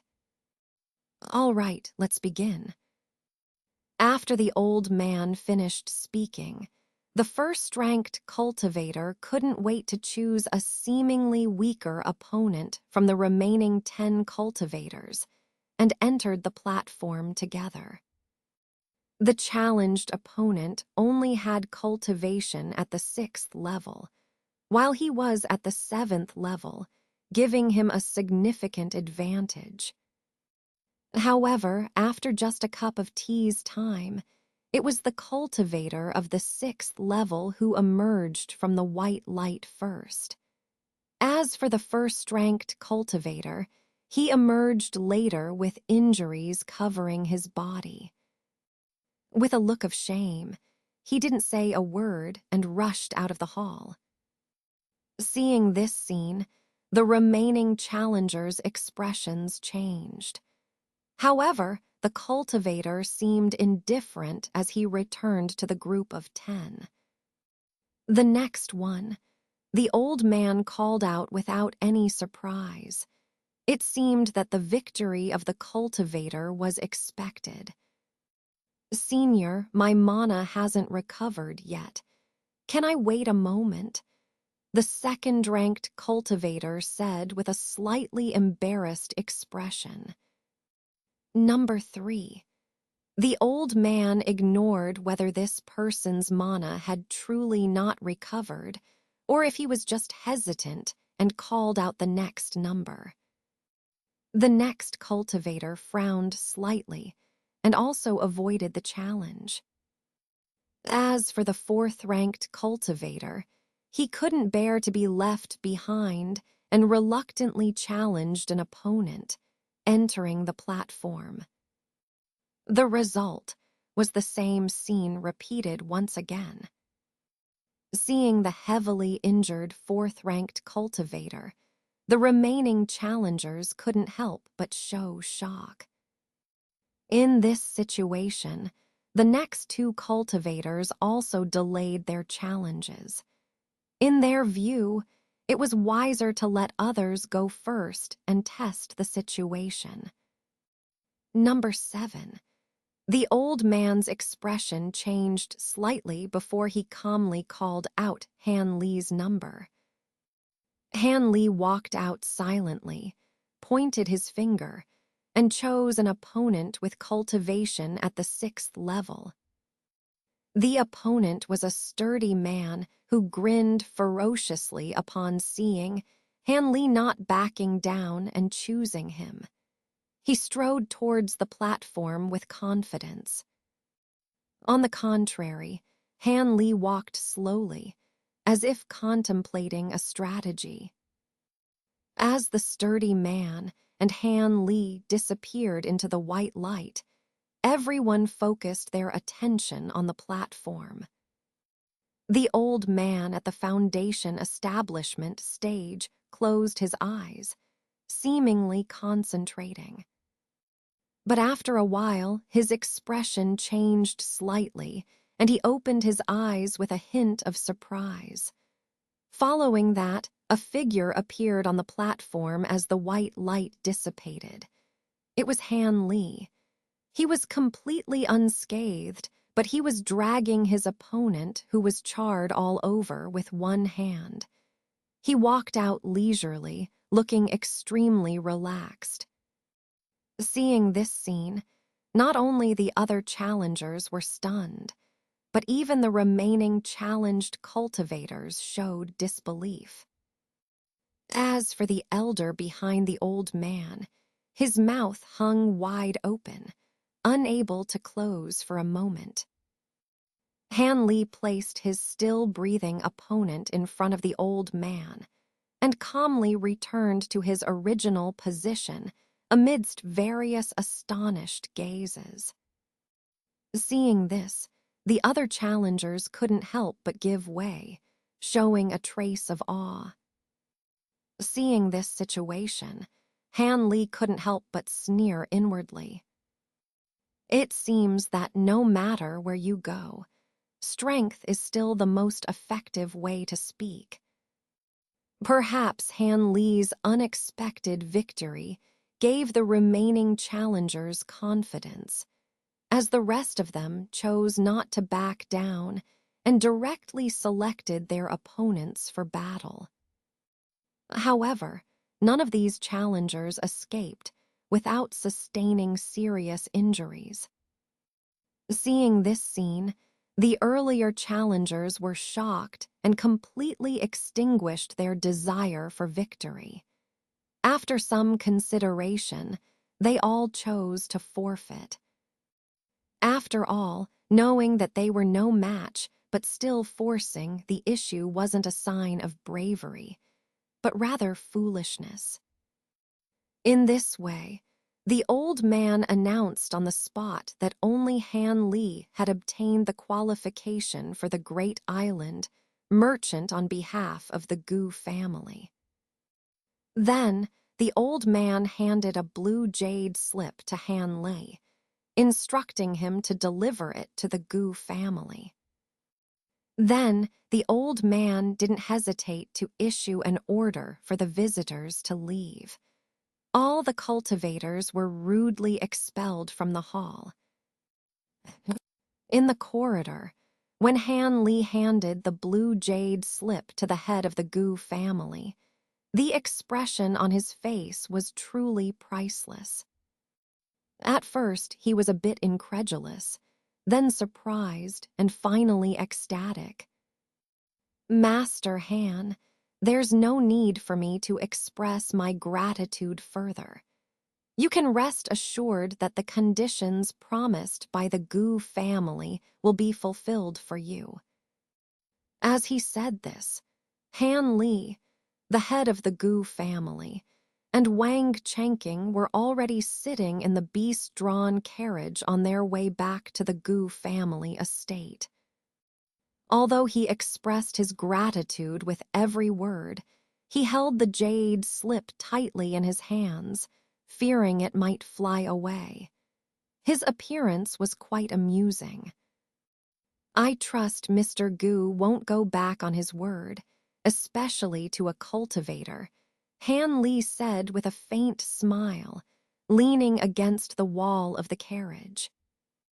After hearing Han Li's seemingly warning words, both the head of the Gu family and Wang Chengqing paled and hurriedly assured him that they wouldn't dare. Shortly after, Han Li returned to the wooden house on the hill, with Kun obediently guarding it.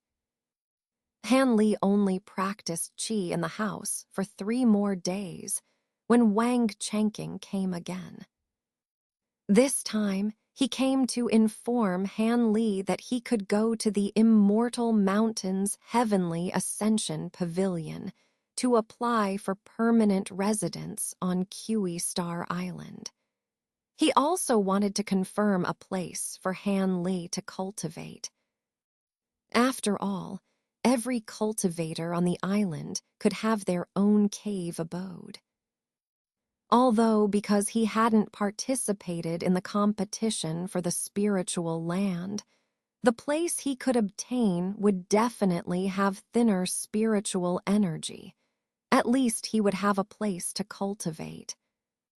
With the guarantee letter signed by the Gu family in hand, Han Li flew directly to the central part of Kui Star Island.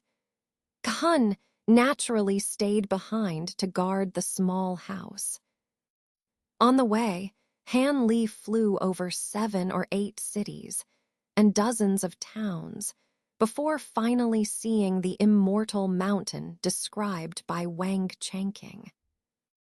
It was a towering green mountain that pierced the clouds, with 3 peaks soaring into the sky, giving it a majestic and imposing presence. The countless small peaks beneath the giant mountain were too numerous to count. At a glance, Han Li had no idea how wide this mountain was. Han Li stared blankly at the so-called Immortal Mountain, feeling a bit dazed. Isn't this fellow Taoist Han? Suddenly, a voice of greeting came from behind Han Li. Han Li was slightly surprised and felt somewhat familiar, so he quickly turned around to take a look. Not far behind him, the weak-looking Wen Qiang was smiling at him, standing on a flying artifact that looked like a wheel. It turns out to be fellow Taoist Wen. What a coincidence. Han Li was slightly surprised and chuckled. The 10 cultivators you challenged, Han fellow Taoist, were actually temporary hired thugs from the island's security team by those big families. Although their cultivation levels aren't high, they frequently engage in sea battles with demonic beasts and spar with cultivators on the island. So, in terms of combat experience and techniques, they are much stronger than ordinary cultivators. Even if their cultivation levels are lower, it's not surprising for ordinary cultivators to lose to them. Wen Qiang looked amazed and exclaimed, "It's nothing. I just got lucky." Han Li smiled politely and replied. In terms of combat experience, he considered himself quite knowledgeable. "By the way, did you come here to handle some procedures at the Heavenly Ascension Pavilion?" The young man glanced in the direction of the Green Mountains and smiled, turning back to ask. Wen fellow Taoist guessed it right. "I indeed want to handle the procedures for settling on the island, and I also want to pick a place for cultivation." There was nothing to hide about these matters, so Han Li calmly explained. "Well, since you're here, and I've been to the Heavenly Ascension Pavilion several times, why don't I show you the way? It's on the way anyway. Otherwise, this green cloud mountain is so vast, it's not easy to find." Wen Qiang suggested without hesitation after hearing Han Li's words. Seeing the others' proactive enthusiasm, Han Li was slightly surprised and thanked him repeatedly. So, the two of them flew side by side towards the large mountain ahead. This green cloud mountain on the island, apart from the 3 major peaks of Tianzhu Peak, Tianxiao Peak, and Tianmen Peak, there are also 367 smaller peaks and countless caves and valleys of various sizes. It can be said that there are many places for cultivation. As they flew forward, the young man introduced the mountain range to Han Li non-stop. Of course, although most of Green Cloud Mountain is on a significant spiritual vein, the thickness of spiritual energy varies. Generally speaking, the higher the mountain peak, the more abundant the spiritual energy. Therefore, the 36 peaks with the densest spiritual energy become the target of the island's Spiritual Land Challenge every 10 years. Anyone who feels that their cultivation is higher than the master of these 36 peaks can challenge them at will. The winner can take over the peak. As for the other peaks, the difference in spiritual energy isn't significant. Generally, once a cultivator reaches the foundation establishment stage, they can automatically obtain one of the peaks as a place for cultivation. As for cultivators in the qi condensation stage, they can only find places like valleys and caves to cultivate. The foundation establishment stage cultivators can have a peak to themselves. Han Li was greatly surprised. Yes, but most of the foundation establishment cultivators on the island have already occupied them. For us qi condensation stage cultivators, don't even think about such good things. The young man said self-deprecatingly. Oh, various thoughts circulated in Han Li's mind, and he felt somewhat excited. By the way, won't the spiritual energy be even more abundant on those 3 main peaks? Suddenly, as if thinking of something, Han Li casually asked. Of course. The highest peak, Tianzhu Peak, is the island's spiritual core, the place where Island Master Mu Long cultivates. Other cultivators are not allowed to enter. I heard that Island Master Mu is at the middle stage of the core formation realm and has formidable magical abilities. Tianmen Peak and Tianxiao Peak are the caves of the two deputy island masters, Yuan Jun and Kankin. Although they are slightly inferior to Tianzhu Peak, the spiritual energy there is still several times denser than elsewhere. Wen Qiang said, revealing a somewhat envious expression. When fellow Taoist, are the two deputy island masters also seniors in the core formation realm? Han Li raised his eyebrows and asked slowly. The two deputy island masters are not only cultivators in the early stage of core formation, but also a pair of dual cultivation partners. Wen Qiang shook his head and said with a playful tone. Hearing this, Han Li involuntarily furrowed his brows slightly. A single Kiwi star island unexpectedly had 3 core formation cultivators, which was beyond his expectations. While Han Li was pondering, he and Wen Qiang had already entered Green Cloud Mountain. Occasionally, they encountered a few cultivators flying on flying artifacts like them. However, after giving them a cold glance, they flew away on their own. Half an hour later, Han Li finally followed Wen Qiang to a relatively high peak. On the top of the peak was a 2-story tall pavilion. It was unknown how long it had been built, but its exterior was not only dilapidated, but also extremely old. There was even a half-missing signboard hanging on the door, with 3 crooked black characters written on it, Heavenly Ascension Pavilion. Seeing this, Han Li was stunned. Is this? Even though he saw the signboard, Han Li still couldn't believe it and couldn't help turning to ask Wen Qiang. Although I don't want to admit it, this is indeed the Heavenly Ascension Pavilion. Wen Qiang showed a helpless expression and said with a shrug, All right, I've brought you here. By the way, the senior in charge of the Heavenly Ascension Pavilion has a strange temper.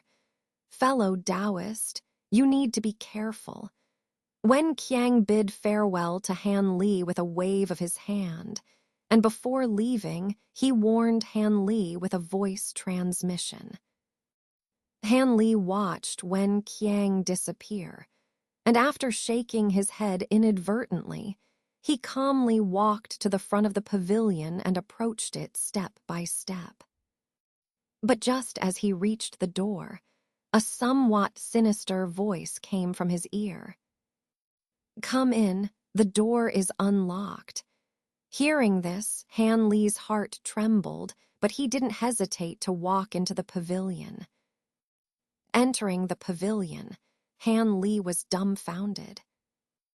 Inside, it was completely different from the exterior of the pavilion, decorated luxuriously.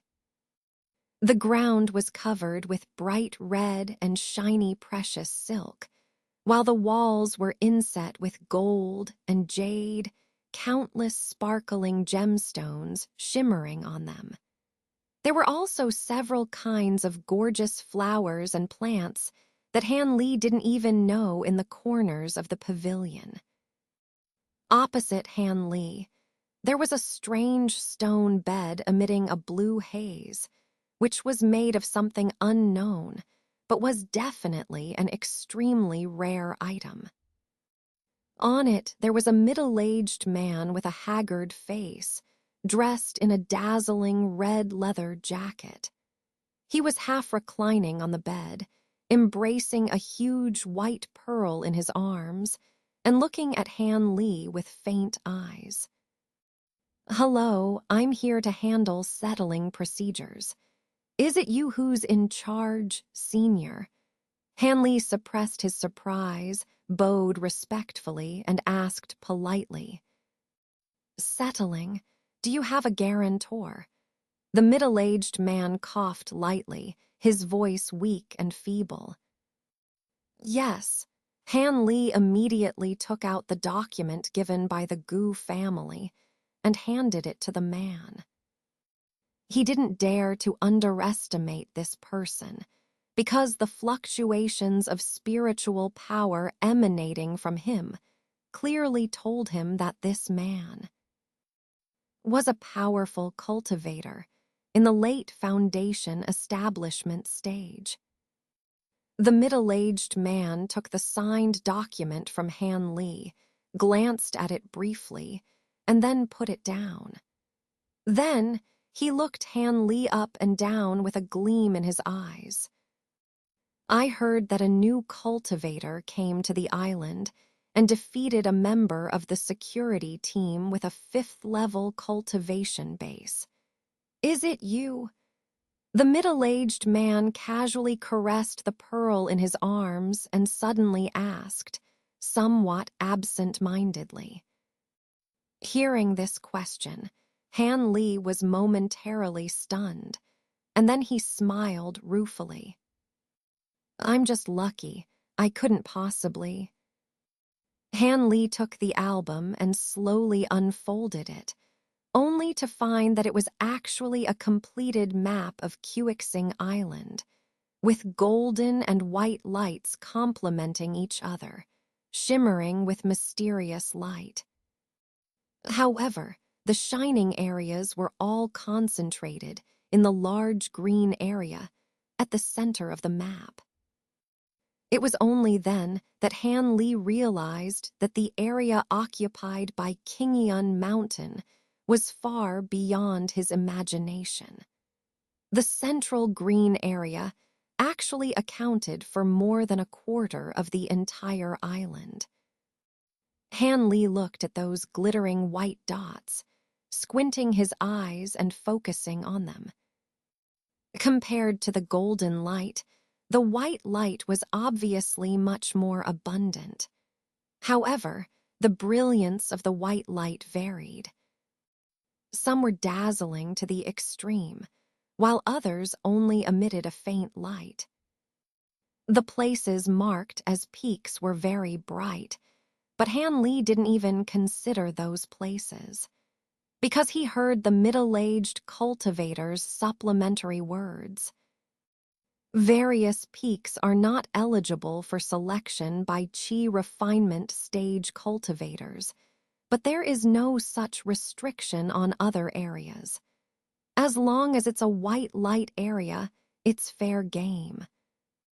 This was exactly the same as what the young cultivator surnamed Wen had told him.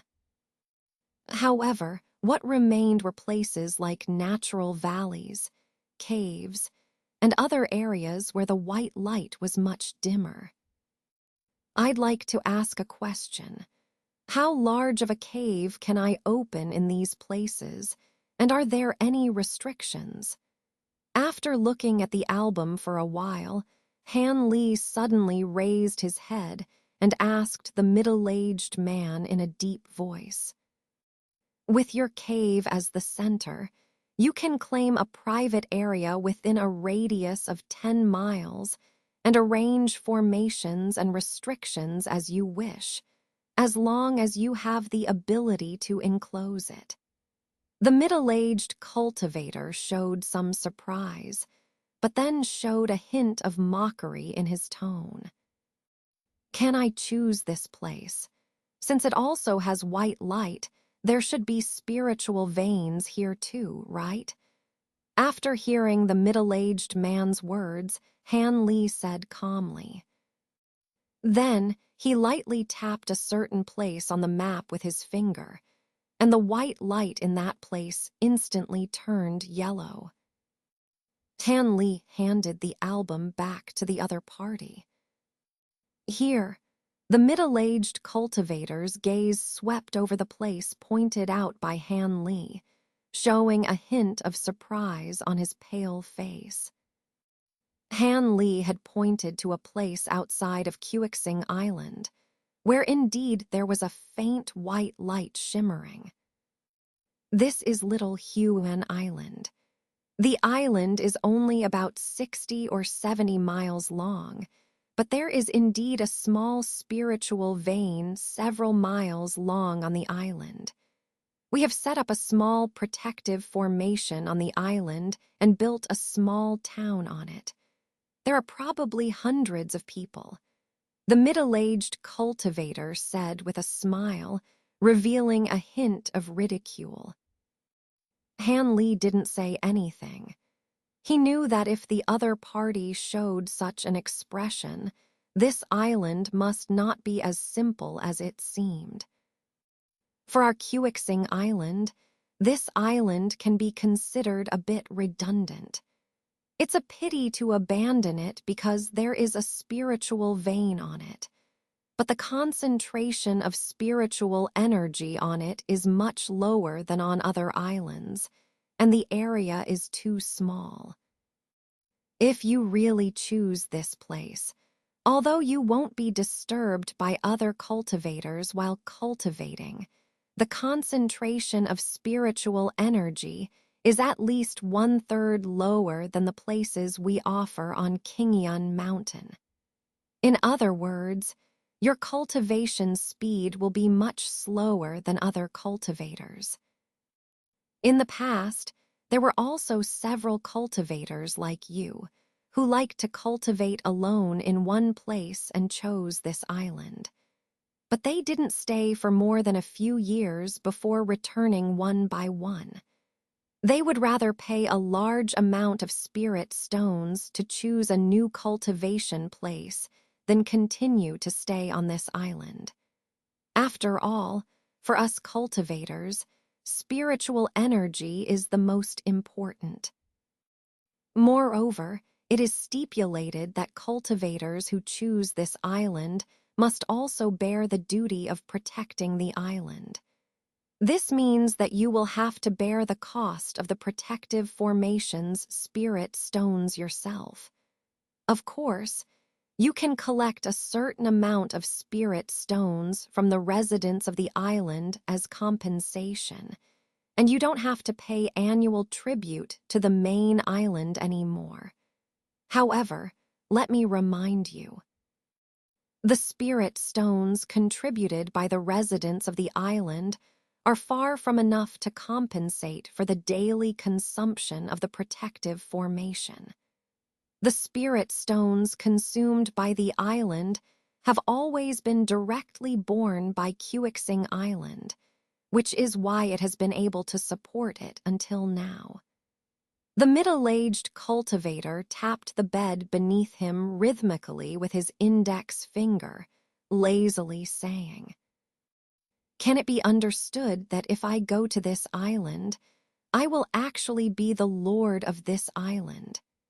After listening to the other party's words, Han Li pondered for a moment before asking in a low voice, "He, indeed you can think of it that way," the middle-aged man said with some surprise. He had already made it clear about the drawbacks of this island, but this young man still chose it, so it was none of his business. At this moment, the middle-aged cultivator looked at Han Li again with some interest, secretly sneering a few times. With the huge consumption of spirit stones, this young man would probably regret it soon. He believed that in at most 1 or 2 years, this young cultivator would come back with a bitter face to choose a new cultivation place. Otherwise, if he were a true lord of the small island, others would have fought for it long ago, and it wouldn't have lasted until now. Well, I'll choose this island. After thinking for a while, Han Li said decisively without hesitation. Upon hearing Han Li's affirmative words, the middle-aged cultivator didn't hesitate. He took out a golden brush from his arms and lightly touched a spot on the map, and the white light there instantly turned golden. Then he took out a jade slip from his body, wrote a few words with the golden brush on it, and threw it to Han Li. Han Li took the jade slip and glanced at it. There were 2 golden symbols on it, which looked somewhat familiar, as if they were written in the local language with his name. This jade slip is proof that Little Huan Island is your cultivation place. There is also a register of the residents of the island inside, so keep it safe. The middle-aged cultivator said indifferently. Then he collected the album, lay back on the bed, and waved his hand at Han Li. His intention to see off the guest was obvious. Han Li gave a slight salute and tactfully withdrew. After leaving the Immortal Ascension Pavilion, Han Li didn't stay at Kingyun Mountain to enjoy the scenery or make more acquaintances. Instead, he directly flew back to Gu Family Village. Early the next morning, Han Li left a letter for Master Gu on the wooden table in the house and set off for the nearest town with Kun. There, he bought a map of Quixing Island and the surrounding sea area, and then headed straight for the port. According to Wang Changqing, there was a city called Quixing City in the western part of Quixing Island, where there was a Tiandu Street specifically for immortal masters to buy and sell items. Although Han Li was very eager to go there and see what kind of things the overseas cultivators traded and what kind of techniques they practiced, his cultivation level was currently very low. Going to such a place where many cultivators gathered made him feel uneasy, and he felt insecure. Therefore, he endured the urge to go and gave up the idea. It seems that my strength is not enough, and my courage has also diminished a lot. Han Li muttered to himself on the way to the port. This time, instead of choosing the cultivation place on Kingyun Mountain, he chose Little Huan Island, where the spiritual energy was thinner. This decision was made in order to keep the secret of the small bottle. Only on such a remote island, far from other cultivators, could he cultivate the necessary spiritual herbs with ease and avoid attracting the attention of other cultivators. Although this might slightly slow down his cultivation speed, as long as the spiritual energy was enough for him to cultivate the required spiritual herbs, it would suffice. After all, he mainly relied on ingesting and refining pills for cultivation, and a slightly lower concentration of spiritual energy would not have much impact on him. Han Li flew out of the huge prohibition that enveloped the entire Quixing Island from the port, and then flew towards Little Huan Island according to the description on the map. Although this island was located next to Quixing Island on the map, Han Li flew on the Divine Wind boat for a day and a night before he could see the island from the sky. Han Li circled the island once and finally saw a small pier that should be the entrance to the formation. So Han Li slowly landed on the pier. There were very few people on the pier, only a dozen fishermen sitting on small boats by the pier resting. When they saw Han Li and Kun descending from the sky, they all got off the small boat and approached Han Li. "I am Hai Gui, paying respects to immortal master." When these people arrived in front of Han Li, they all bowed, and one of them, a burly, black-faced man who looked like the leader of these fishermen, respectfully greeted him, as if he were their leader. Is this little Huan Island? Although Han Li was sure he hadn't mistaken the place, he still cautiously asked first. "Yes, immortal master. Immortal master, are you here to change spirit stones?" "But we just changed spirit stones not long ago," Hai Gui asked with a puzzled expression. "I'm not here to change spirit stones. But from today onwards, the consumption of spirit stones on this small island will be covered by me. Because this small island is now my cultivation place, and from now on, you can call me Immortal Master Han." Upon hearing that this was indeed little Huan Island, Hanley breathed a sigh of relief, smiling as he addressed the people in front of him. Then, under the astonished gazes of these fishermen, he beckoned to Kun and flew towards the center of the island again.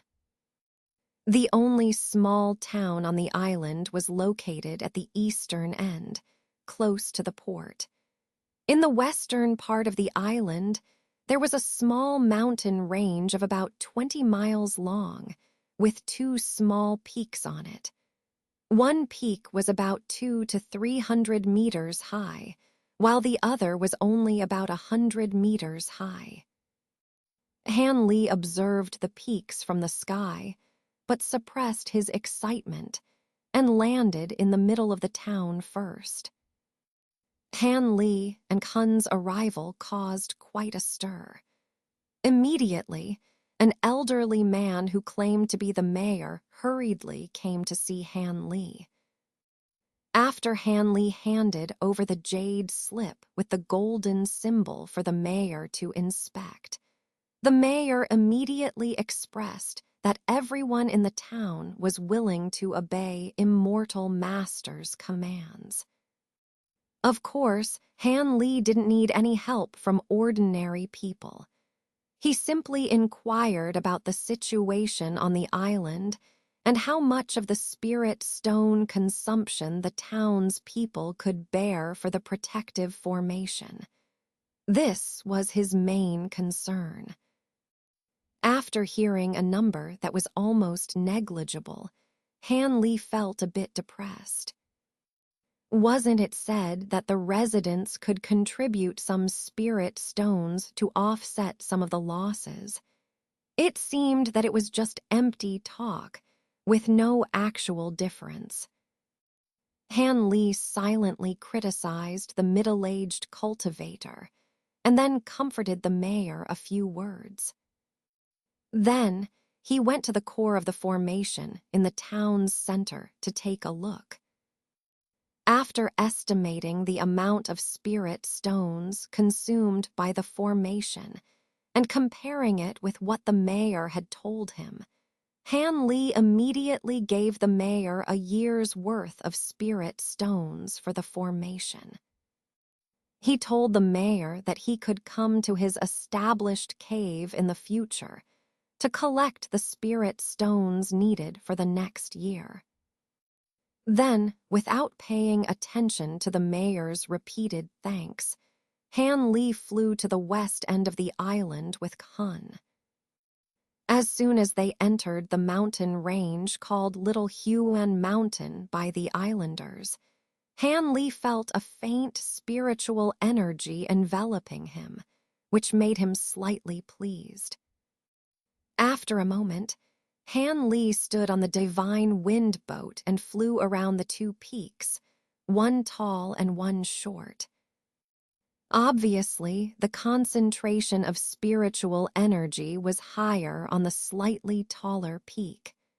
However, The shorter peak seemed more suitable for building a cave, and there was already a complete cave left by a former cultivator on it, almost ready for use. After contemplating for a while on the divine wind boat, Han Li's eyes flashed with determination. He first flew into the cave left by the shorter peak's former cultivator and found a very secluded place deep in the cave, where he released a magical tool and struck it against the ground. Half a day later, an underground passage began to take shape. This passage, with a diameter of 2 to 3 zhang, led directly to the bottom of the peak. But when Han Li waited until the passage was about 10 zhang below the bottom of the peak, he suddenly changed direction, and the tunnel opened towards another peak only 2 to 3 li away. Although Han Li's magical tool was extremely sharp, and with Kun's help, this large project still took 2 full days to successfully connect the 2 peaks. Afterwards, Han Li opened a new cave in the higher peak's interior, following the style of the old cave in Tian Nan. Everything about this cave was exactly the same as the one on Tai Yue Mountain. However, this time there was no exit.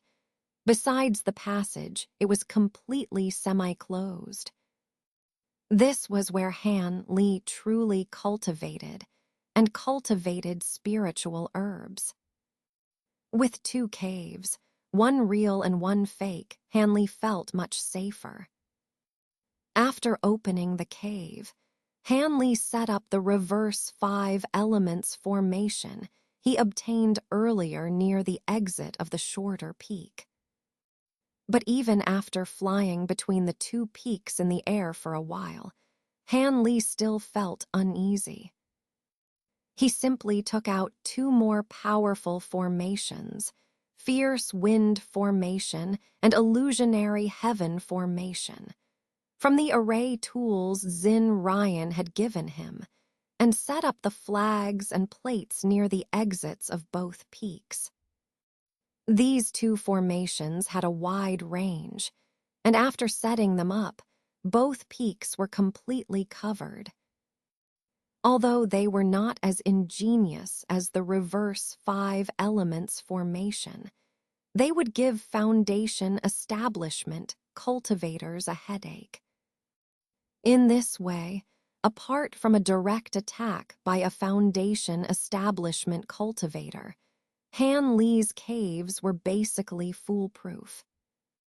In the sky above the large formation, Han Li looked at the fuzzy peaks covered by milky white mist, chuckled lightly, and slowly flew into the mist, disappearing. Once inside the true cave, Han Li didn't take a deep breath and rest, but continued to be busy. First, he planted some spiritual medicine seeds in the secret medicinal garden he opened. Even if he wanted to nurture them, he had to wait for the seeds to grow into seedlings.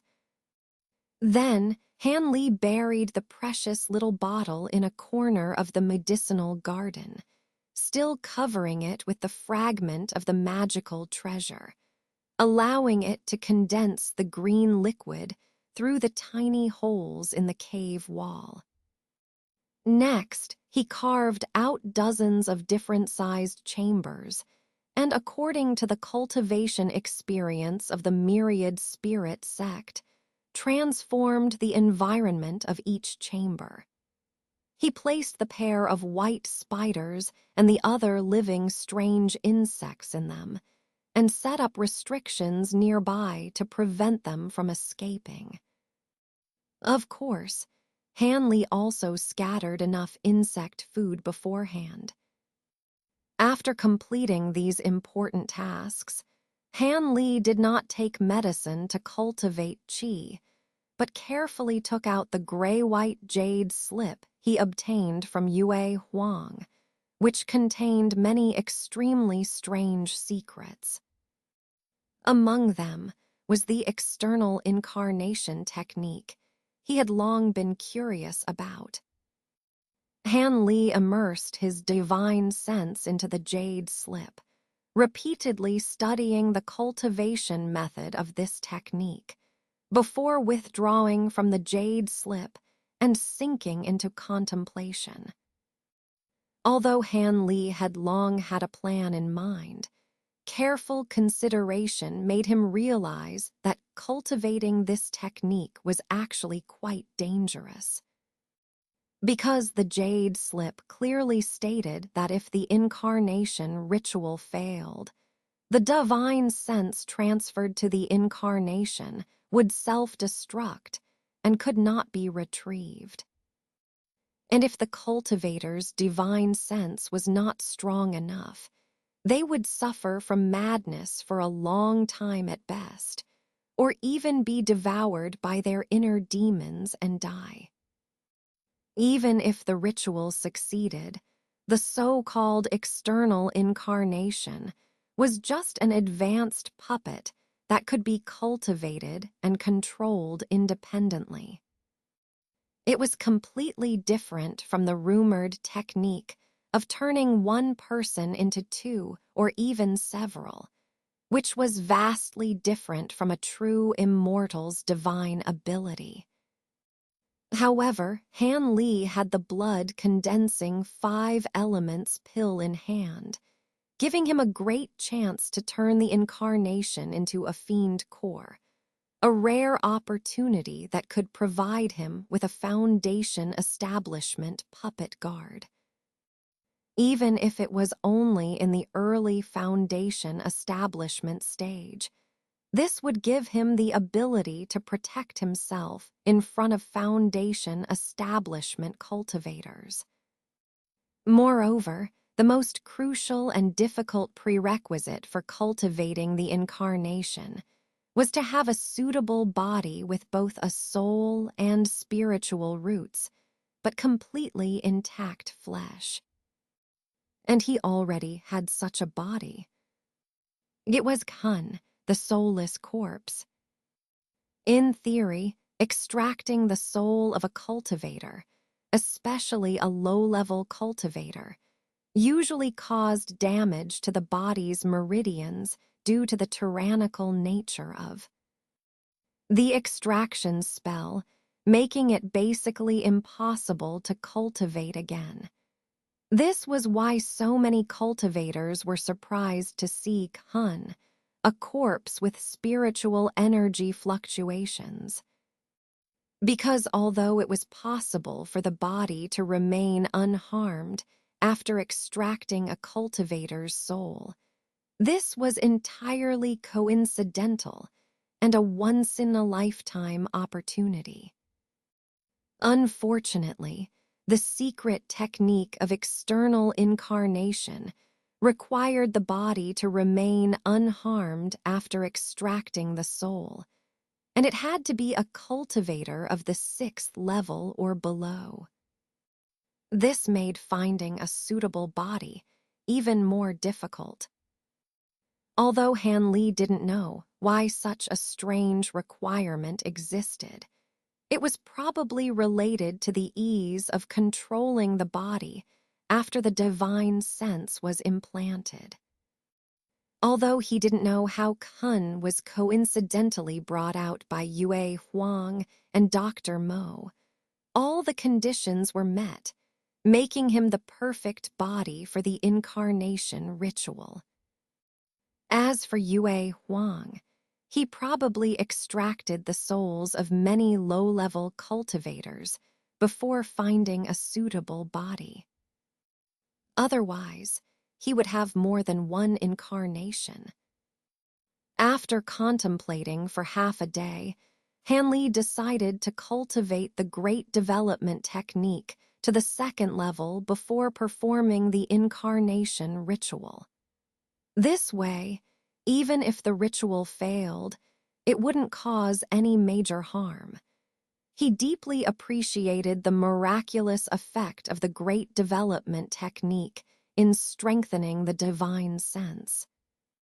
Of course, before cultivating the Great Development technique, he had to restore his early foundation establishment cultivation.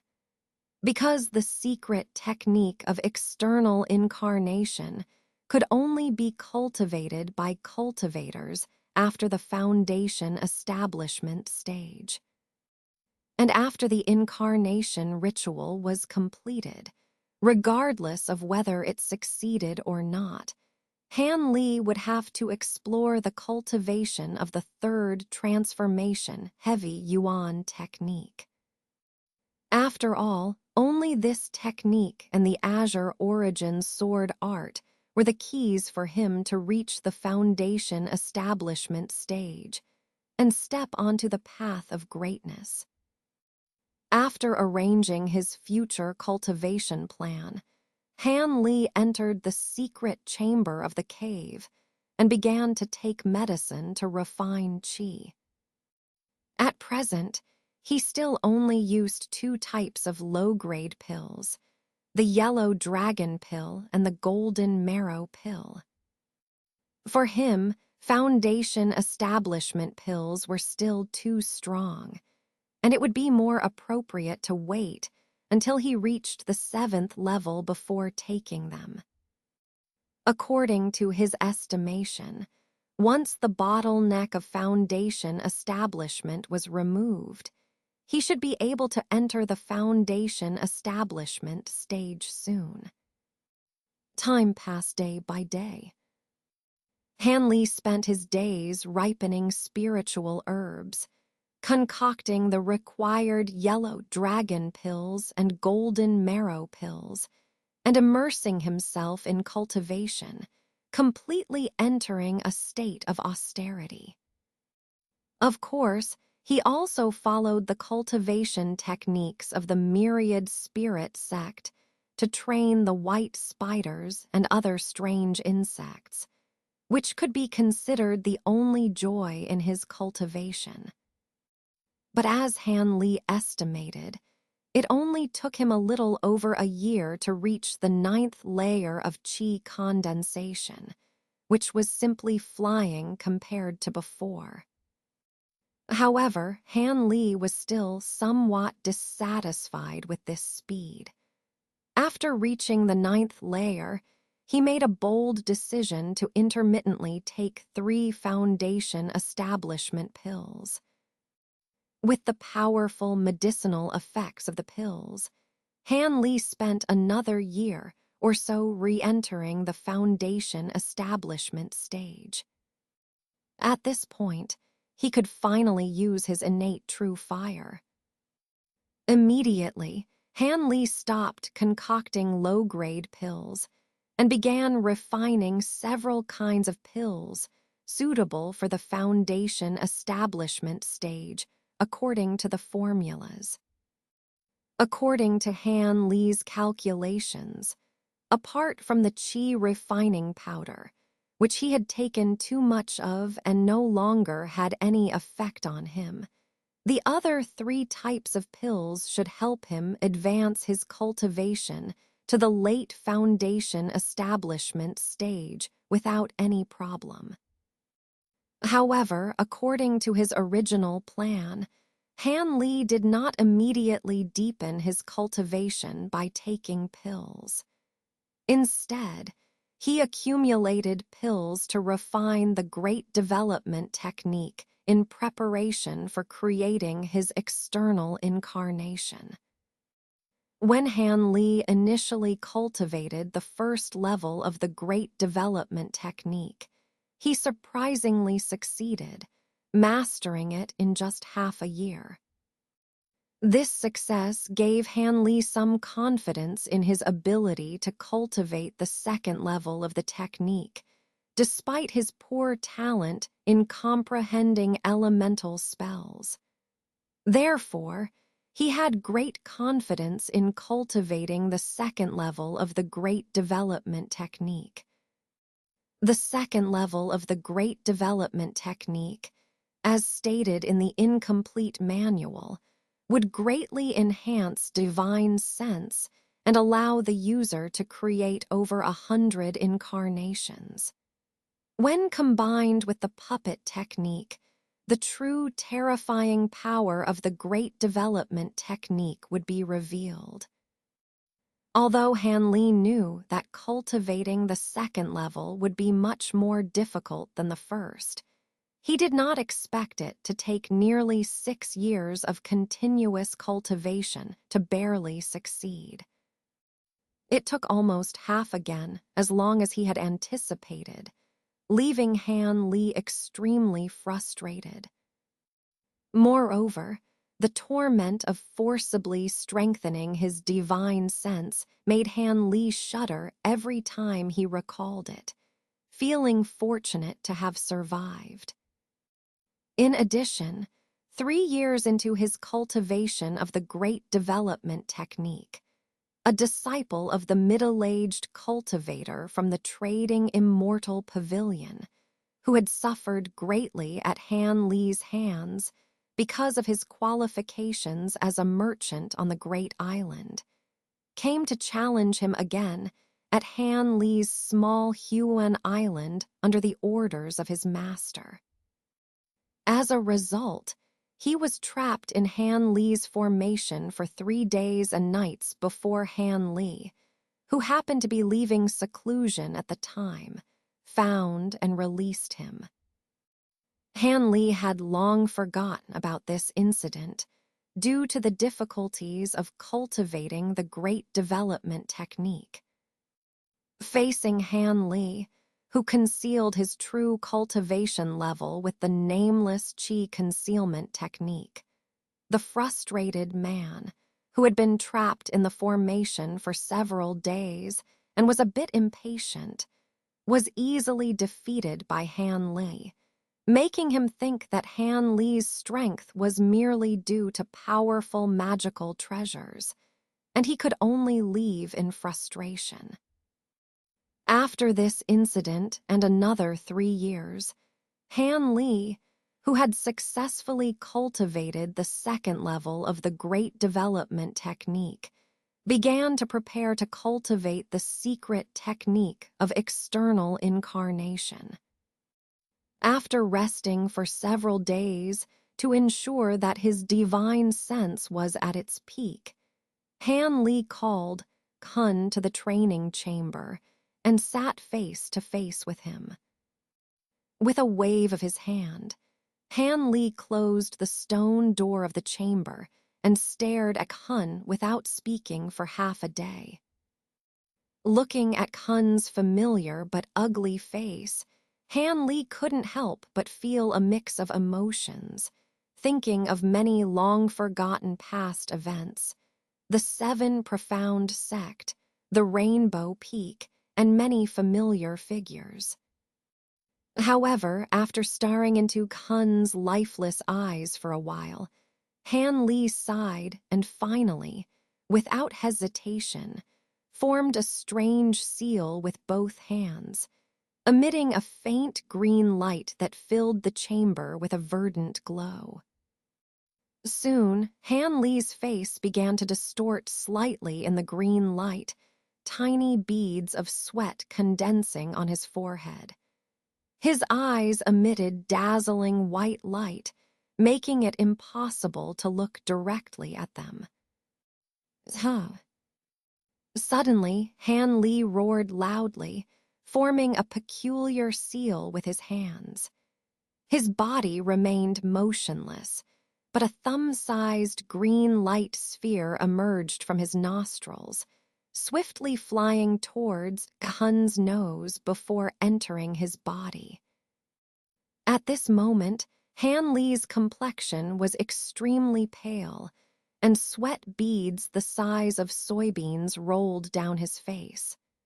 However, the white light in his eyes became even more dazzling, and 2 thin beams of white light shot out directly from his eyes, piercing into Kun's eyes. Both of their bodies trembled involuntarily. The stone door of the training chamber remained closed for over a month. It wasn't until the middle of the second month that the door slowly opened, and an excited yet weary Han Li walked out. This time, the ritual to create his incarnation was finally successful after enduring so much suffering. Although he didn't know the effect yet, at least there was no backlash or failure, which relieved Han Li's tension. But as soon as Han Li stepped out of the chamber, he entered another chamber to continue secluding himself. The ritual had also damaged his vitality, and if he didn't immediately take medicine to refine qi, there was a risk of falling back to the qi condensation stage. As for the incarnation formed from Kun, since its divine sense hadn't fully mastered the body yet, it remained in the chamber to continue adapting. Just a few months later, Han Li had recovered from the damage to his vitality, but he did not come out of seclusion. Instead, he began studying the cultivation method of the third transformation heavy yuan technique. The method for cultivating the third transformation heavy yuan technique was quite clear. When the cultivator's cultivation reached the late foundation establishment stage, they would disperse most of their cultivation from the Azure Yuan sword art and recultivate from the early foundation establishment stage. They would also compress and condense their true essence, making the liquefied true essence as close to solidification as possible, thereby reducing the resistance encountered during the formation of the nascent soul. According to the expert who created this technique, repeating this process 3 times would have a 50% chance of forming a nascent soul. Although Han Li dispersed his cultivation before reaching the late foundation establishment stage, he unexpectedly dispersed it when he was in the middle foundation establishment stage. But he didn't care about this. In Han Li's opinion, the difference between dispersing his cultivation at the late foundation establishment stage and the middle foundation establishment stage was only a matter of how much true essence was compressed. As long as the general idea of compressing and solidifying true essence remained unchanged, and he dispersed his cultivation twice more when he reached the late foundation establishment stage, there should be no major problems. After studying the third transformation heavy yuan technique for several months, Han Li felt that he had thoroughly understood the technique and entered the chamber with a large number of pills. This time, Han Li made up his mind that he would not leave the cave until he completed the first transformation of this technique and reached the 6th layer of the Azure Yuan sword art. As for Kun, who had merged with his body, Han Li let him continue taking pills to refine qi in preparation for the foundation establishment stage. Because Kun's spiritual roots were of the triple spiritual roots attribute, much better than Han Li's qualifications, with the assistance of pills, he was advancing his cultivation almost as fast as Han Li's recultivation. According to Han Li's estimation, in just 2 years, he would be able to form his nascent soul. Moreover, Han Li had long picked out the demonic technique blood refining divine light that Yue Huang had cultivated from the jade slip emitting a grayish-white aura, and let Kun cultivate it after forming his nascent soul. After all, he had witnessed the power of this demonic technique on Yue Huang. As for the lack of follow-up techniques after forming the nascent soul, Han Li didn't care much. Because even if he formed the nascent soul, Hun's incarnation would only be able to maintain the cultivation of the early nascent soul stage. So whether there were any follow-up techniques didn't make much difference. Han Li's cultivation this time was indeed not short. As the saying goes, cultivation knows no years. In the blink of an eye, more than 20 years had passed. In these long years, Han Li had truly not left the cave once, nor had he appeared in front of the residents of the island. And on the small Huan Island, for the hundreds of residents, there was almost no impact since Han Li, the immortal master, arrived. They continued to fish and farm as they did before.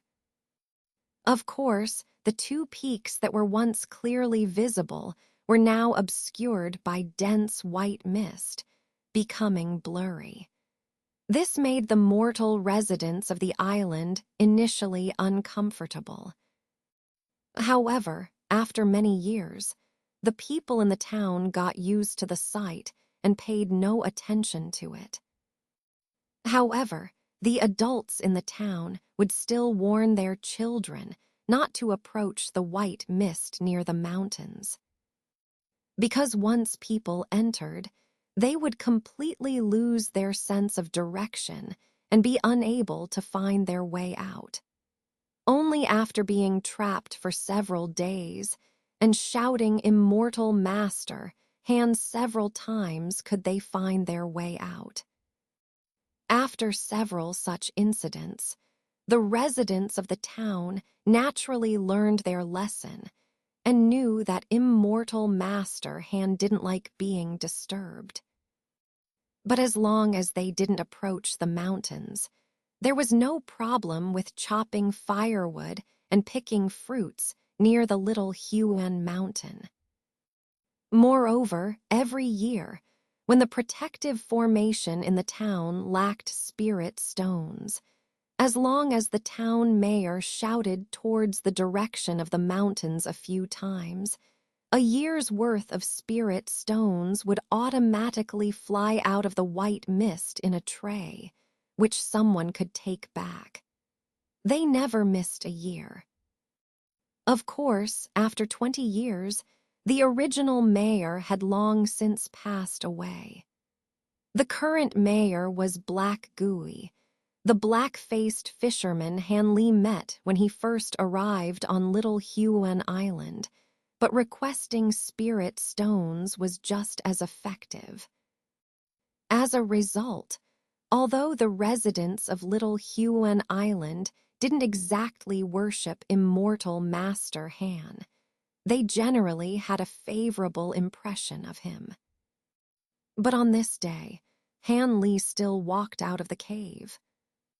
The port of Quixing Island was as bustling as ever, with numerous large and small ships coming and going, shuttling in and out of the sea, and various lights flashing in the sky from time to time, with cultivators flying in and out. The ordinary people on the ground were accustomed to it all. However, today, a white light flew in from outside the island, as fast as lightning. It paused briefly in the sky above the port before speeding straight towards the depths of the island. If someone got close to the white light, they could see faint figures flickering inside it. Precisely Han Li, who had completed the third transformation of the heavy yuan technique and advanced his magical powers to the Foundation establishment peak, along with his clone Kun, whose cultivation had caught up to Han Li's thanks to the large amount of medicinal pills accumulated over the years.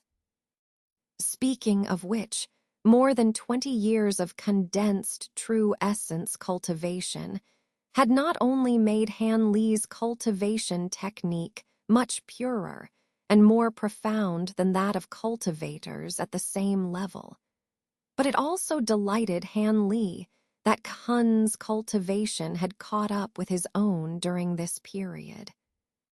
If it weren't for the fact that Kun needed several special auxiliary items to condense the devil pill, and Han Li himself needed to prepare for trying to condense the nascent soul, he wouldn't have left the cave on Xiaohuan Mountain.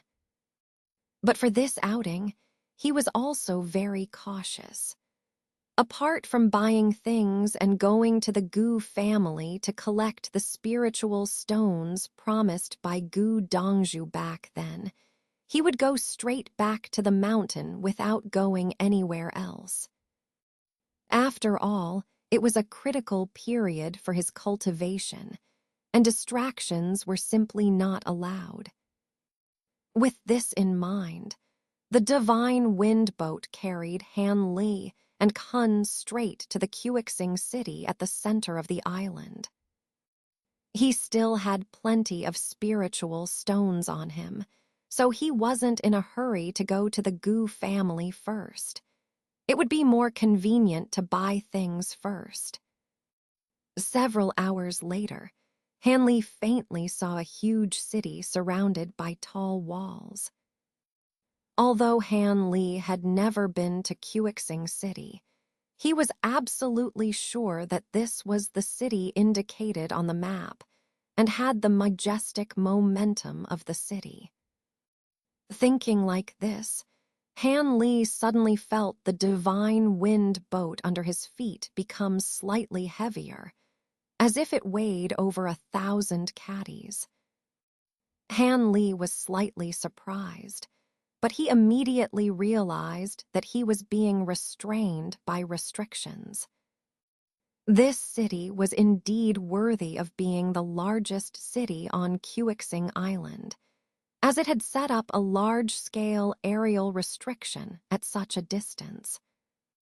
In fact, with Han Li's current cultivation at the Foundation establishment peak, he could completely ignore this restriction and continue flying forward, at most consuming a bit more spiritual power.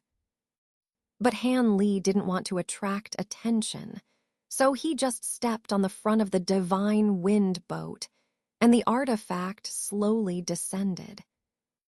Han Li and Kun got off the divine wind boat unhurriedly and stood on the ground. After storing the divine wind boat in the storage bag, Han Li looked at the distant giant city and walked over with Kun. Quixing City was at least 3 to 4 times larger than another city Han Li had visited, Dongxi City.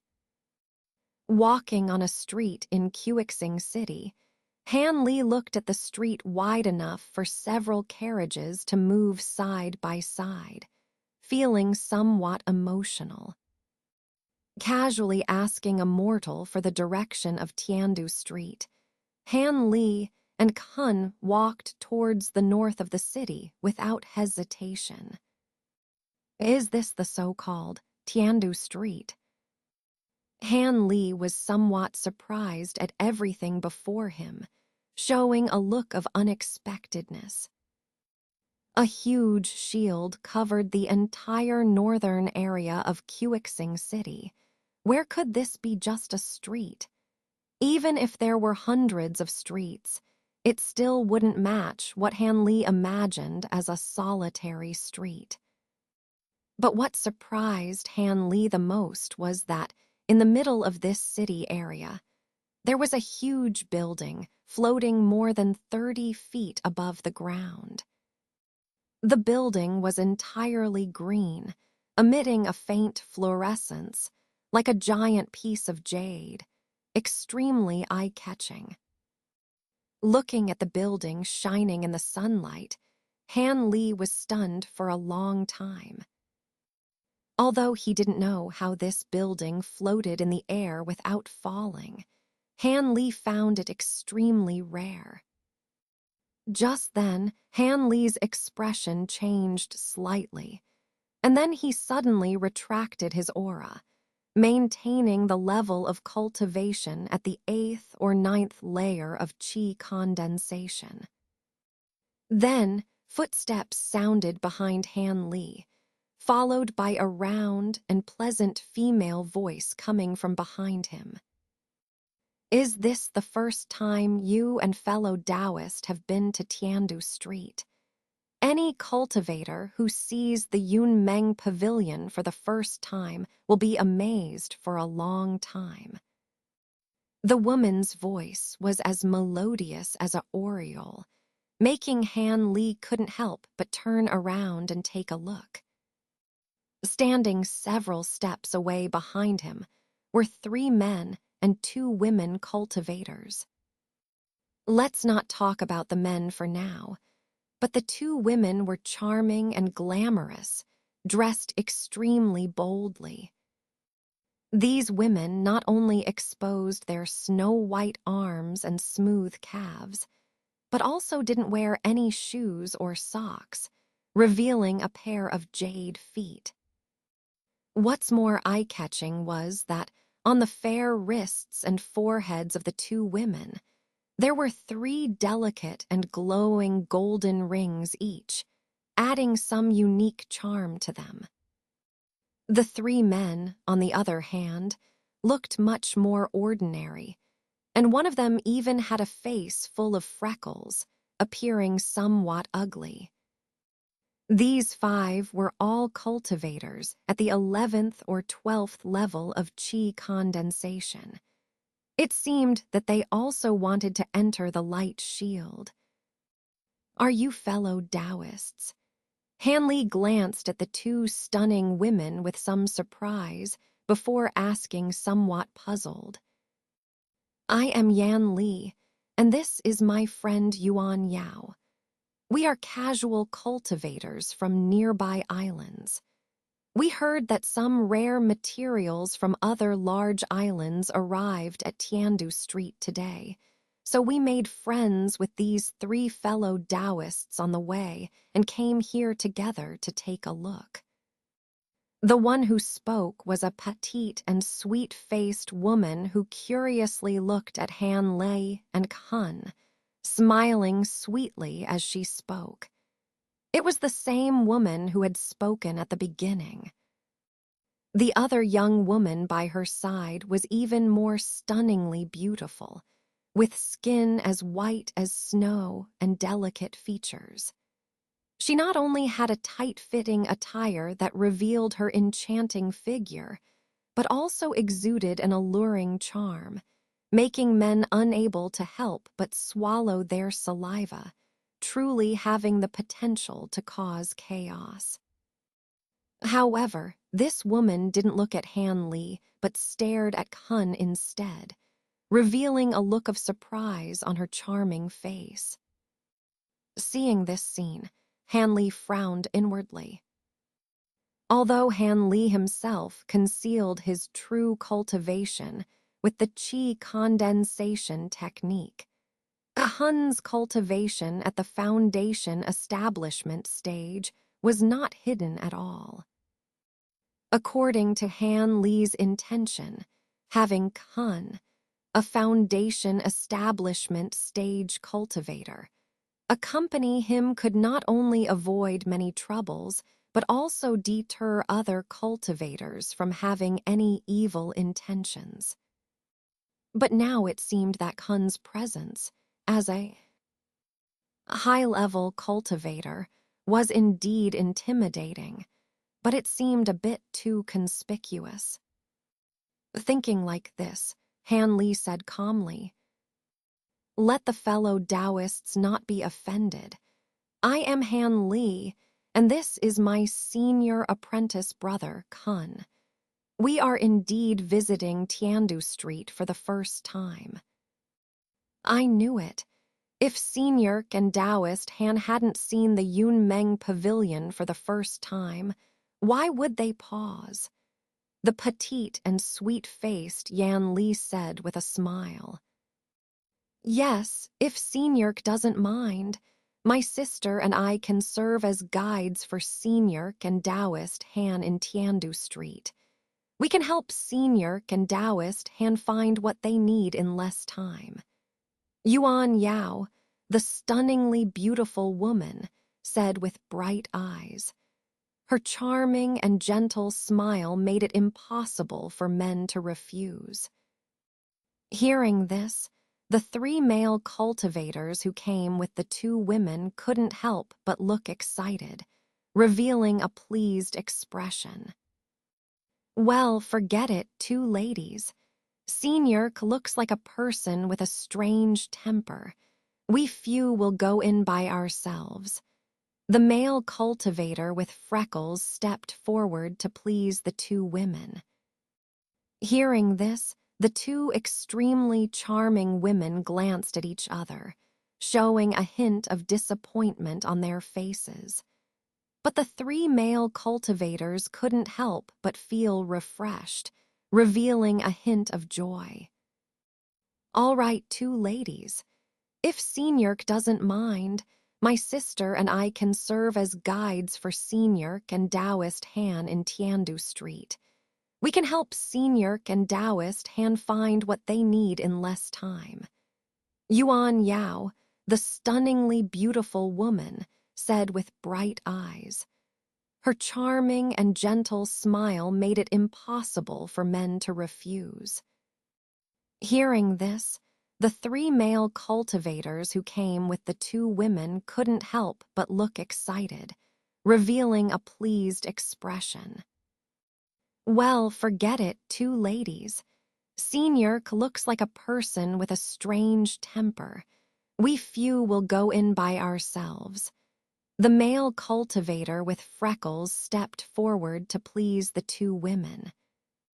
Hearing this, the 2 extremely charming women glanced at each other, showing a hint of disappointment on their faces. But the 3 male cultivators couldn't help but feel refreshed, revealing a hint of joy. All right, 2 ladies. If Seniork doesn't mind, my sister and I can serve as guides for Seniork and Taoist Han in Tiandu Street. We can help Seniork and Taoist Han find what they need in less time. Yuan Yao, the stunningly beautiful woman, said with bright eyes.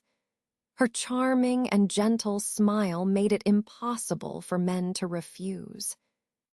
Hearing this, the 3 male cultivators who came with the 2 women couldn't help but look excited, revealing a pleased expression. Well, forget it, 2 ladies. Seniork looks like a person with a strange temper. We few will go in by ourselves. The male cultivator with freckles stepped forward to please the 2 women. Hearing this, the 2 extremely charming women glanced at each other, showing a hint of disappointment on their faces. But the 3 male cultivators couldn't help but feel refreshed, revealing a hint of joy. All right, 2 ladies. Seniork looks like a person with a strange temper. We few will go in by ourselves. The male cultivator with freckles stepped forward to please the 2 women. Hearing this, the 2 extremely charming women glanced at each other, showing a hint of disappointment on their faces. But the 3 male cultivators couldn't help but feel refreshed, revealing a hint of joy. Seeing this, Hanley frowned slightly. It was the first time he had encountered a situation where beautiful women took the initiative to accompany him. But judging from the eyes of the 2 women, it seemed that they were more interested in Kun, the senior with profound magical powers. Han Li himself seemed to be just an accessory. Although he didn't know what thoughts the two women had in mind, Han Li had no intention of provoking these two beautiful ladies. So, at Han Li's instruction, the silent Kun opened his dry mouth and said, "No need, I have always disliked crowds. Han nephew, let's go." After speaking, Kun grabbed Han Li, who looked slightly apologetic, and strode into the light shield without any intention of chatting with the two women. Kun's rigid behavior made the two women's expressions slightly change, full of disappointment. But the three male cultivators who came with them were spirited, revealing a hint of joy. "Forget it, two ladies. Senior seems to be a peculiar person. We will go in by ourselves." The male cultivator with freckles stepped forward to please the two women. Hearing this, the two extremely charming women glanced at each other, showing a hint of disappointment on their faces. But the three male cultivators couldn't help but feel refreshed, revealing a hint of joy. Seeing this, Hanley frowned slightly.